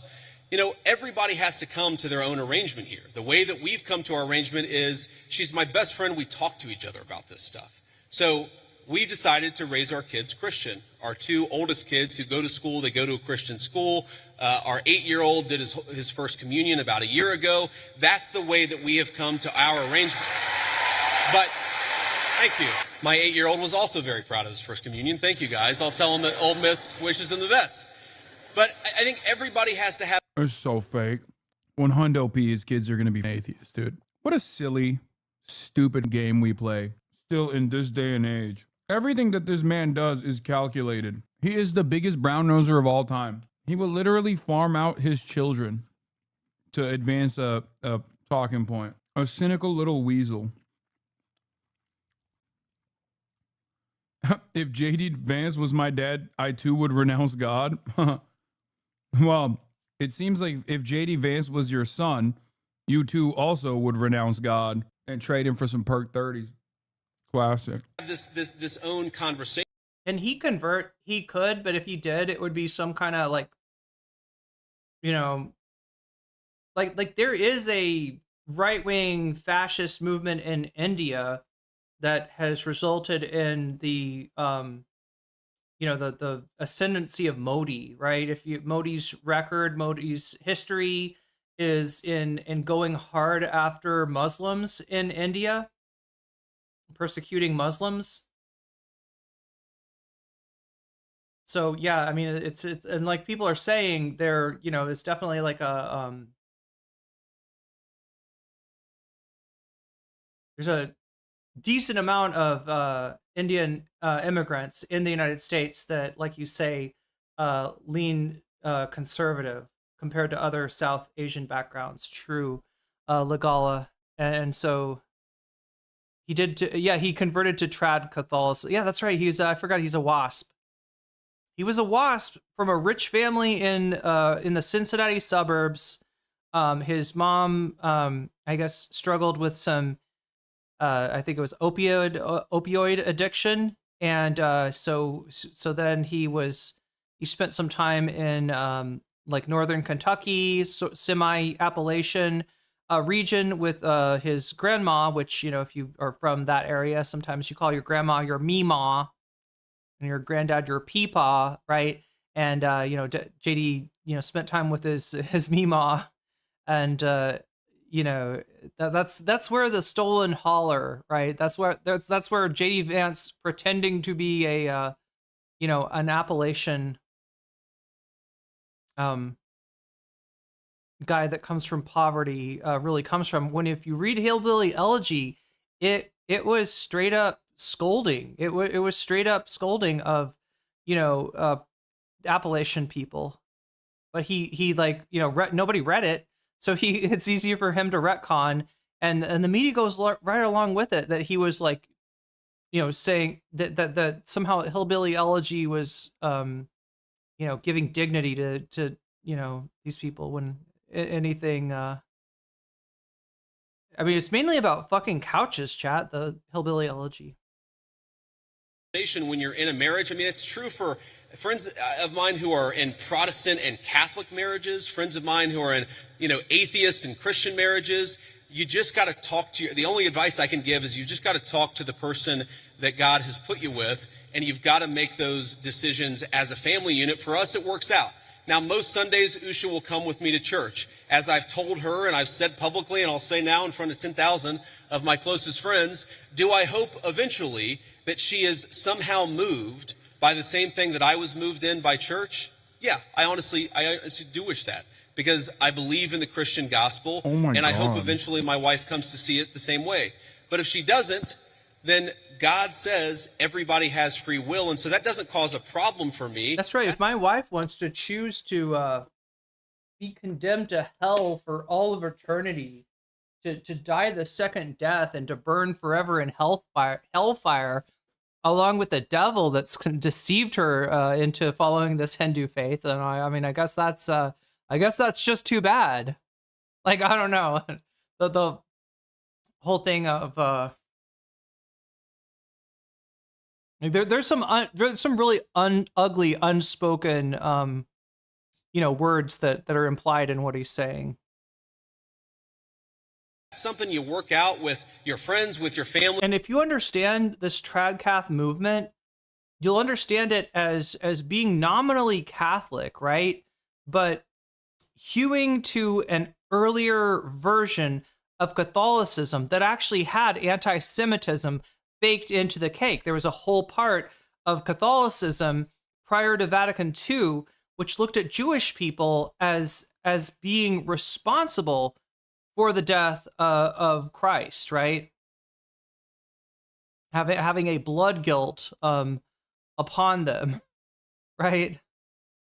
And on top of that, I will say that since most of these converts to tradition, these Tradcath converts, they are culturally WASP, they are culturally Protestant, they are culturally evangelical, right? They kind of bringing this whole like hellfire and damnation, along with maybe a little bit of the prosperity gospel, into a religion that doesn't really, that's not native to Catholicism, right? It in some ways, this Tradcath movement is it's like the worst of both worlds, right? Of Catholicism and Protestantism. With the person that you love. Again, one of the most important Christian principles is that you respect free will. Usha's closer to the priests who baptized me than maybe I am. They talk about this stuff. My attitude is you figure this stuff out as a family, and you trust in God to have a plan, and you try to follow it as best as you can. And that's what I try to do. I want to make a... It's so fake. Remember, he's a Yale graduate, pussy-ass libtard. I guess there is some kind of divine punishment at play here, because like you're trying to farm respect from an audience that literally thinks you married someone less than human. So good luck on that front. Who think your children are lesser than they are because they're half Indian. You have to really eat a lot of self-respect in that regard. It's probably even harder than doing this whole routine about Christianity and how you... Welcome, streamer. Welcome, Raiders. Good to have you along with us on this night as we're watching JD Vance in front of a room full of basic... I mean, this is Turning Point USA, but at this point, Chad, there's not a lot of difference between the TPUSA crowd and the Groyper crowd, which, used to follow Charlie Kirk and TPUSA everywhere, calling the worst names in the book, right? At this point, the TPUSA that we're seeing here is more or less groyped up. And, and Vance is being asked now, in this case, by somebody who thinks that the Trump administration, who doesn't agree with the Trump administration's immigration policy, but in front of a room full of people who maybe even think that if there's a problem with their immigration policy, it's that it doesn't go far enough. So, that's where we're at. JD Vance has just called out Hasan Piker for shocking Kaya, for being a bad dog owner. He's eating the cats, he's eating the dogs, he's shocking the cats, he's shocking the dogs, and we have a vice president who is terminally online enough to have fully absorbed a Dan Saltman psyop. So that doesn't make me feel good. I don't know if it makes you feel good, but good to have you along the ride with us, JD Vance, getting supposedly roasted a little bit. Although that first one was somebody who disagreed with him, thought that that Trump's immigration policies go too far or a little bit cruel. That there's maybe a little bit of racism mixed in, and is sort of like based on the fact that this same racism could cut against his family, could cut against his wife, trying to get some explanation about like where do you draw the line on which immigrants are acceptable and which immigrants you are going to try to remigrate, because yes, that is a word, as a far-right catchphrase, a far-right slogan that has recently shown up on the Trump administration's Twitter accounts. Nice jack-o'-lantern. Oh, the Trump. Yeah, I should have some decorations up here, Chad. I have Waluigi. Waluigi's not even dressed funny, but yeah. They TPUSA didn't have a lot of empathy for that questioner. I'm guessing the next person to talk to him is going to be coming from the right. And you could see a situation in which, somebody is giving him shit about his family, about, Usha and his kids, rather than this person who's trying to say, hey, based on the fact that you are, you're in a marriage that's mixed religiously, could you maybe not have a little bit more compassion? Because the real question is, how does JD Vance disambiguate somebody like Usha from the the immigrants that he is hostile to, that he's trying to push out, the immigrants that the Trump administration now seems to want to remigrate? They're not satisfied at just kicking out people that don't have their papers in order, that aren't documented, as it were. They're talking about like trying to take away citizenship, trying to take away things like green cards, and ethnically cleanse the country, right? So I don't think he has a real good explanation for that. Unfortunately, the first questioner phrased it in a way that allowed him to sort of avoid that question. But yeah, that's a question that he hasn't really answered. What is different about your family? What is different about Usha that makes that that exempts somebody like her from your targeting, whereas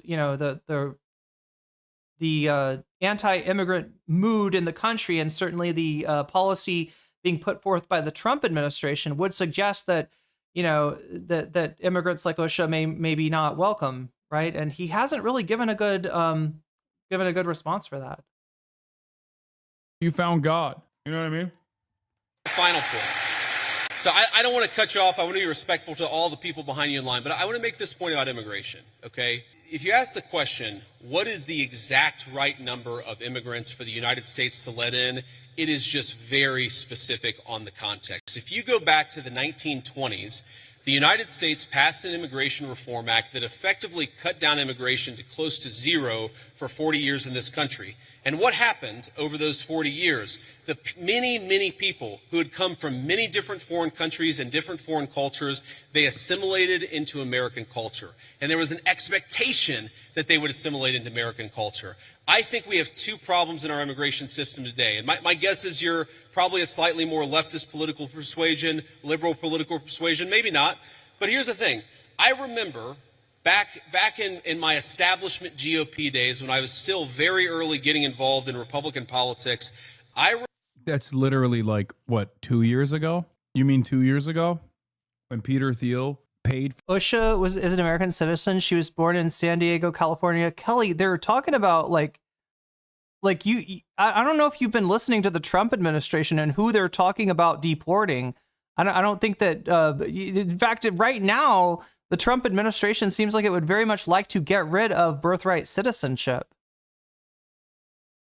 So yeah, while in the very beginning of their moral panic about immigrants, it was about Tren de Aragua and criminals and the person that killed Laken Riley. It was they sold this all on the idea that we're going to get rid of these dangerous criminals that somehow Biden is just like allowing to hang out here. And at this point, it's gone really far, really fast to where, something like remigrate, a sentiment like remigration is one that doesn't, doesn't necessarily exempt somebody who is born here. For you to run for Ohio Senate. He makes it seem like he's been doing this for like... Yeah, exactly, Narwhal. They've deported plenty of citizens born here and otherwise. There was just somebody that, they worked for Trump in his golf course or something like that? That ICE had to that ICE had fully deported. ICE had kicked this person out of the country, apparently by accident. This person was supposed to have a deportation hearing, I think, in Arizona, and just through incompetence maybe, or maybe willful incompetence, ended up just getting kicked out of the country and was only recently brought back. And probably because of his connection to Trump. How many people out there do not have a connection to Donald Trump and are citizens and are getting kicked out? The fact is that we don't know, because the way that they do these, ICE, the way that ICE works, bypassing due process, makes it so that somebody even with citizenship would not necessarily get the chance to show that, to prove that, right? And you can see the same sort of phenomenon going on in their attacks on boats off the coast of Venezuela, right? They blow up the boat, they kill everybody on that boat, and then, if later on it turns out these were just fishers, these were just, people, oh well, they've almost buried the evidence. They've almost sank the evidence, right? It's very convenient when the boat is at the bottom of the ocean, when everybody is on it is dead, that it becomes harder to reconstruct who was actually on that boat, and did they indeed have some sort of connection to, I don't know, gangs bringing fentanyl into the United States, which is what Trump is claiming. I think at this point it's pretty clear that in a lot of cases, no. Wait, this person got sent to Africa? I think a lot of people forget that this man was a woke libtard on MSNBC in like 2018. I believe it was 2020, right? Was it the 2020 race where he won his seat? The only Peter Thiel candidate that actually won. Oh, no, it's not even 2022. Not even 2020. Oh, my God. 2022, baby. So, yeah, it is literally 3 years ago. I was right.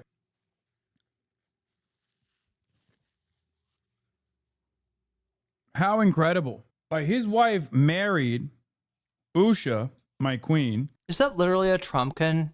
Like, is that thing literally a pumpkin? Married a guy who wrote a famous book that liberals love to consume about how the white working class are fucking stupid hicks with so much hatred in their hearts that they voted for Donald Trump because they're a bunch of racist, irredeemable, monstrous hicks. And then she had to sit there and watch him go on every fucking neo-Nazi podcast for the next like 4 years, only to become the vice president of Donald Trump. Because remember, these are people that are Yale graduated. JD Vance called Donald Trump Hitler. They know better. Imagine getting married to a man and having children with a man only to have him turn into a fucking groiper on camera. That's gotta be pathetic. That's awesome. You're like, hey, remember when we were at Yale and we were both? I gotta wonder about this, right? So, like, what we know about JD Vance is he is a protege of Peter Thiel's, and the reason that he was picked to run and supported, I think Peter Thiel dropped a lot of, it's a pumpkin with, it is like a pumpkin. It doesn't look like a pumpkin. Did they carve the, did they just like,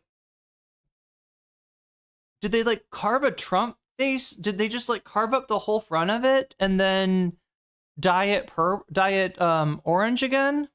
Is that how they got that effect? Because it doesn't. It looks like a mask or something, a jack-o'-lantern.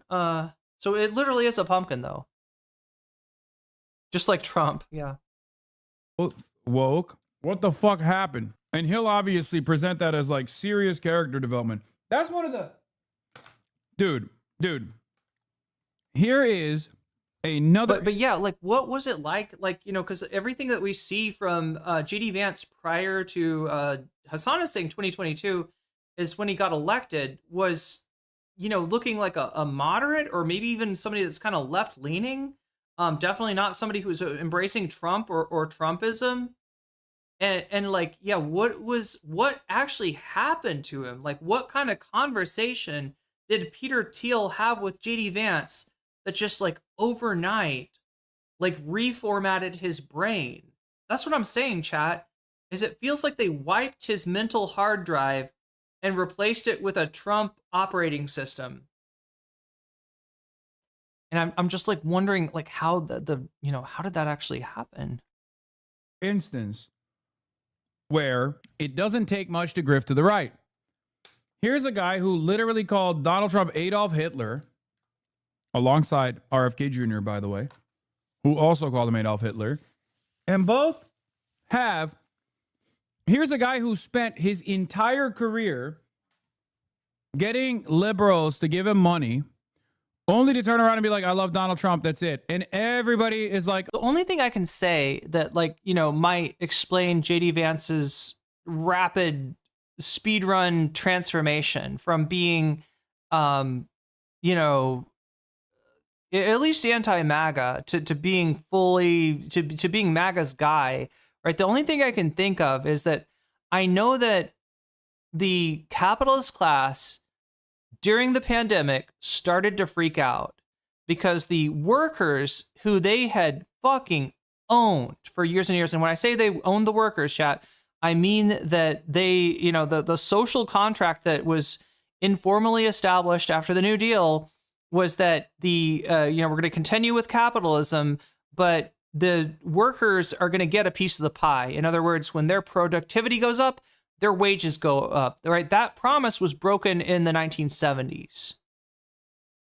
And, you know, this precedes Reaganism and a lot of other, you know, the Democratic Party leaving unions behind, all kinds of stuff, right? The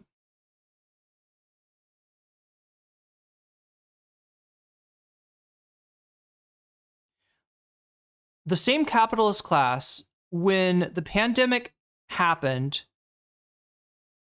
were very upset with the fact that workers had so much power now. You put money in people's pocket, you extend unemployment, and you now have a working class that's able to pick and choose what, you know, job they want to work, what position do they want to be at, right? And when that position is you know, when the work-life balance is fucked, or they're unreasonably like asked to come back into work sooner than it's safe, these people can go somewhere else. They've got money, they've got the ability to pick and choose who they're working for and try to take the best deal. And my understanding is that this is what pissed off the capitalist class. And this is, you know, we think about the pandemic as just like naturally spurring the backlash to the pandemic, the anti-vaxxers, the ivermectin people, like, right, all of this stuff. You know, we think of this as kind of spontaneously, you know, arising like some kind of mass formation hysteria. But in actuality, a lot of it was, I'm not saying that didn't happen, right? But a lot of it was astroturfed. A lot of it was farmed. A lot of it was, you know, a lot of this, you know, sort of disinformation was actually put out there by the capitalist class as a means to get people back to work sooner. And, you know, like to make it look like it's the people that hate the lockdown, even though, you know, on one hand, the lockdown was empowering workers. Now, there's another side to it too. Obviously, you know, people that were that were not allowed to, you know, that were like necessary workers during the pandemic. People that were,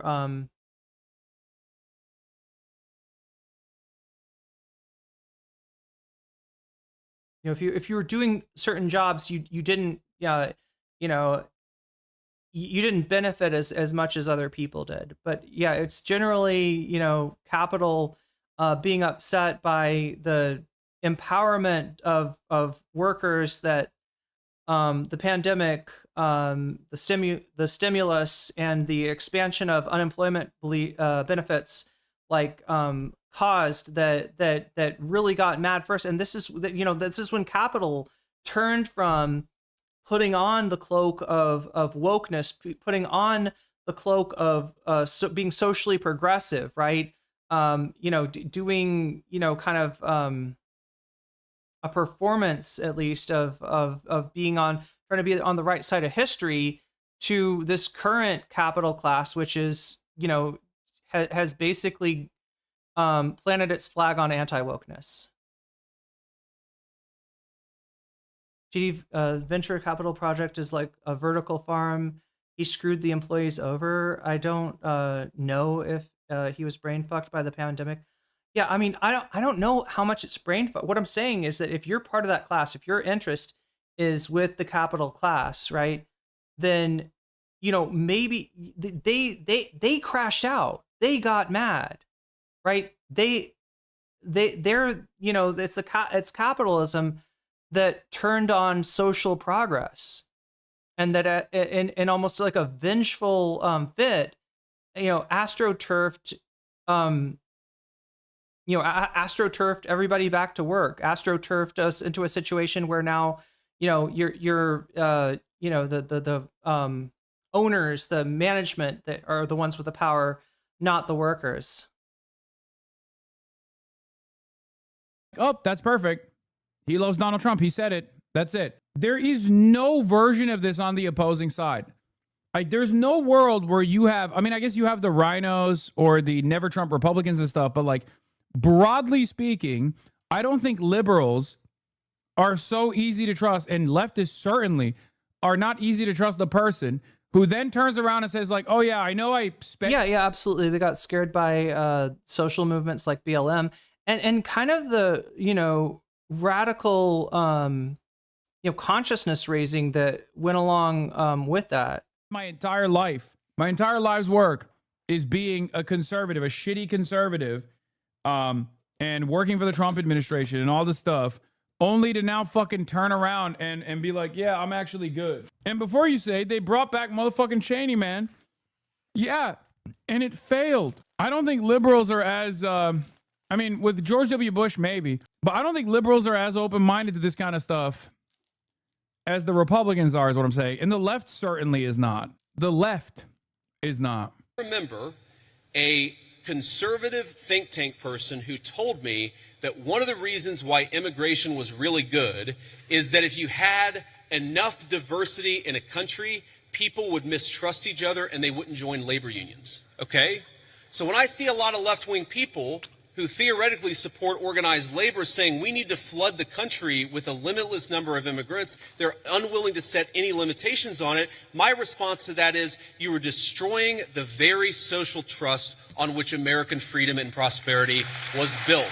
And that is really important. So the honest answer to... I mean, you see what he's doing here? He's trying to make unions right-wing again. In fact, I'd even say white nationalist, right? The great thing about a union is that our economic interests cut across various social divisions.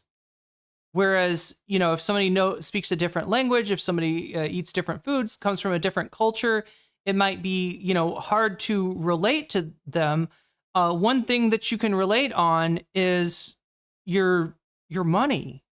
But it's only if you don't view them as a threat to that money.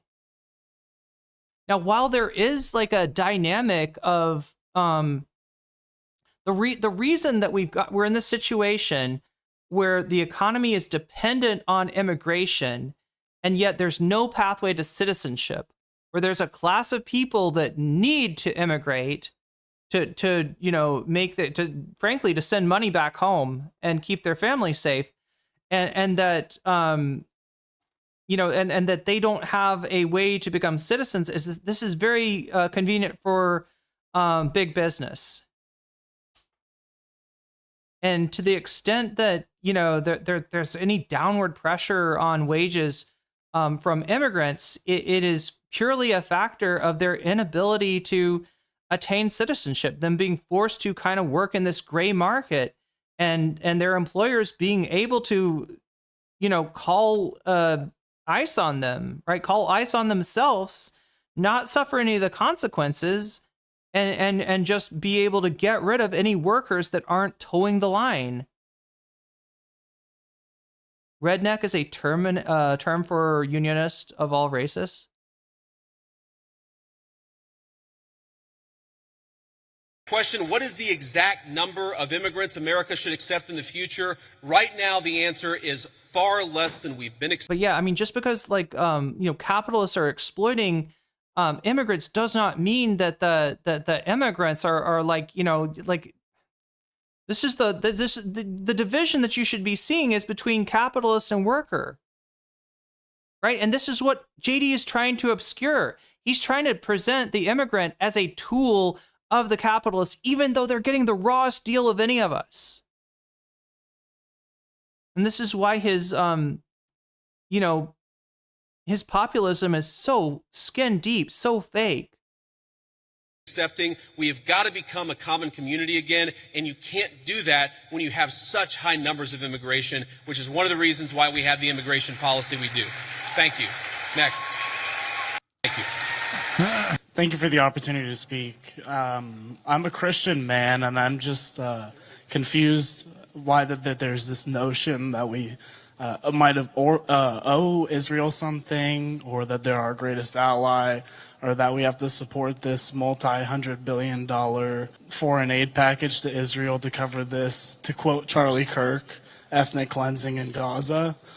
I'm just confused why this idea has come around, considering the fact that not only does there... Yeah, Chris Tabalente, that's not a number, JD. Listen, the reason that he's so cagey on the number is this. It's not about a number.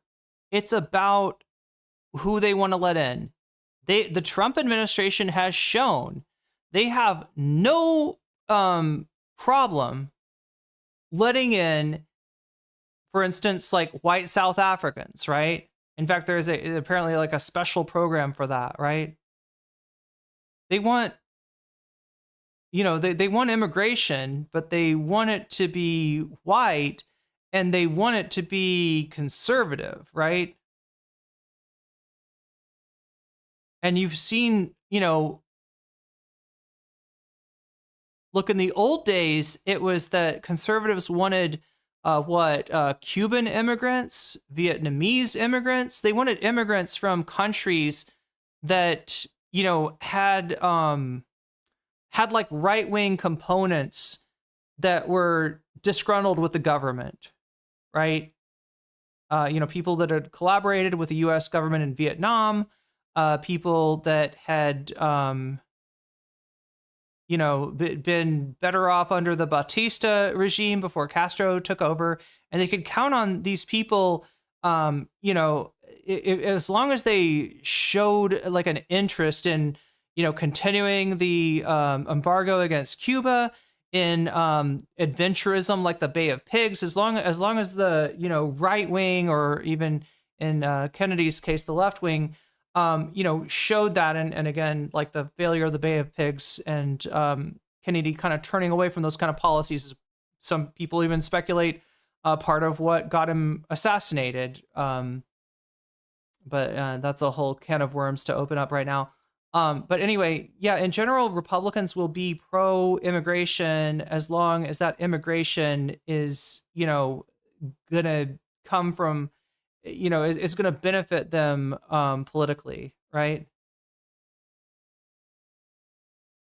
And maybe even harm the countries that the United States sees as enemies, so, countries in the global South that are turning to the left mainly.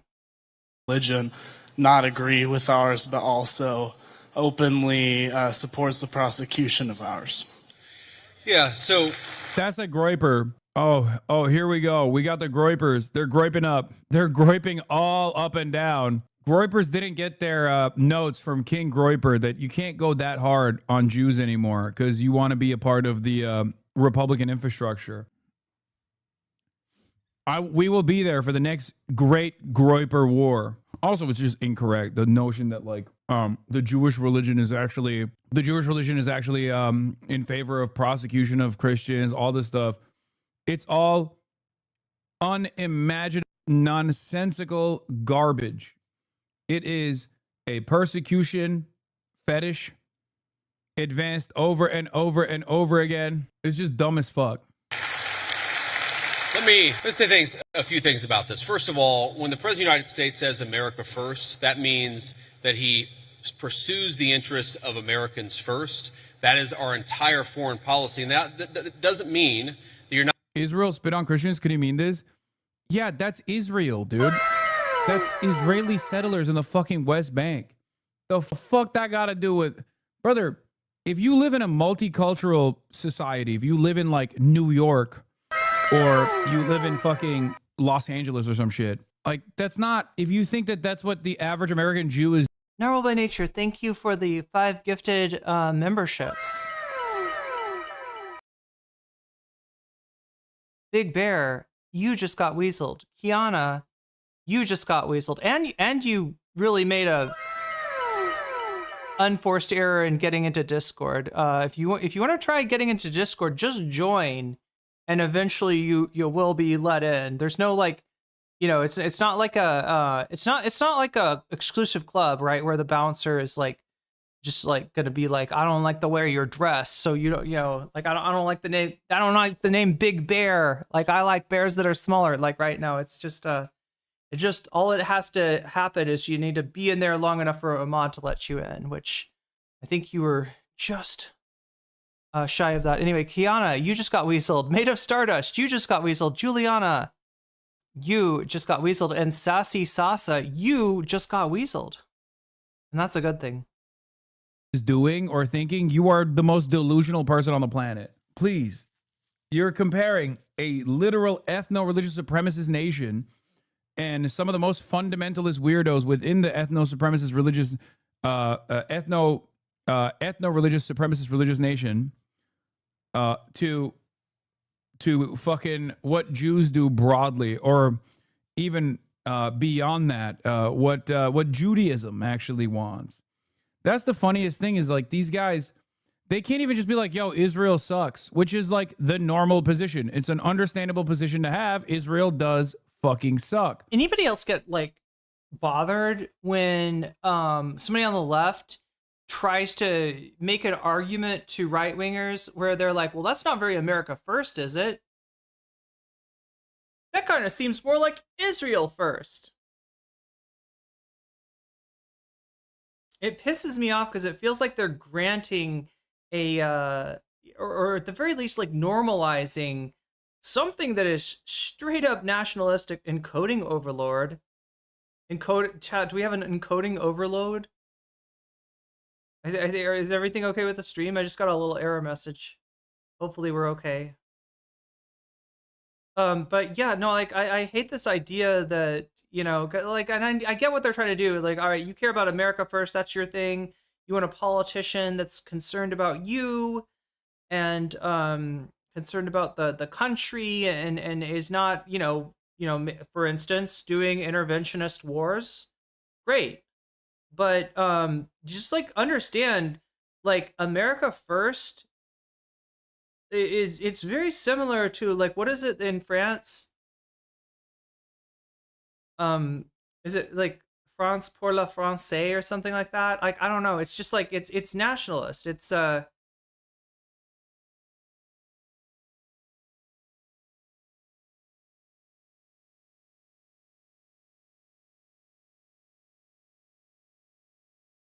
look, while an isolationist stance, which precludes maybe some of the adventurism, some of the foreign intervention that the United States does as a part of its grand game of geopolitical dominance, is you could see that as preferable to going into Iraq, going into Iran, going into Afghanistan. It's just like, I really don't like the idea of accepting that framing. They have to be like, Israel sucks, but honestly, it's because of Judaism. It's because of the Jews. Israel sucks because it's comprised of Jews. And I read the Talmud, and the Jews are always saying we have to drink the blood of Christian children. Like, all this shit is just so fucked. God, I need to figure out what they're doing with the Talmud, because I've heard a lot of right-wingers like try to hang their anti-Semitism on you know, something to do. If you don't know, chat, the you know, like the Hebrew Bible is called the Tanakh. That's Torah, Nevi'im, and what is the last one? Ketuvim. But anyway, it's three different sections that you know, roughly comprise, like, you know, yeah, like, so on top of the Tanakh, there is a commentary built by rabbis called the Talmud, right? And what it is it's like a, you know, it flows along with the Bible, and it's a commentary on all the, you know, books, all the verses, all the chapters, written from various rabbinical points of view.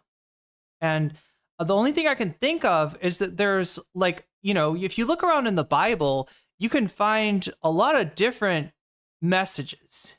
You can find a lot of different stuff in there, right? Some really objectionable stuff, like where God's like telling people to, you know, kill all of the women and the children in the village that they're you know, fighting against, or, you know, like there's really, and then there's really, you know, good stuff, right?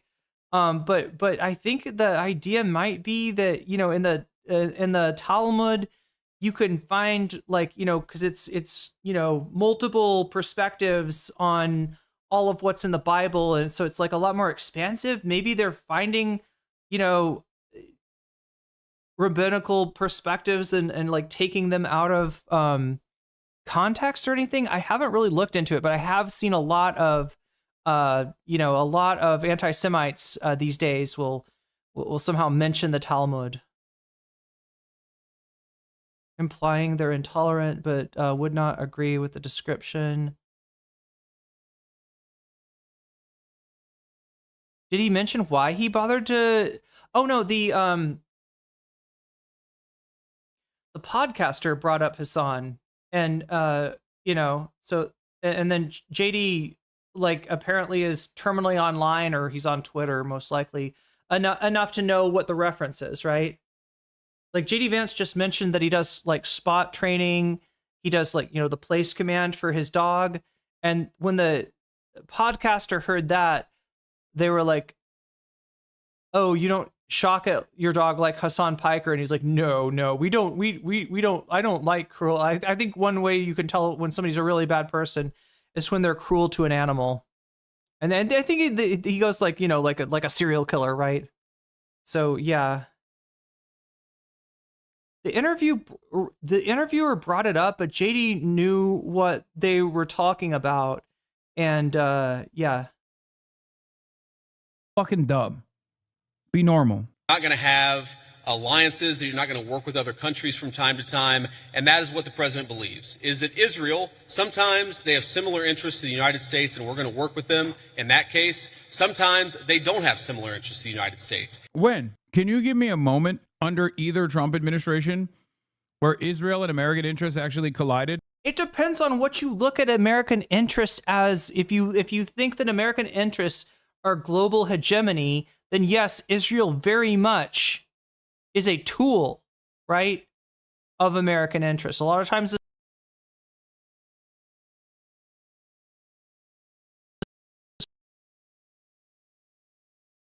overload. Are we okay? Are we better? No, are we back? Are we okay? Chat, are we all right? Do we F? Do we have an F? Come on. Come on.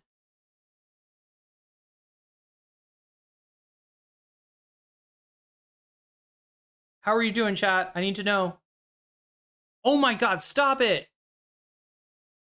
Okay, sorry. I'm just like, I'm trying to, all right, let's kill Discord.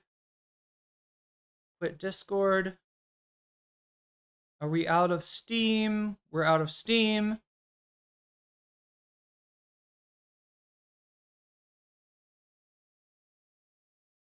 Refresh and reload.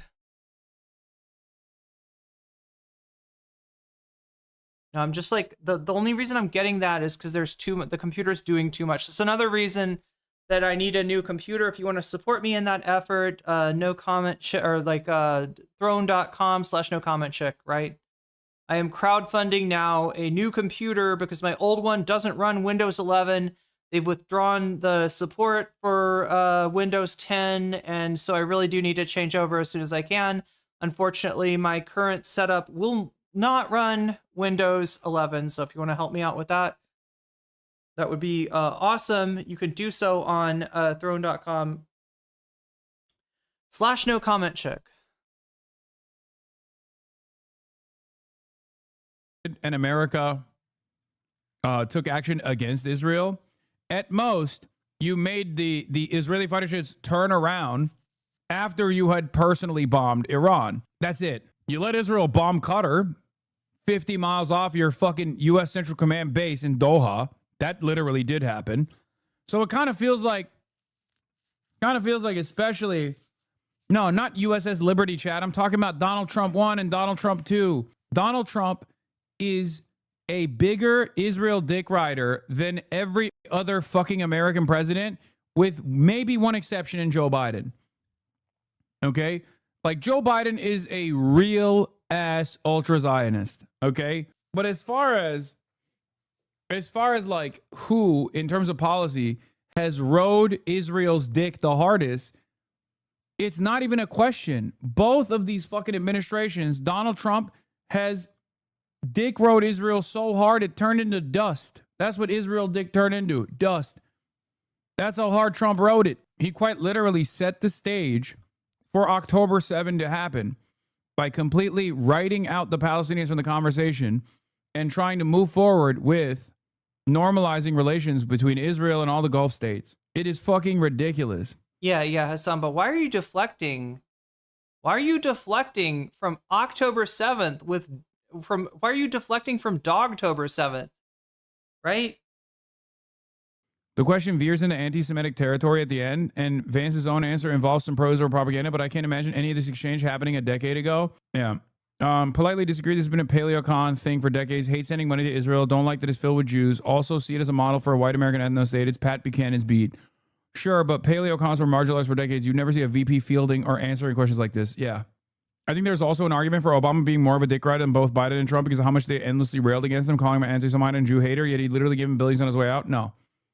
The reason why they gave him shit is because Barack Obama was pro-Israel as every other president was, but he was very much at odds with Israel's interests when it mattered, and that's the reason why they fucking endlessly yelled at him and called him a Jew hater.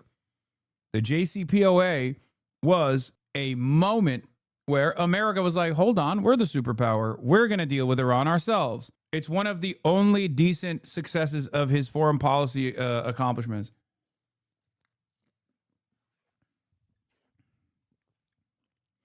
Yeah, Barack Hussein Obama. So that definitely was a major shift, not prioritizing Israel's. And it's not like he was, super invested in like the Palestinian plight or anything. He could have done a lot more in that regard. He didn't.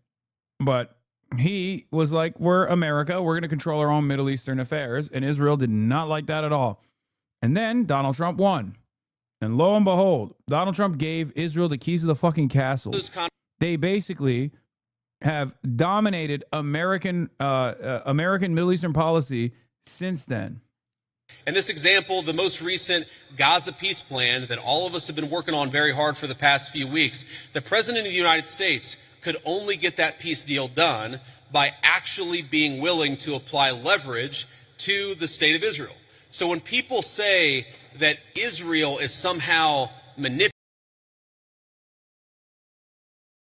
What the fuck just happened? Are we okay? Or controlling the President of the United States, they're not controlling this President of the United States, which is one of the reasons. Yeah, right. Donald Trump has Miriam Adelson's old ass fingers shoved so far up his asshole that she basically opens and closes his fucking mouth. The idea that this president is far, far more aggressive in terms of dealing with Israel is such a ridiculous statement. Miriam Adelson is resting her fucking old ass hands inside of Donald Trump's nussy, his neck pussy, when she doesn't feel like making Trump talk.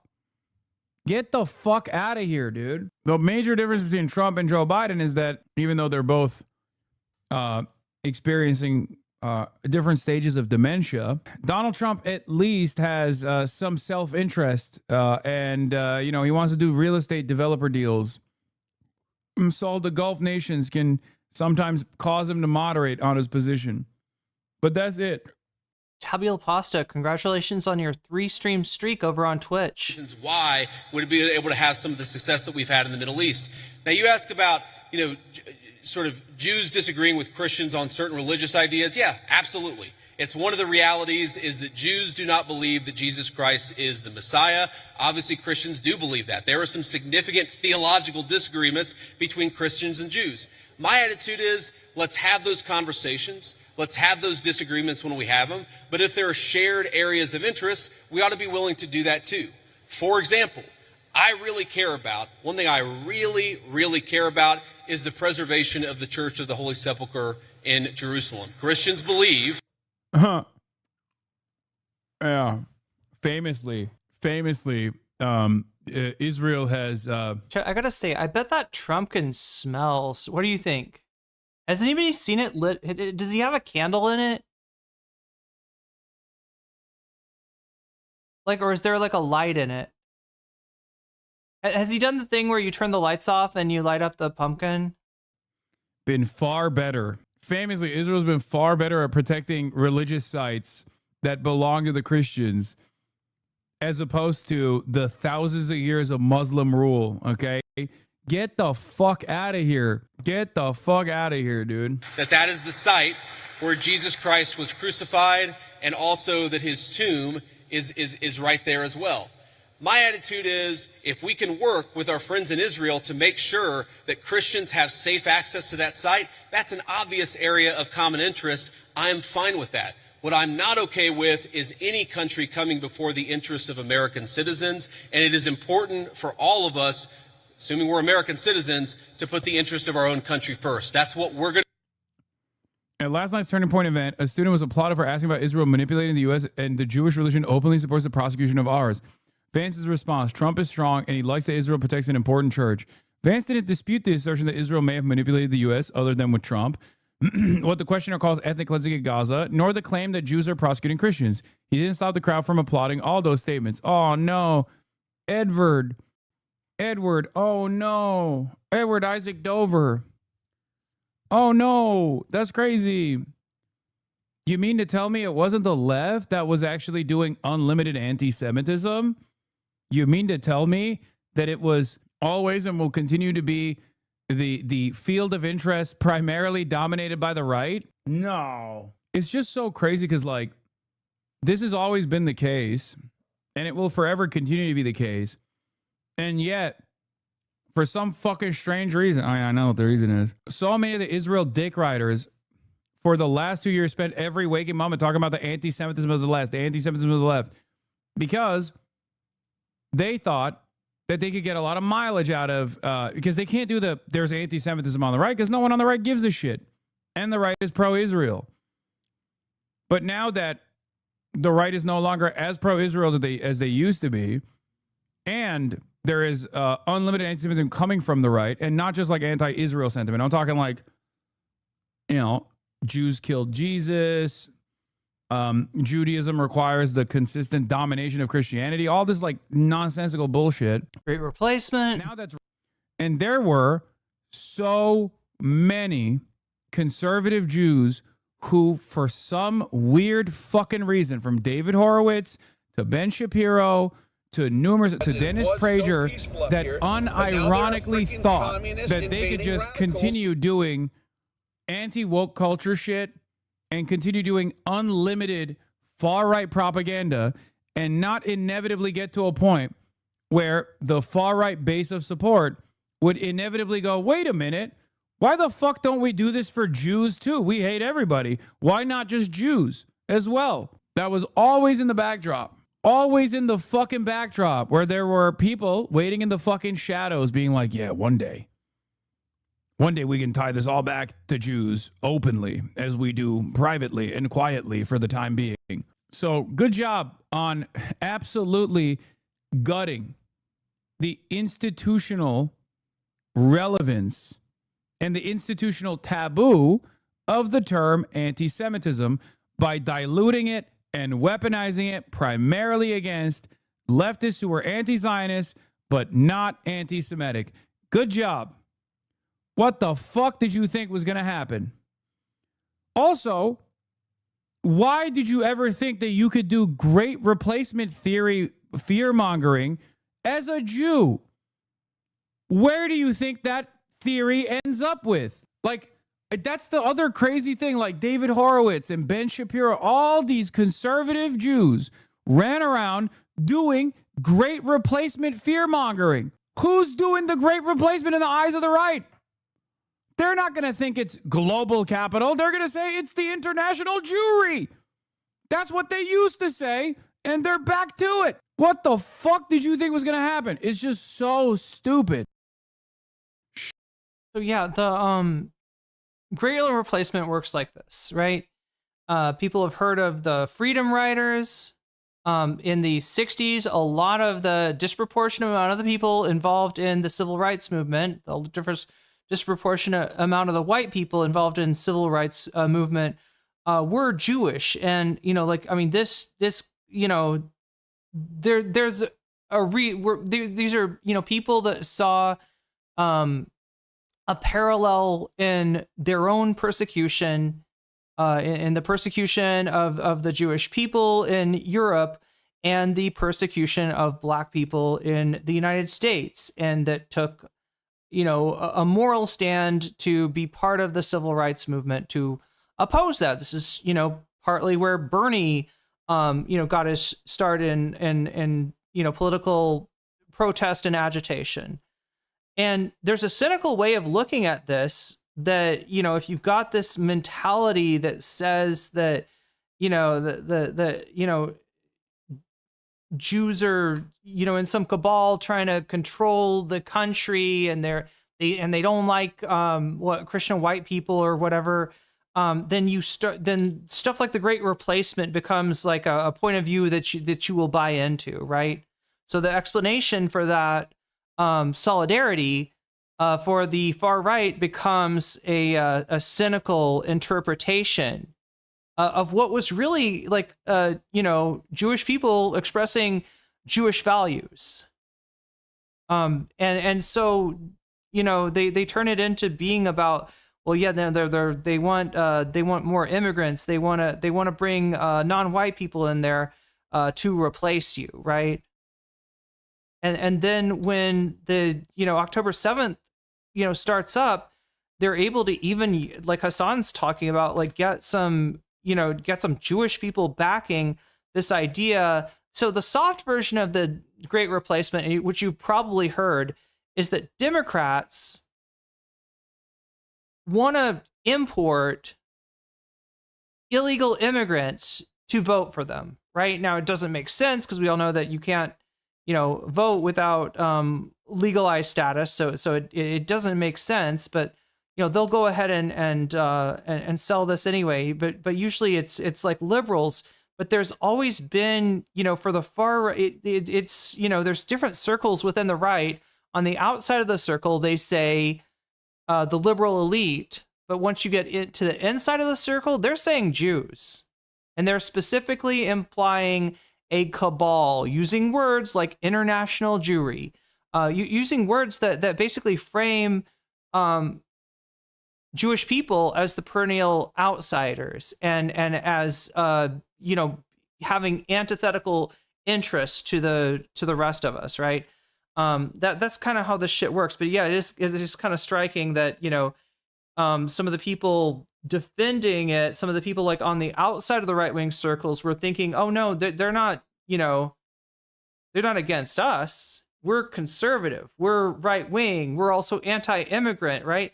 And traditionally in the United States, like going against another immigrant group was a way that, for instance, the Irish gained more acceptance, or were thought to have gained more acceptance by adopting anti-black racism, right? That's a classic historic thing. So there's some precedent for that, but no, at the end of the day, the forces that are driving the right wing were not kidding about their anti-Semitism. People thought that Hitler, you can read New York Times articles from the 1920s that say, is Hitler really all that anti-Semitic? Maybe he's just using it to build his movement. Maybe Hitler doesn't really care about the anti-Semitism. No, it turns out Hitler really does care a lot about, it's kind of his thing, right? It's kind of his main thing. Pretty sure that ADL considers the Great Replacement theory to be anti-Semitic. They did. They did, Sophia. But the ADL has not cared about or has not opposed right-wing anti-Semitism probably since October 7th.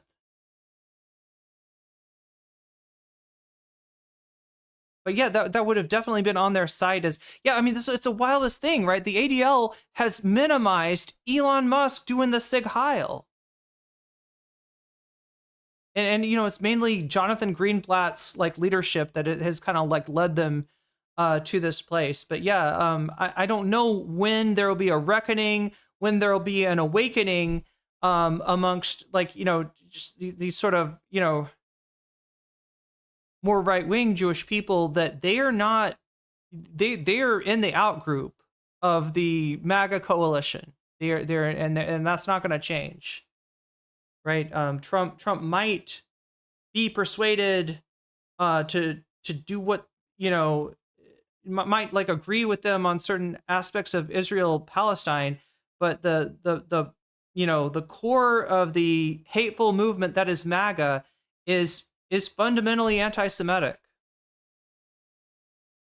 Anyway, let's take a look. So there's one more thing I wanted to show you here of Michael Brooks. No, not Michael Brooks. God damn it. I wish I could show you Michael Brooks. That sounds like way more wholesome than what we're about to be watching. This is a much less wholesome Michael. This is Michael Knowles. Sharks. Yeah, all of my ops fell off, which is why I have new ops now. I have government ops. Did you see this guy who loves the debate to you is crying to the Senate about how scary you are? Type of left-wing ideology. Chat, when did Hasan have a debate with Michael Knowles? When did this happen?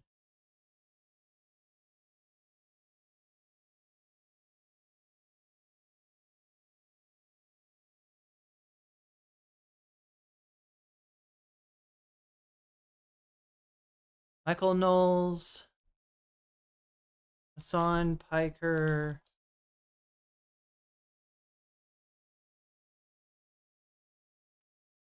What? There's a Michael Knowles. Oh, geez. Michael Knowles has talked about collargate? I didn't know that. 1 year ago, Hasan Piker is right. No idea what that's about. Hasan Piker versus Michael Knowles. I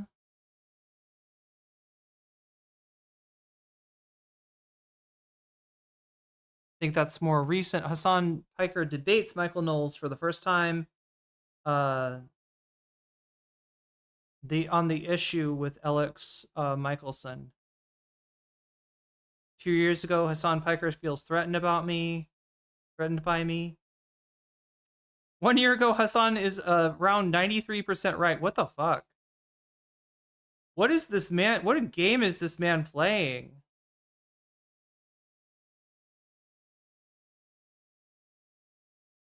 10 months ago, Michael Knowles eviscerates Hasan Piker in brutal debate. I think that's this one. I think that's...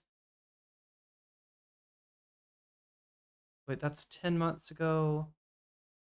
This is the one. This is the one. Okay, let's take a look and see what this is about. In responding to coronavirus, should we be doing more in terms of government than we're doing right now? What do you see as the role of government right now? I think that the government has fallen short in nearly every capacity, and then of course we need to be doing more. 5 years ago, chat. 5 years ago. don't even understand what we could potentially do less than what we have done thus far, whether it's a moratorium on rent or an abolition of rent for the time being, even that also accompanied potentially some moratoriums on mortgages as well, make it easier on the homeowners on top of everything else, and then beefing up our unemployment payment system would be an immediate necessity. And I feel like we have fallen short. We have 40 million or more than 30 million people unemployed in this country right now, with 1.5 million that filed for unemployment this past week. And there are a lot of people out there suffering currently. And I truly don't even know what we would do less than what we have done thus far. I mean, Michael, there are a lot of people that have lost their jobs through no fault of their own, been sort of mandated to do that by the government. They can't pay the rent right now because they don't have income coming in. What do you say to this idea of a rent moratorium? Well, I actually have to agree with Hasan that I think the government's handled this abysmally, although, as you might expect, for different reasons. It's true, people can't pay their rent. They can't pay their rent because they've been mandated not to go into work. The trouble is there actually isn't enough money to solve that. So we've now spent $6 trillion in the United States at the federal level to get us through 4 months of this virus. If my math is right, that means it would take us $18 trillion at least to get through just 1 year. And at the rate GDP is going, that would overwhelm even GDP. You could take all the money that we make in the United States, give it all for coronavirus relief, we still wouldn't have enough. The only way that we can possibly get out of this is to reopen the country, but unfortunately this has become a political issue. Frankly, I think it's been a political issue from the very beginning. People have politicized it on both sides, but I think mostly on the left, and I think that we can expect to see some of the hysteria, which is not based on scientific studies, begin to ebb on November 4th if Joe Biden should be elected president. That's my prediction right here. Hasan?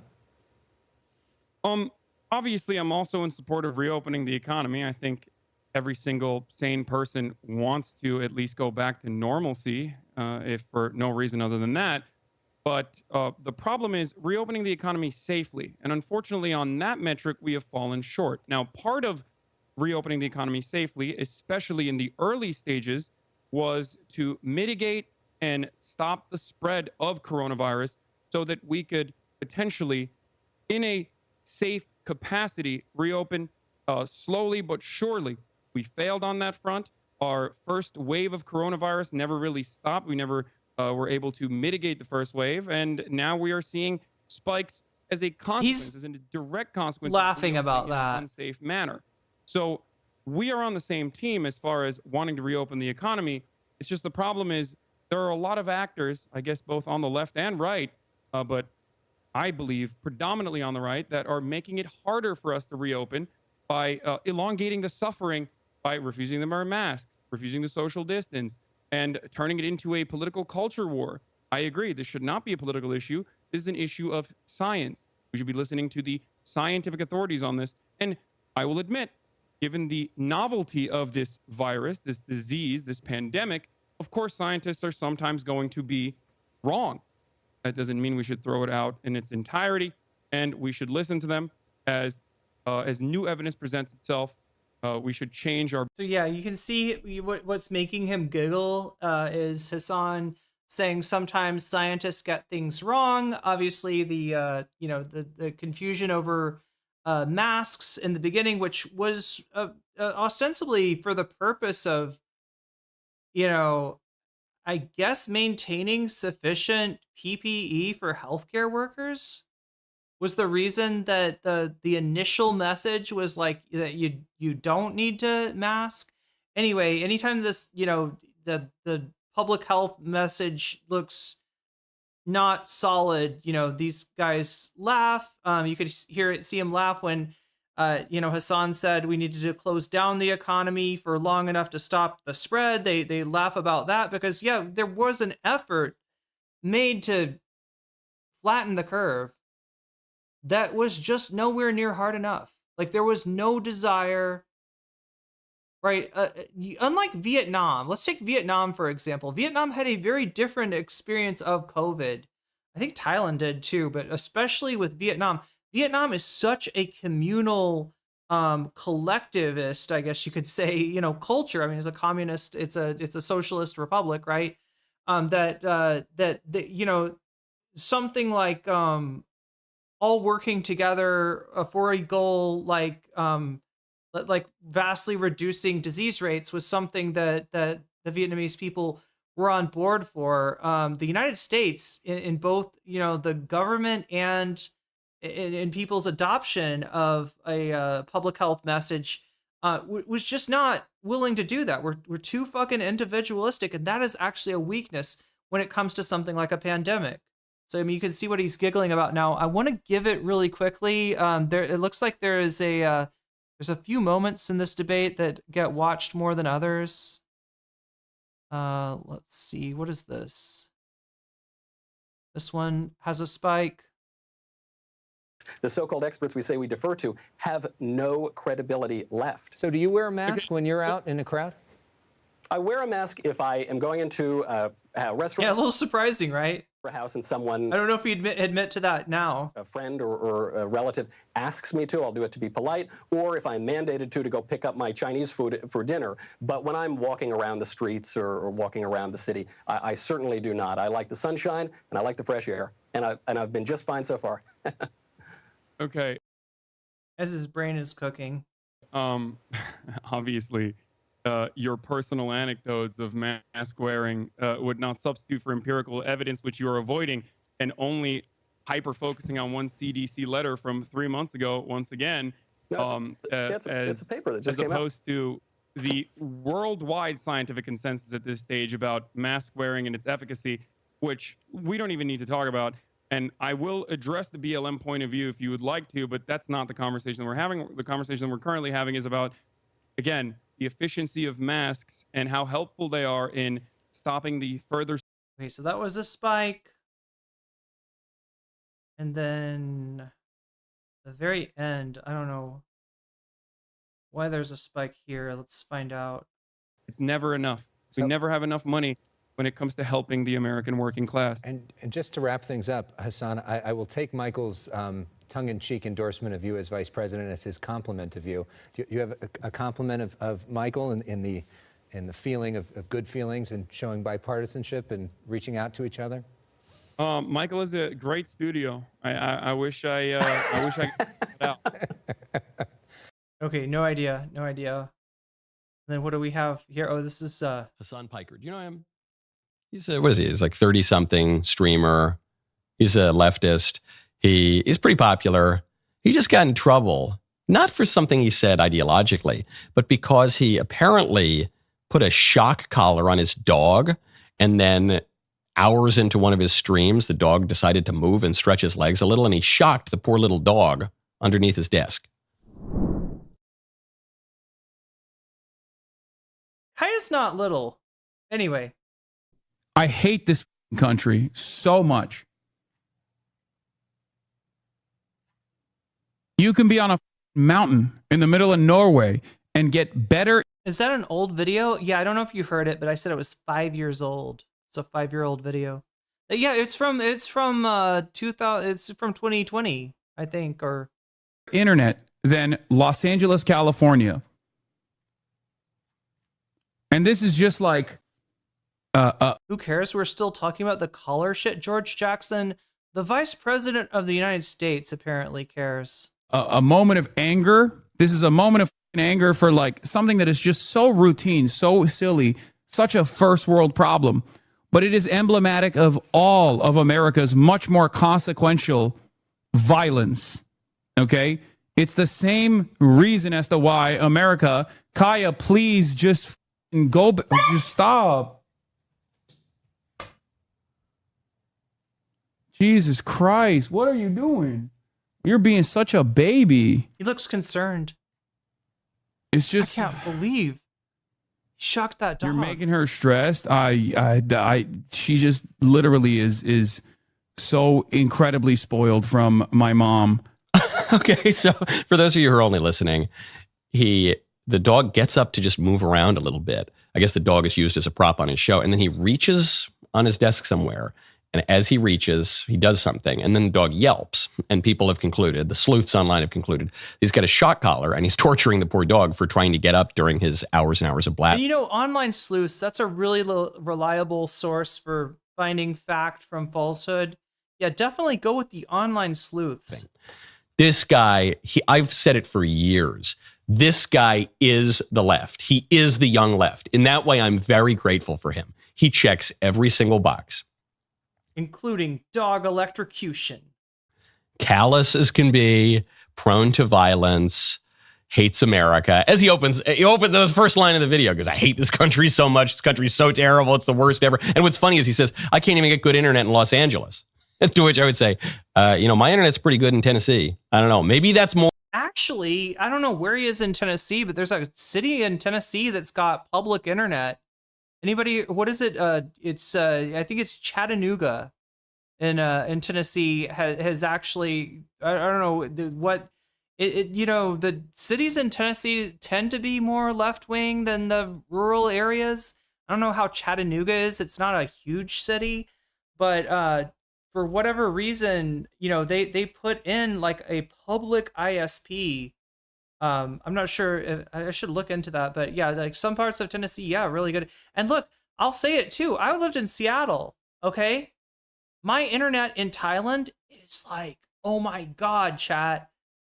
It is 100 times more reliable. And by reliable, I mean, I don't have little cuts out. I was really worried about this, right? Because my understanding of like the rest of the world is that America's the center of the world. Everything's kind of really good in America. And if you go outside of America, maybe the infrastructure, kind of sucks. And while, there are problems with, I don't know, building standards and people have pointed to a construction in Bangkok that fully fell down and killed some people during the most recent earthquake, right? I've got no complaints about the Thai infrastructure. I mean, it is a little weird if you look at electrical poles. There's more wires going between them, and it kind of looks messy. It kind of looks like a bird's nest sometimes. But what it brings reliable internet. It brings fairly reliable power. But yeah. So anyway. This is Michael Knowles, I guess just getting some views off of a popular topic. This isn't, I don't know how he's going to make this political, other than just saying like young leftists are violent and callous and hurt dogs. More of a LA problem. Of course, his answer is, we need to make all of America like LA. Well, now you're in this. That's a company. That's an ISP. It's not a problem with... Come on. City that isn't functioning very well. My city is working really great. Anyway, people are horrified by this. They're not horrified by all the other things he's ever said. They're horrified that he would shock his little dog.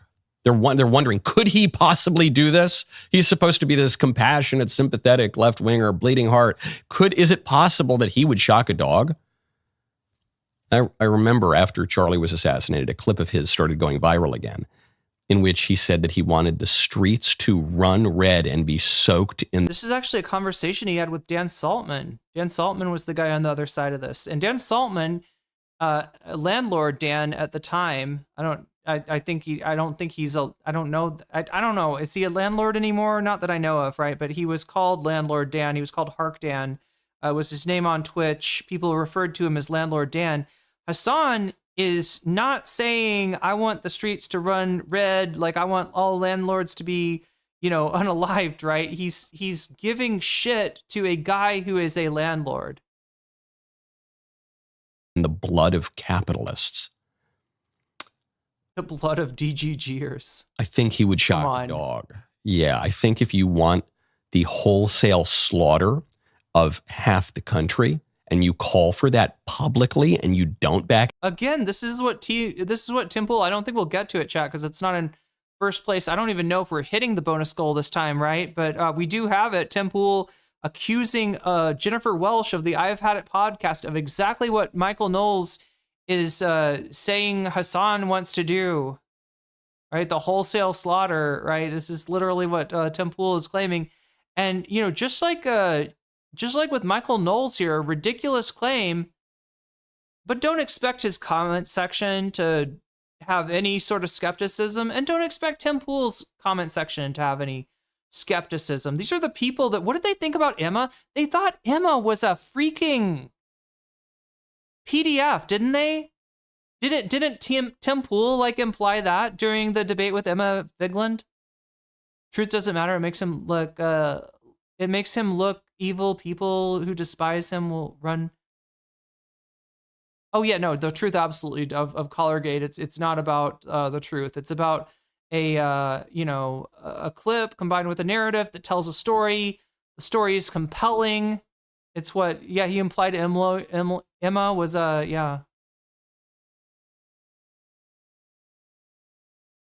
Play the. Oh my god, my button is see if I press it this way. No? Wow. I don't know why I'm losing my button here, chat. Down and It's not a good night, but I feel a little bit right. I don't know what it is. I ate those Rosella apples, right? The weird looking apples that look like pears, and like I feel better. I don't know. I don't know what it was. Like it's almost like the bitterness of I don't know. I don't want to. Don't regret it. I think you would be willing to shock a little doggy. Yeah, I think you would. Now, some people don't actually. It is kind of funny because people often point out that Hitler really loved dogs, you know? And so sometimes there are, I don't just mean to point to Hitler. I mean like the whole. Yeah, and some people on your side of the political fence really love Hitler. Animal welfare, PETA, environmentalist left. These are people who almost to a man support slaughtering babies and abortion.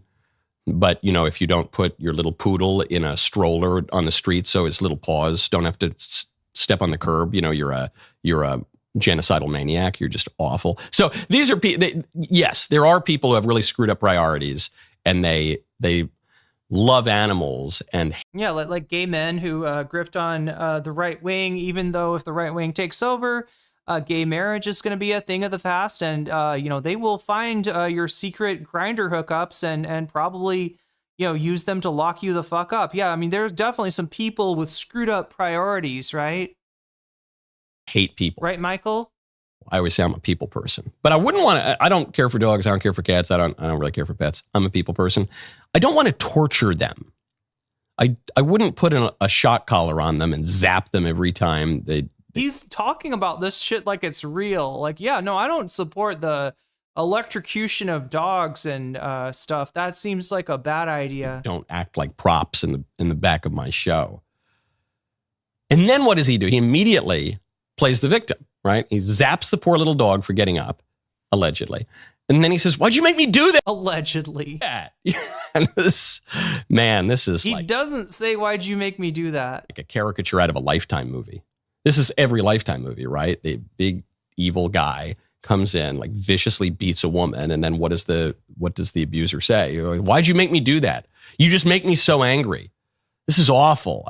I hate how angry I am." And the reason I mention this is not merely to beat up on Hasan Piker, who deserves it, and he obviously should be excluded from. He deserves it because he beat me in a debate.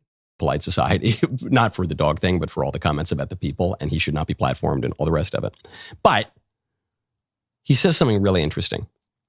He says, so angry. I'm so angry. And it's just these little things, but it's emblematic of, I was like, yes, it is emblematic because it's emblematic of everything that's wrong with this country that sucks. But I think, no, you're so close. Your anger is. He's right. It actually, like, I don't know what, like he's mad at the internet. I mean, not in the Kiwi Farm sense, but in the sense that he's literally mad at the performance of his internet, right? I don't think he has a problem with speed. I think he pays for the speed, but it's unreliable. And this is what I experienced in Seattle too. Now, Michael Knowles says it's not like that in Tennessee. I can't, vouch for that one way or another. But I will tell you, if you live in the United States, you're getting ripped off. You're paying more for your internet than I am. You're getting very likely lower speeds. You know how like in the United States, a lot of people pay for a gig and hardly anyone gets a gig? You're lucky if you get 500, right? You're lucky if you got like 500, you pay for a gig and you get like 500 500 download, right? I get almost 1,000 download. Like, I mean, it depends on the time, it's not exactly, but I do get, And yeah, my upload is over 500 too, right? I've never had internet this fast or this reliable in the United States. And yeah, you're getting fucked over when it comes to internet. You're getting fucked over when it comes to your cell phone. You're paying a lot of money for not great coverage. Yeah, like the United States, capitalism fucks people. Hasan's actually right on this. Big ass Grok data center in Nashville says otherwise. Oh wait, that he's gonna get overcharged for his electricity. Or? Emblematic of the left's broader resentment, pride, envy. Chat, I can't believe he made a video on this, like with like no fucking substance. All the best he can do is tie it back into, you know how like pride and envy are part of the 7 deadly sins. Well, Hasan Piker embodies that shit. Wrath. And all the other deadly sins. And lust, you know, he went to a brothel in Germany. He definitely embodies lust as well. Philippines 2 megabyte internet, not 2 megabyte, right? It's 900 a month. Wait, 2.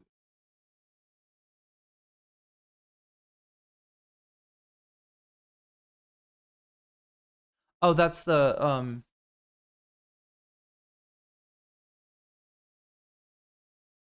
500. What is it? The Philippine peso is the unit there. Zero motion nowadays. Yeah, let's get off of him. I'm sorry, Chad. I'm watching too. It's more. I just wanted to see kind of where this comes from, and I thought I don't know what I expected, but yeah, it's a pointless fucking video. He's doing drama slop, Chad. It's literally fucking drama slop. What is this? Hasan gets mentioned in the Senate Judiciary Subcommittee hearing by right-wing podcaster. That's awesome. I didn't even see this. Michael Knowles. Once again, I like that the Republicans have decided, after sequencing out some of the most horrifying violence in their commentary, they have the audacity to turn around and be like, yeah, these guys that we actually debate against, sometimes they win too hard. I haven't even thought about this loser in years. And he's over here being like, he's scary. Please, mods, please arrest him, please. Holy hell, you can't go one day without being mentioned by the federal government now. It's just, oh God, it is so goddamn annoying. More drama slop has dropped about collargate. What do you mean? Who gives a dude? Listen, you have to understand something. I got government ops, okay? I can't be dealing with whatever supposedly apolitical content creator had to say about me on a daily basis, okay? And it's so funny that all of these people that are supposedly liberals, that present themselves as liberals, present themselves as defenders of democracy, small d democracy. Oh, chat, I totally fucked up. I didn't say anything. I'm sure the butterfly goal is like, oh no, wow. No, what is fucking going on there? Oh my God, no. No, stop it. How? I like pressed the wrong button. Something really weird happened. No, stop it! God damn it. I just need to get my fucking screen back. Oh my God. No! I'm sorry, everything is broken here, chat. Everything is fucking broken. I am not having a good day. I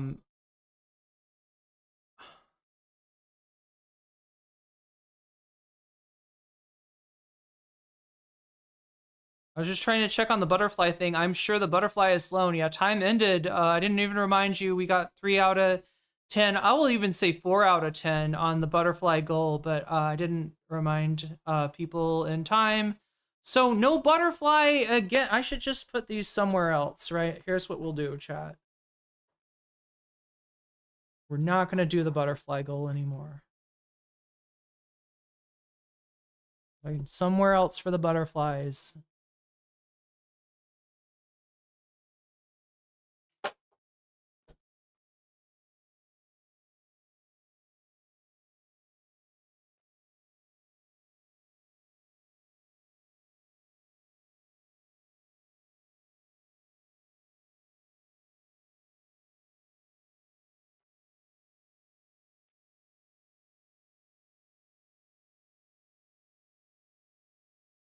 Narwhal _ by super chatted $20.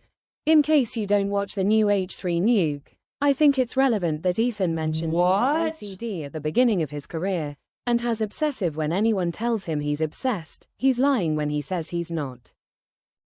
I'm sorry, did you say new H3 nuke? Is that a thing?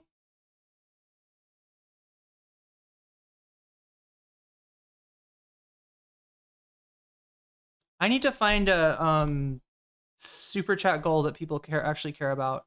What is the how did I miss this?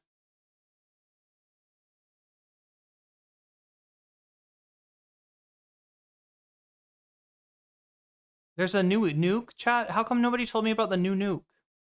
I mean, not that I want to spend excessive time talking about fucking Ethan Klein. We'll watch like a little bit of maybe his freak out over Cruel World Happy Mind today, but like I didn't realize that he's done a nuke. Is it the one about the brothel?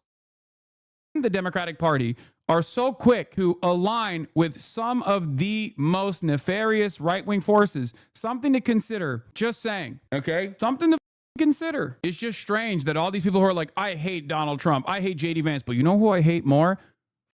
Hasan Piker. And I actually will find myself in allegiance with JD Vance and also Michael Knowles as long as they are giving it to my least favorite person. Interesting. Hasan's career is the true monkey paw wish. No, it's just the same exact dynamic that you've seen throughout patterns of historic fascist movement development that you are literally watching get relitigated in real time in even the smallest. Oh, the Cruel World Happy Mind video, what being like a nuke against Ethan? Okay, so there's not like an Ethan Klein nuke, right? There's not like he hasn't done a nuke part 2. Corners of the internet in the dumbest way possible, where you have liberals who are unserious about opposing this administration, actively leaning into this administration at a time when they are in the crosshairs themselves without even realizing that they themselves are in the crosshairs, only because the fascists are opposing their true enemy, it seems, socialists. I have less smoke for liberals than liberals do for me, because I understand that liberalism is a broader movement. Liberalism is a mass movement. I want to bring liberals onto our side. I want liberals to fight against fascism. I want liberals to fight against the Trump administration, oppose the horrifying things that they're doing. And that's precisely the reason why when the Democratic Party does things that I agree with, I give them credit for it. Even if they're doing a horrible job of defending it on principle, I still stand by them. Like this government shutdown and the way that they have successfully been able to show the American public that the reason why the shutdown is happening is because Republicans are refusing to fund ACA subsidies.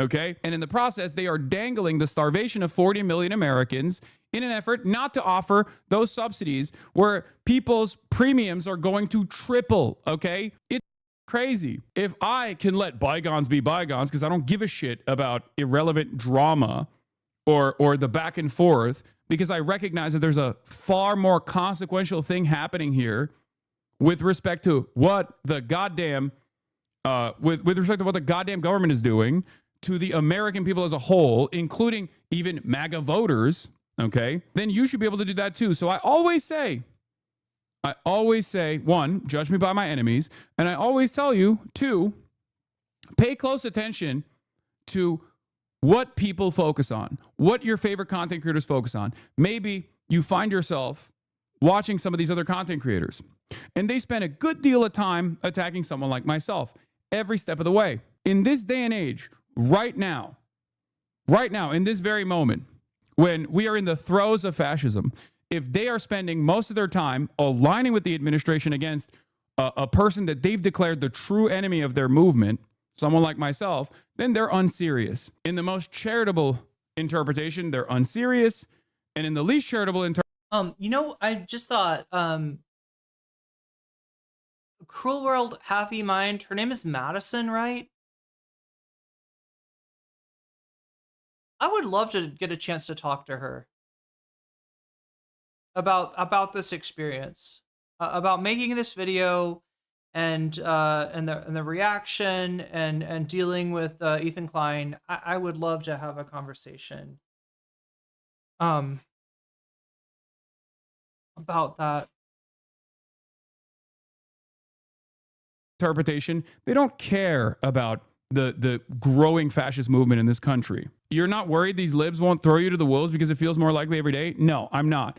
Because I think that there are, especially in the broader liberal movement, whether it be the Podjons, or whether it be people like Philip DeFranco, or whether it be all of these people that are voters of the Democratic Party, they actually do take this seriously. Unlike the content creators that want to hyper focus on drama and actively try to advance their own personal distaste, advance their own personal agendas. That's it. So no, I don't think so. I think the Wine Mom Coalition, the boomers, they are far more serious about the ways in which this administration has moved, okay? And they are far more invested in opposing this fascist government than the random liberal, like self-described liberal. The thing that I like, this got me interested in Madison, is that she's done a video that I think, I'm not sure why this video hasn't been made before, right? Just a video to acknowledge the indisputable reality that Ethan Klein has fallen off, and it doesn't look like he's climbing back up, right?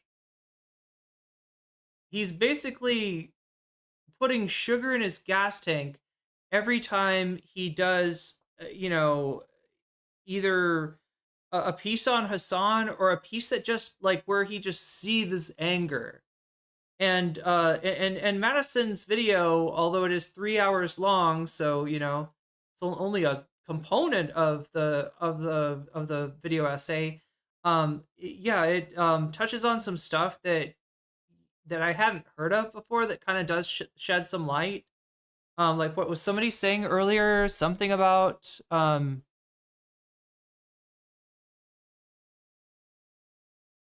where was it? I can't find it in chat.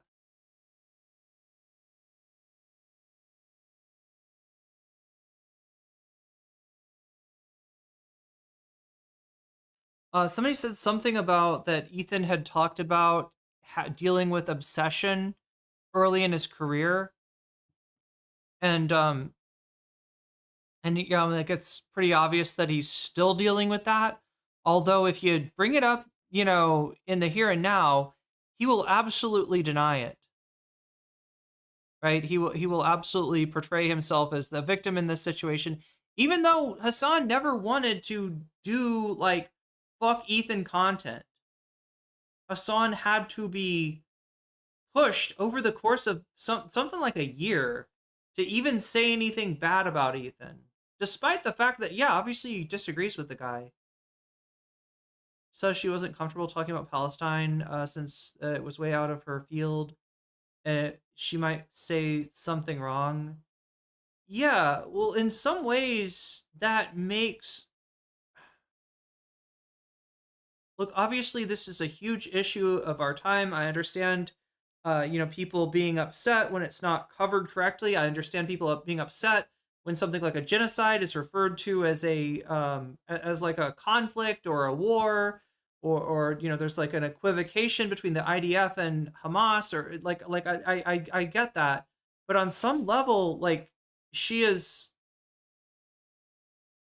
the fact that she's not coming at this from an ideological place, and she just calling balls and strikes on Ethan's career, it kind of makes some of that stuff stronger now. Whether I think she was actually contemplating whether she would have been better off just leaving out the discussion about Palestine entirely, since like people are saying it's not exactly her wheelhouse, and like her sources for that were like NPR, and you could imagine what kind of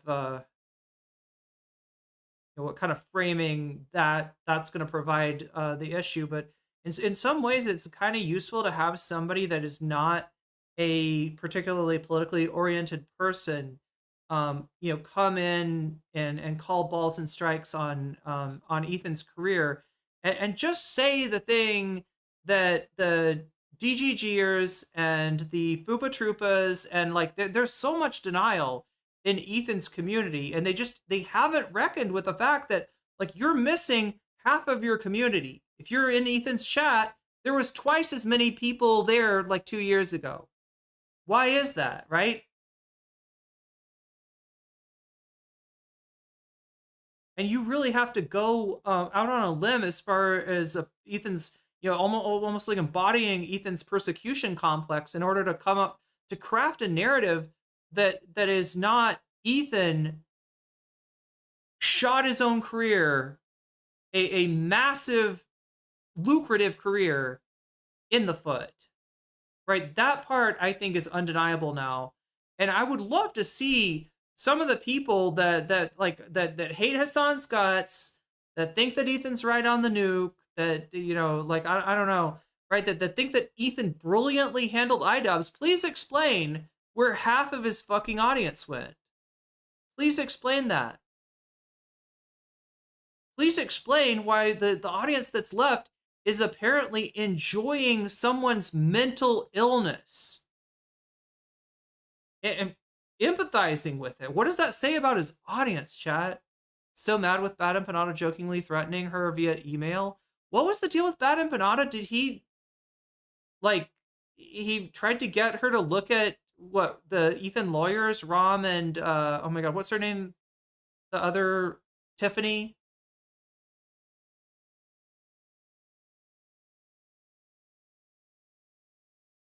So he was joking, but it didn't read like a joke to her.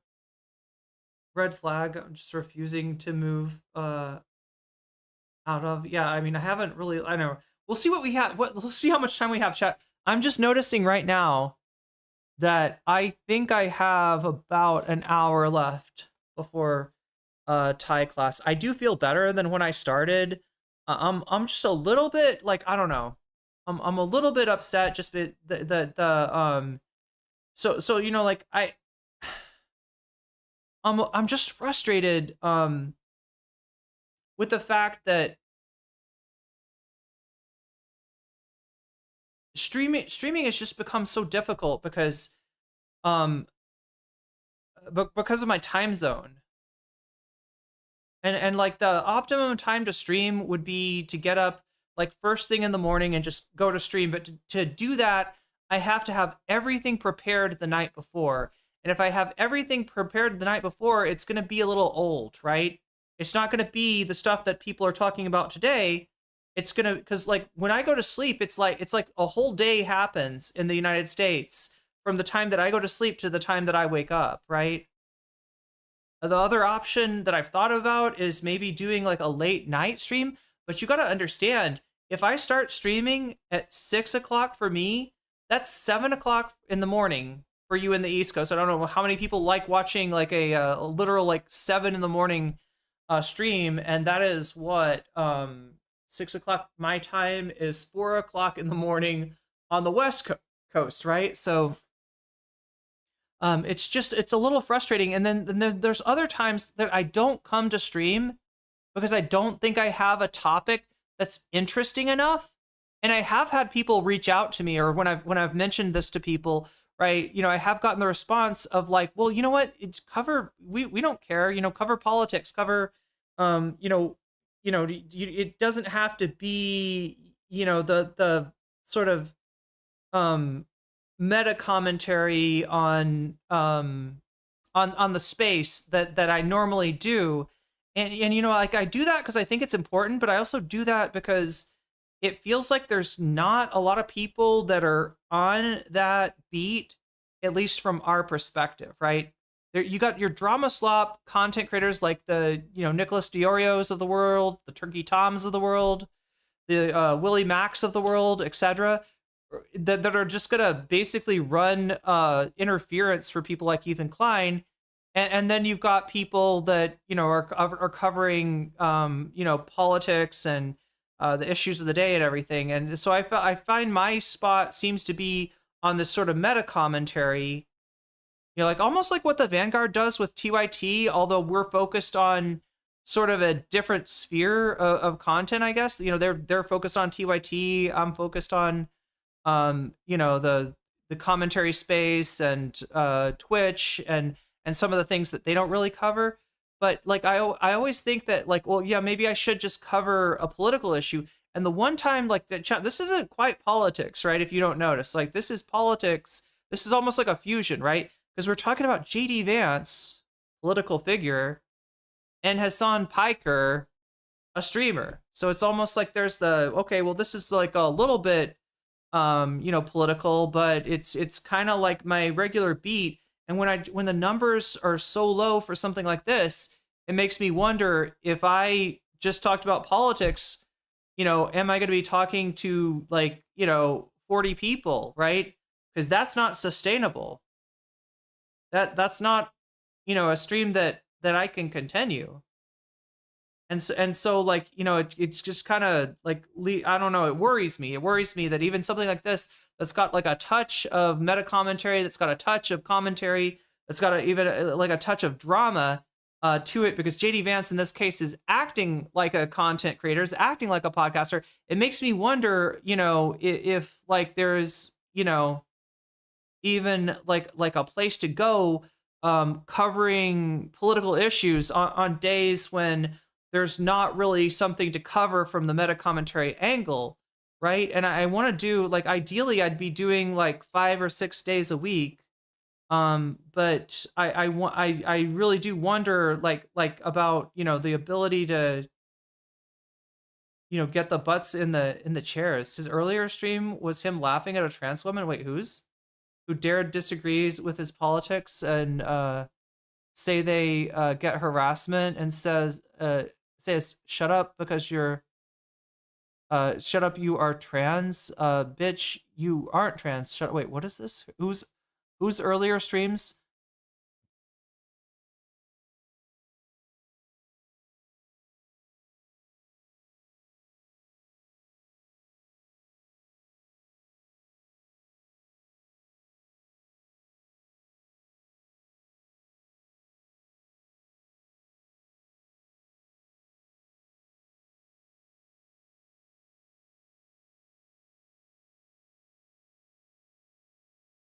It was a joke, but he did email her in a threatening manner. The amount of shit women get from, yeah, and I guess given the fact that there's a lot of people that are upset with Madison, I can see why she'd read that as a threat, even if he meant it as a joke.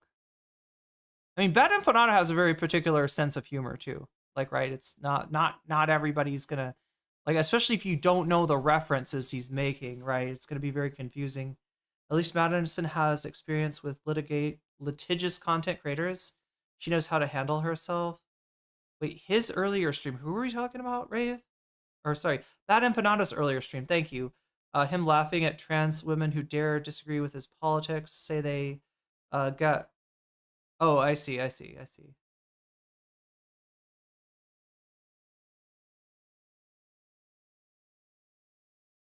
Wish the numbers were higher for nerdy streams. I don't know, chat. What, and then the other frustration that I have is that I, I missed a lot of stream this month because of being sick earlier, and then there being like sort of what I perceived to be a dry spell, and me having like a lack of confidence in my ability to like cover other issues, and also the time that like I make a thumbnail, I get the content together, and then I look at the time, and sometimes if it's like super late, I'm like, well, I don't like, this is great content, but I don't think anybody's gonna be around to see it because I'm starting too late, and I put it off to the next day. So I had so much of that like I have to make up for, like I have a legit hole in my income now that I've got to make up for. And that precludes the other thing that I need to do, which is to put out like, videos, right? That one of the things that I haven't been doing in about a year is reliably consistently putting out videos, right? So I'm not even doing best practices for streamers. It's amazing that we've got us as far as we have. But the whole thing about being able to put out videos, it is like, I can't do that while I'm streaming like 8 to 9 hours a day. Which is what I've been doing. So yeah, it's been really frustrating. So sorry if that reflects in my mood. I feel a little bit better now, but it looks like we're only have like an hour left. News and Coffee in the AM with NCC. You think people would watch that? I don't know. I mean, I've also thought about doing different kinds of streams at different times of day, like a short two shorter streams instead of one longer stream, because yeah, a lot of the daytime in Thailand is super late night in the United States and in North America. World content creator who is hyper focused and hyper invested in like slop. That's it. There's a reason why I don't talk about them and instead talk about whatever the f- going on in the world, because I think that is far more consequential. My job is to communicate all of the awful things that this administration is doing. My job is not to just like always be invested in dealing with drama. The belief that ideas don't really matter. Even if that drama sometimes turns into statements that are a matter of official congressional record. And that we're really just warring groups that must clobber each other over the head, which is why you're seeing the increased violence there. I think you saw this not only in the horrific assassination of Charlie, but in the reactions that came afterward. As the scene was unfolding, a Democrat analyst, Matthew Dowd, on MSNBC, the left-wing cable outlet. I cannot believe that they punished him for it. What is this? Oh, I saw this TikTok. Yeah. Blamed Charlie Kirk. He said, quote, "Hateful thoughts lead to hateful words, which then lead to hateful actions." The New York Times reacted by publishing the assassination-related musings of Hasan Piker, a prominent left-wing streamer. Yeah, except I was about to debate Charlie, and he can't find anything that I've said about Charlie that's even remotely violent. You want to hear something even more ironic? Michael Knowles, just like all these other Republican. I was also hoping I could show you what turned, because you saw in that early debate from 5 years ago, Michael Knowles fairly cordial to Hasan Piker, even though they don't agree on shit, right? And some weird videos where Michael Knowles is like, Hasan Piker is right, or Hasan Piker is 93% right, right? Like, but what set Michael Knowles off against Hasan Piker? Because yeah, like, he doesn't have anything. And charlatans actually immediately tried to take over Charlie's position in Dartmouth. Did you know that? Yeah, I'll tell you. He was like, oh, I'll debate him in Charlie's place. Yeah, sharks. It was supposed to be Ben Shapiro, and then Ben Shapiro said no. And then Michael Knowles was the replacement, and Megyn Kelly. Yeah, bunch of vultures. And then he has the audacity to bring my name up in the aftermath of the Charlie Kirk assassination. Interesting. Yeah, I said no to the Michael Knowles thing. I was like, he's no motion. I don't give a about duking it out with Michael Knowles. I'll do it for Ben Shapiro. Ben Shapiro said no. And then Michael Knowles was like, I'll take his place. I said no. I was like, I don't want to debate the fourth most relevant Daily Wire guy. Ben Shapiro himself is not even relevant. The only reason why I would have done the Ben Shapiro thing is at least because of all the previous years of Ben Shapiro's work that at least would make that moment more. Michael Knowles is a pussy. I bet if Hasan talks to him now, he'll grovel again. You think he's just trying to get his attention, like that whole thing where you important. In any case, yeah, all of my ops fell off, which is why I have new ops now. I have government ops. But yeah, whatever. Who gives a shit? Oh, this is the other thing I wanted to show you guys. This is actually a pretty decent take. Let's look. Watching Hasan not only because he proved himself to be a misogynist and racist. The rad lib domino effect bandwagoning circular firing squad that I've witnessed in the past month or so surrounding this man has honestly been terrifying. It's really been scary to witness, to see how quickly the so-called left will turn on its own mouthpieces, to see how easy it is to create a leper over here. You can do it like that. like that. It takes virtually nothing for an accusation to become guilt, or in this case, for a coordinated smear campaign by the right wing, because they know exactly what buttons to push in our lefty little pea brains to get us to operationalize and weaponize identity politics against each other. And I'm not saying this because I think Hasan Piker is the greatest person on earth, or he didn't do. I don't know about this, right? Like, look, this kind of shit isn't great to hear coming from your community at certain times. I guess if I heard it coming from my community, I would at least understand it when I'm getting some disingenuous criticism. But it's not great to hear coming from your community. What's even more disturbing is Hasan is like, yeah, fucking based, right? I don't know. This is anything but fucking based. This sounds like a Vosh chatter. And say things that it's Vosh with a touch of frat bro. And this has been the slag, right? People on the left who don't like Hasan Piker are often put off by his presentation, by his frat bro persona, right? I think that I see, past that, and I don't judge people on, sort of their, I don't know, the kind of surface elements of their, the way they dress, the way they, the activities that they participate in, like weightlifting, right? I try to not, judge that, because like I've, worked in a gym before. Yeah, are there some people that are toxic frat douchebags? Are there a bunch of bro science paleo like weirdos in a gym? Oh, absolutely. Right. But there's occasionally cool people. So I kind of like hold out for like, okay, like, but the thing is, this is, like, I don't know. This he's giving Timu Hasan. Yeah, I mean, this is like, it's making him look like an influencer, right? Like, he's like, oh yeah, here's one of my fans that says the right thing, is super based now. Hasan is pretty much like Vosh now. That's what Bad Empanada's been saying.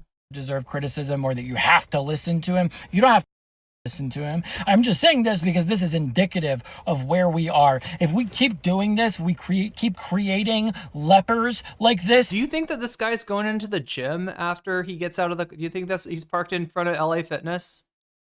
He's like, just a second, I gotta record I gotta record a TikTok before I go in for my lifting sesh. Then there will never be any power, any movement, any leverage, anything over here. We will just continue to spiral in our purity and our self-flagellation and our priestliness and our cannibalization into... Oh no, priestliness, chat. We got a Mark Fisher reader. We got a Vampire Castle fan in our midst. Absolute obscurity and irrelevance while fascism takes over the rest of the world. That is where we are.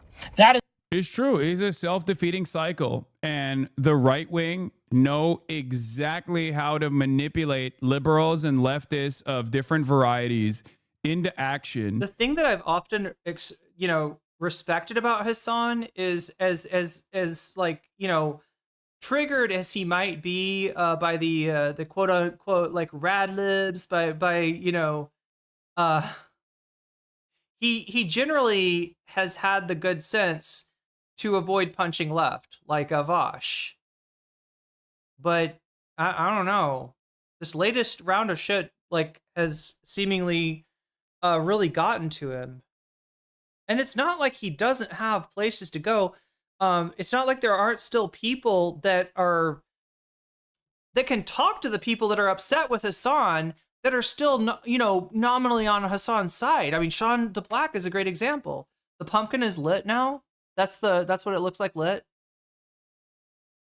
To play a formative role in destroying whoever they have that are like the most visible elements within their advocacy movement. Some people, I think, do it because I don't think Hasan is getting destroyed from the left. I mean, sure, he's maybe like losing some credibility on TikTok, because of first of all, from CashApp, which, there's not really a lot to that. But second of all, to his blow ups on some black chatters, which,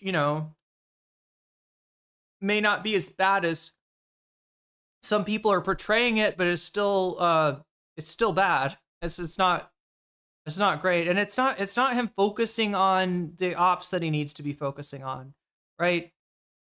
this is the whole thing. Unless you fucking decide to, I don't know, get in a fight with them, your left flank is not going to hurt you. If you're really Hasan Piker and your goal is to de-radicalize, you know, people who maybe even are just have like a general like anti-woke disposition, I don't see where he's getting hurt by people who maybe are more steeped in like the standpoint theory is the way that he would say it. He needs Adam Friedland's therapist. What's the deal with Adam's therapist? He's on edge and reacting as much. Yeah. Well, I mean, like, I don't know. I took way too many breaks this month. Maybe he didn't take enough. Maybe we need to switch it. Maybe he needs to do stream less and I need to stream more or stream. It's just like I don't know. The time thing has really got me frustrated. The ideal thing would be for me to like go to sleep like right after class and then wake up at, I don't know, 4 in.the.morning and come on. If I could come on stream at 5 in.the.morning, stream from like 5 my time, which is 6 p.m. perfect prime time if you're on the East Coast. What would it be? It'd be like 5 is like 3 p.m. Pacific time, pretty good time slot. And then just like stream till, what would that be? Like start at 5, go to maybe like noon or something. And then come on for some other type of stream in the afternoon, or no, wait, because I can't do that then. Oh no, because in that one I'm getting up. Yeah. Then the only time for another stream would have to be like super early in the morning. Adam Friedland has an entertainment industry specific therapist. Oh my God, I need that therapist. I would Zoom with that therapist. Right? I have not been in therapy since like the pandemic, right? I mean, I used to like for a while you know, I was going like every week, and then there was a while where I was going like every 2 weeks, and then I got down to like every month. And then the fucking pandemic happened, and I got like, you know, dogpiled and got harassed for about 2 years. There's some stuff that like I thought about seeing a therapist about, but it's the kind of thing that like, I don't know, I feel kind of weird talking to a therapist who, you know, doesn't really understand.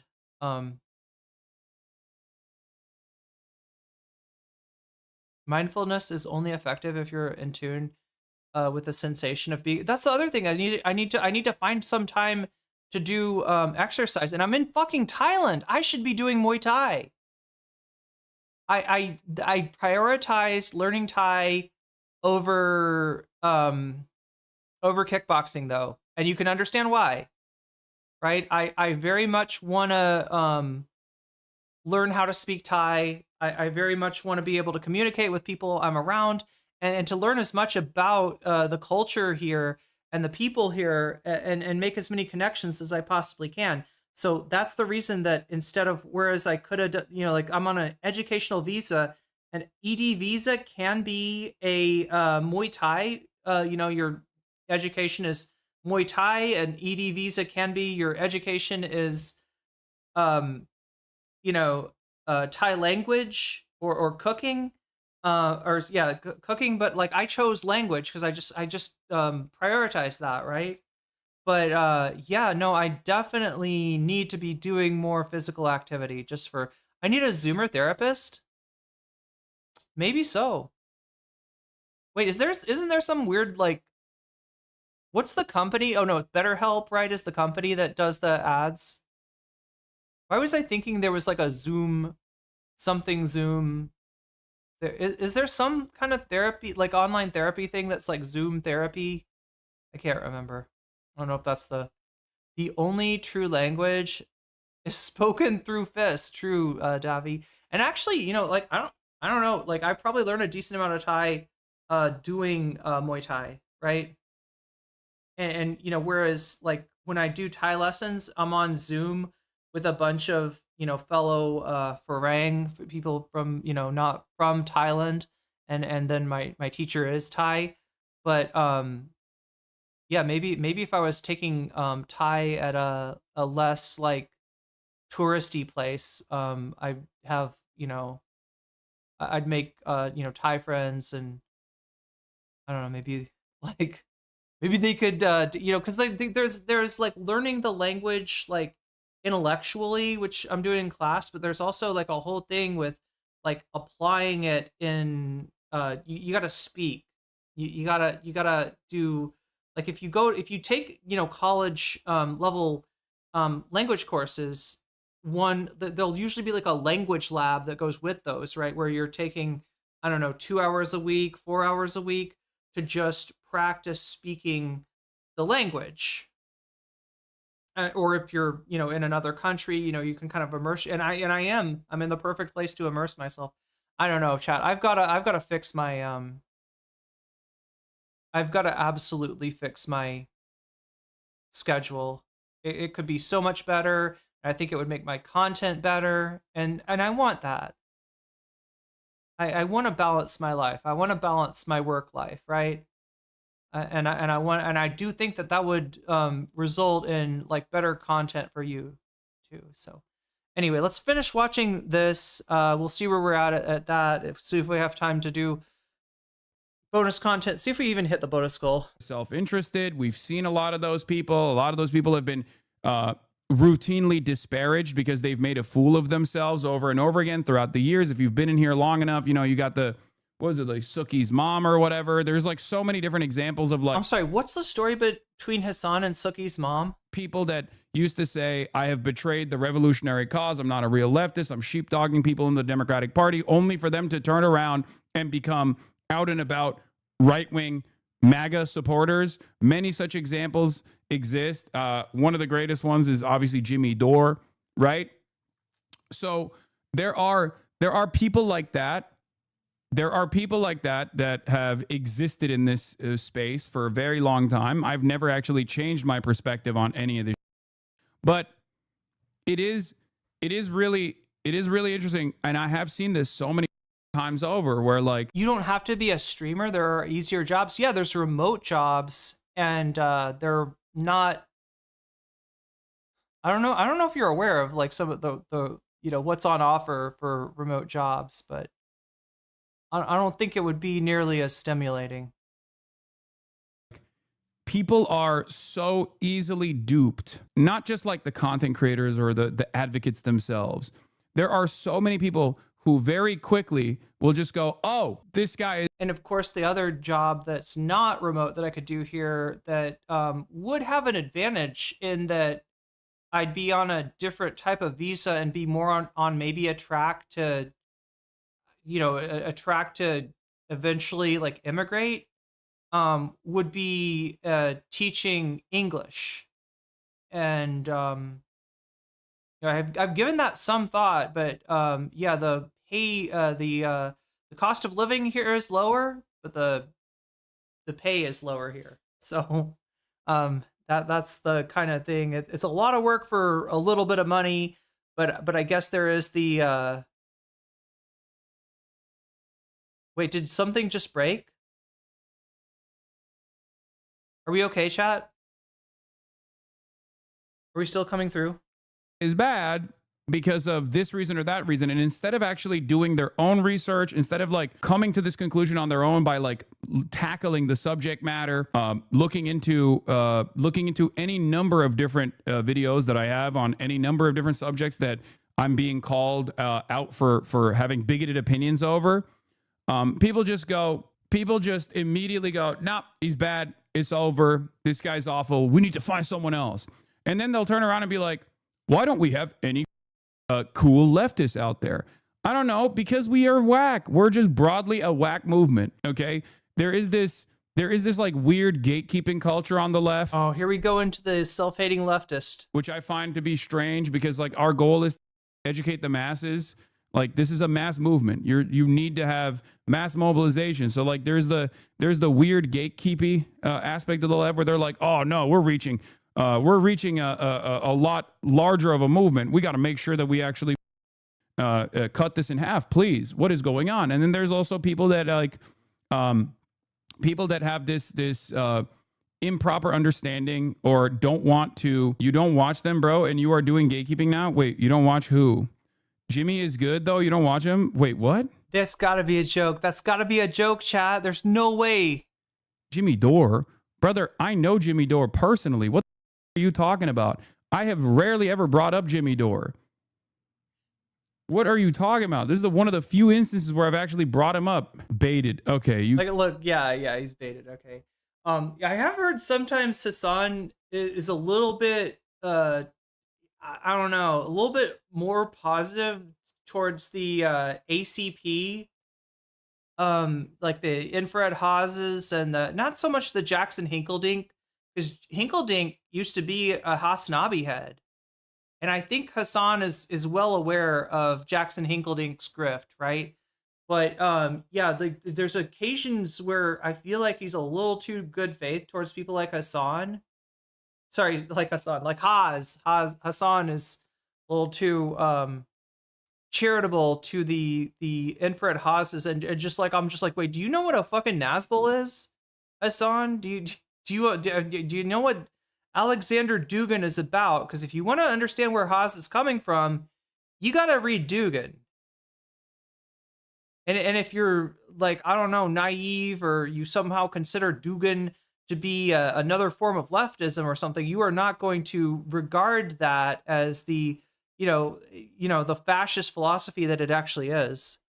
But yeah, no, I never heard him do that with like Jimmy Dore or any of these kind of people who are, along a similar line. You got me. Whining about purity tests is a waste of time. There is truth to this. There is truth to this. There is truth. It absolutely is. When you fucking say purity test, that is a fucking red flag. Are there people who are, I don't know, a little bit unrealistic with their expectations of leftist streamers? Yes. But they are not your fucking enemy. And they don't have the power to purity test somebody with 30,000, he's not getting purity tested. He's not getting gate kept, right? There's no part of the left that he's being shut out of because of his, frat-like presentation, right? He is beyond that. Test is it's like the leftist version of constantly decrying cancel culture that right-wing comics do, right? It's always like, oh my God, wokeness ruined comedy. Oh my God, cancel culture ruined comedy. It's kind of like a leftist version of that as well. But just like there is some truth to the chirpers on that front, there is some truth in this instance as well. It's good to sometimes to do a little bit of housekeeping. Okay? It's important. It's important to do a little bit of housekeeping. It's not, this community is one of the few places on the internet where this community is one of the few places on the internet, and you should know this. You've been in here and you've been a subscriber for 7 months at this point, where we don't do that. Like we are more open-minded, or at least I try to make sure that we are more open-minded to people who are on their own personal journey, right? A podcast with over 1 million. That would be bonus content. And we are not, doesn't look like getting there today. We're at 65 out of 100. The threshold is 100 out of 100 for bonus content. And also, I think what's winning is Elliot Sang. Is that still in first place? Yeah, 32. Oh, not by much, though. Yeah, it's tied for, Temple is tied for second, along with TYT going after the majority report. The politics of One Piece could not seemingly get anybody interested in today, which is too bad. I'm going to have to probably get off of here. I'm going to be streaming tomorrow. Like I said, I did not stream nearly enough, so I'm in kind of a tough place financially. So yeah, we might try to do a yeah, fuck it, chat. I think we're gonna do a subathon. I think we're gonna have to. I think that's the only way I'm gonna be okay. I mean, I'm okay, right? I'm not like running out of money. Like I'm not like struggling to be able to eat or anything like that, which would be the real, concern. But I'm also sort of concerned, like long term. I'm thinking about what my next visa is going to be. It's not, until like a year from September that I have to get that in place. But if I want to do the DTV route, I'm going to have like a certain amount of money in the bank to qualify for that. And it's, a considerable amount of money. The other options would be to temporarily move to Cambodia, which is not exactly safe right now, or Vietnam, which, although it's really cool, has some major drawbacks, as those of you watching me on Twitch may be experienced. Right? I was off Twitch for about 2 weeks. That was because I was in Vietnam, and they've got it blocked apparently. So unfortunately, oh my God, what am I trying to do here? I gotta re-roll this here.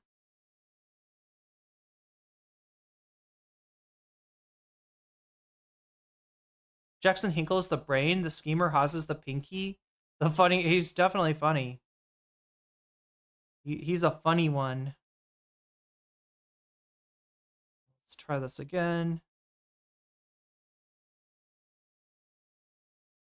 But yeah, I don't know how it's gonna work or when it's gonna start, chat, but I'm gonna do some kind of a like Halloween. Wait, what is it today? Okay, so like it's the 30th for you, it's the 31st for me, so it is Halloween. I guess like what, like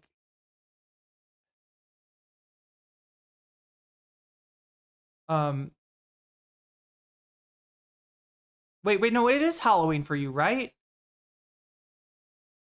Is it November 1st for me? God damn. Are we on All Saints Day? Or is it All Souls Day? I think it's All Souls Day first, then All Saints Day. If I remember correctly. Yeah, it's the 31st, early morning of the 31st for you. It is going to be, tomorrow's Saturday for me. I don't know. Yeah, I'll try to do some kind of Halloween subathon. I need to get some sleep, but I don't know, maybe if I wake up early enough, we can do like a extra long stream tomorrow, because I really need to put back some of the income that I lost by being sick this month.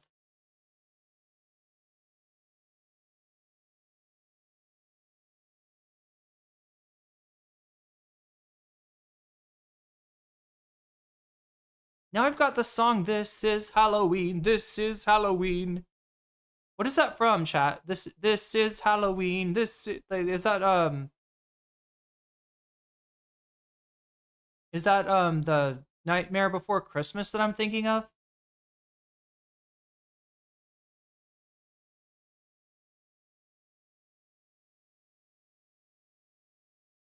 Anyway, you know what's not a Nightmare Before Christmas? My Patreon.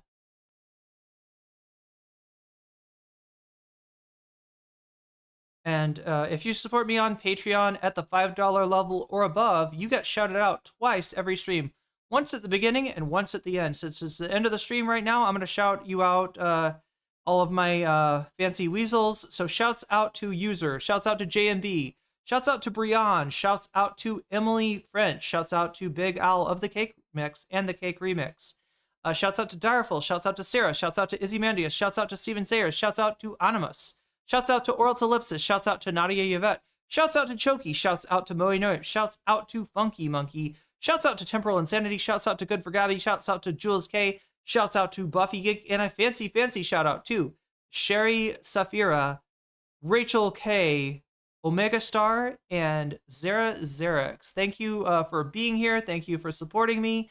I will be back when I can. We'll do that Halloween subathon.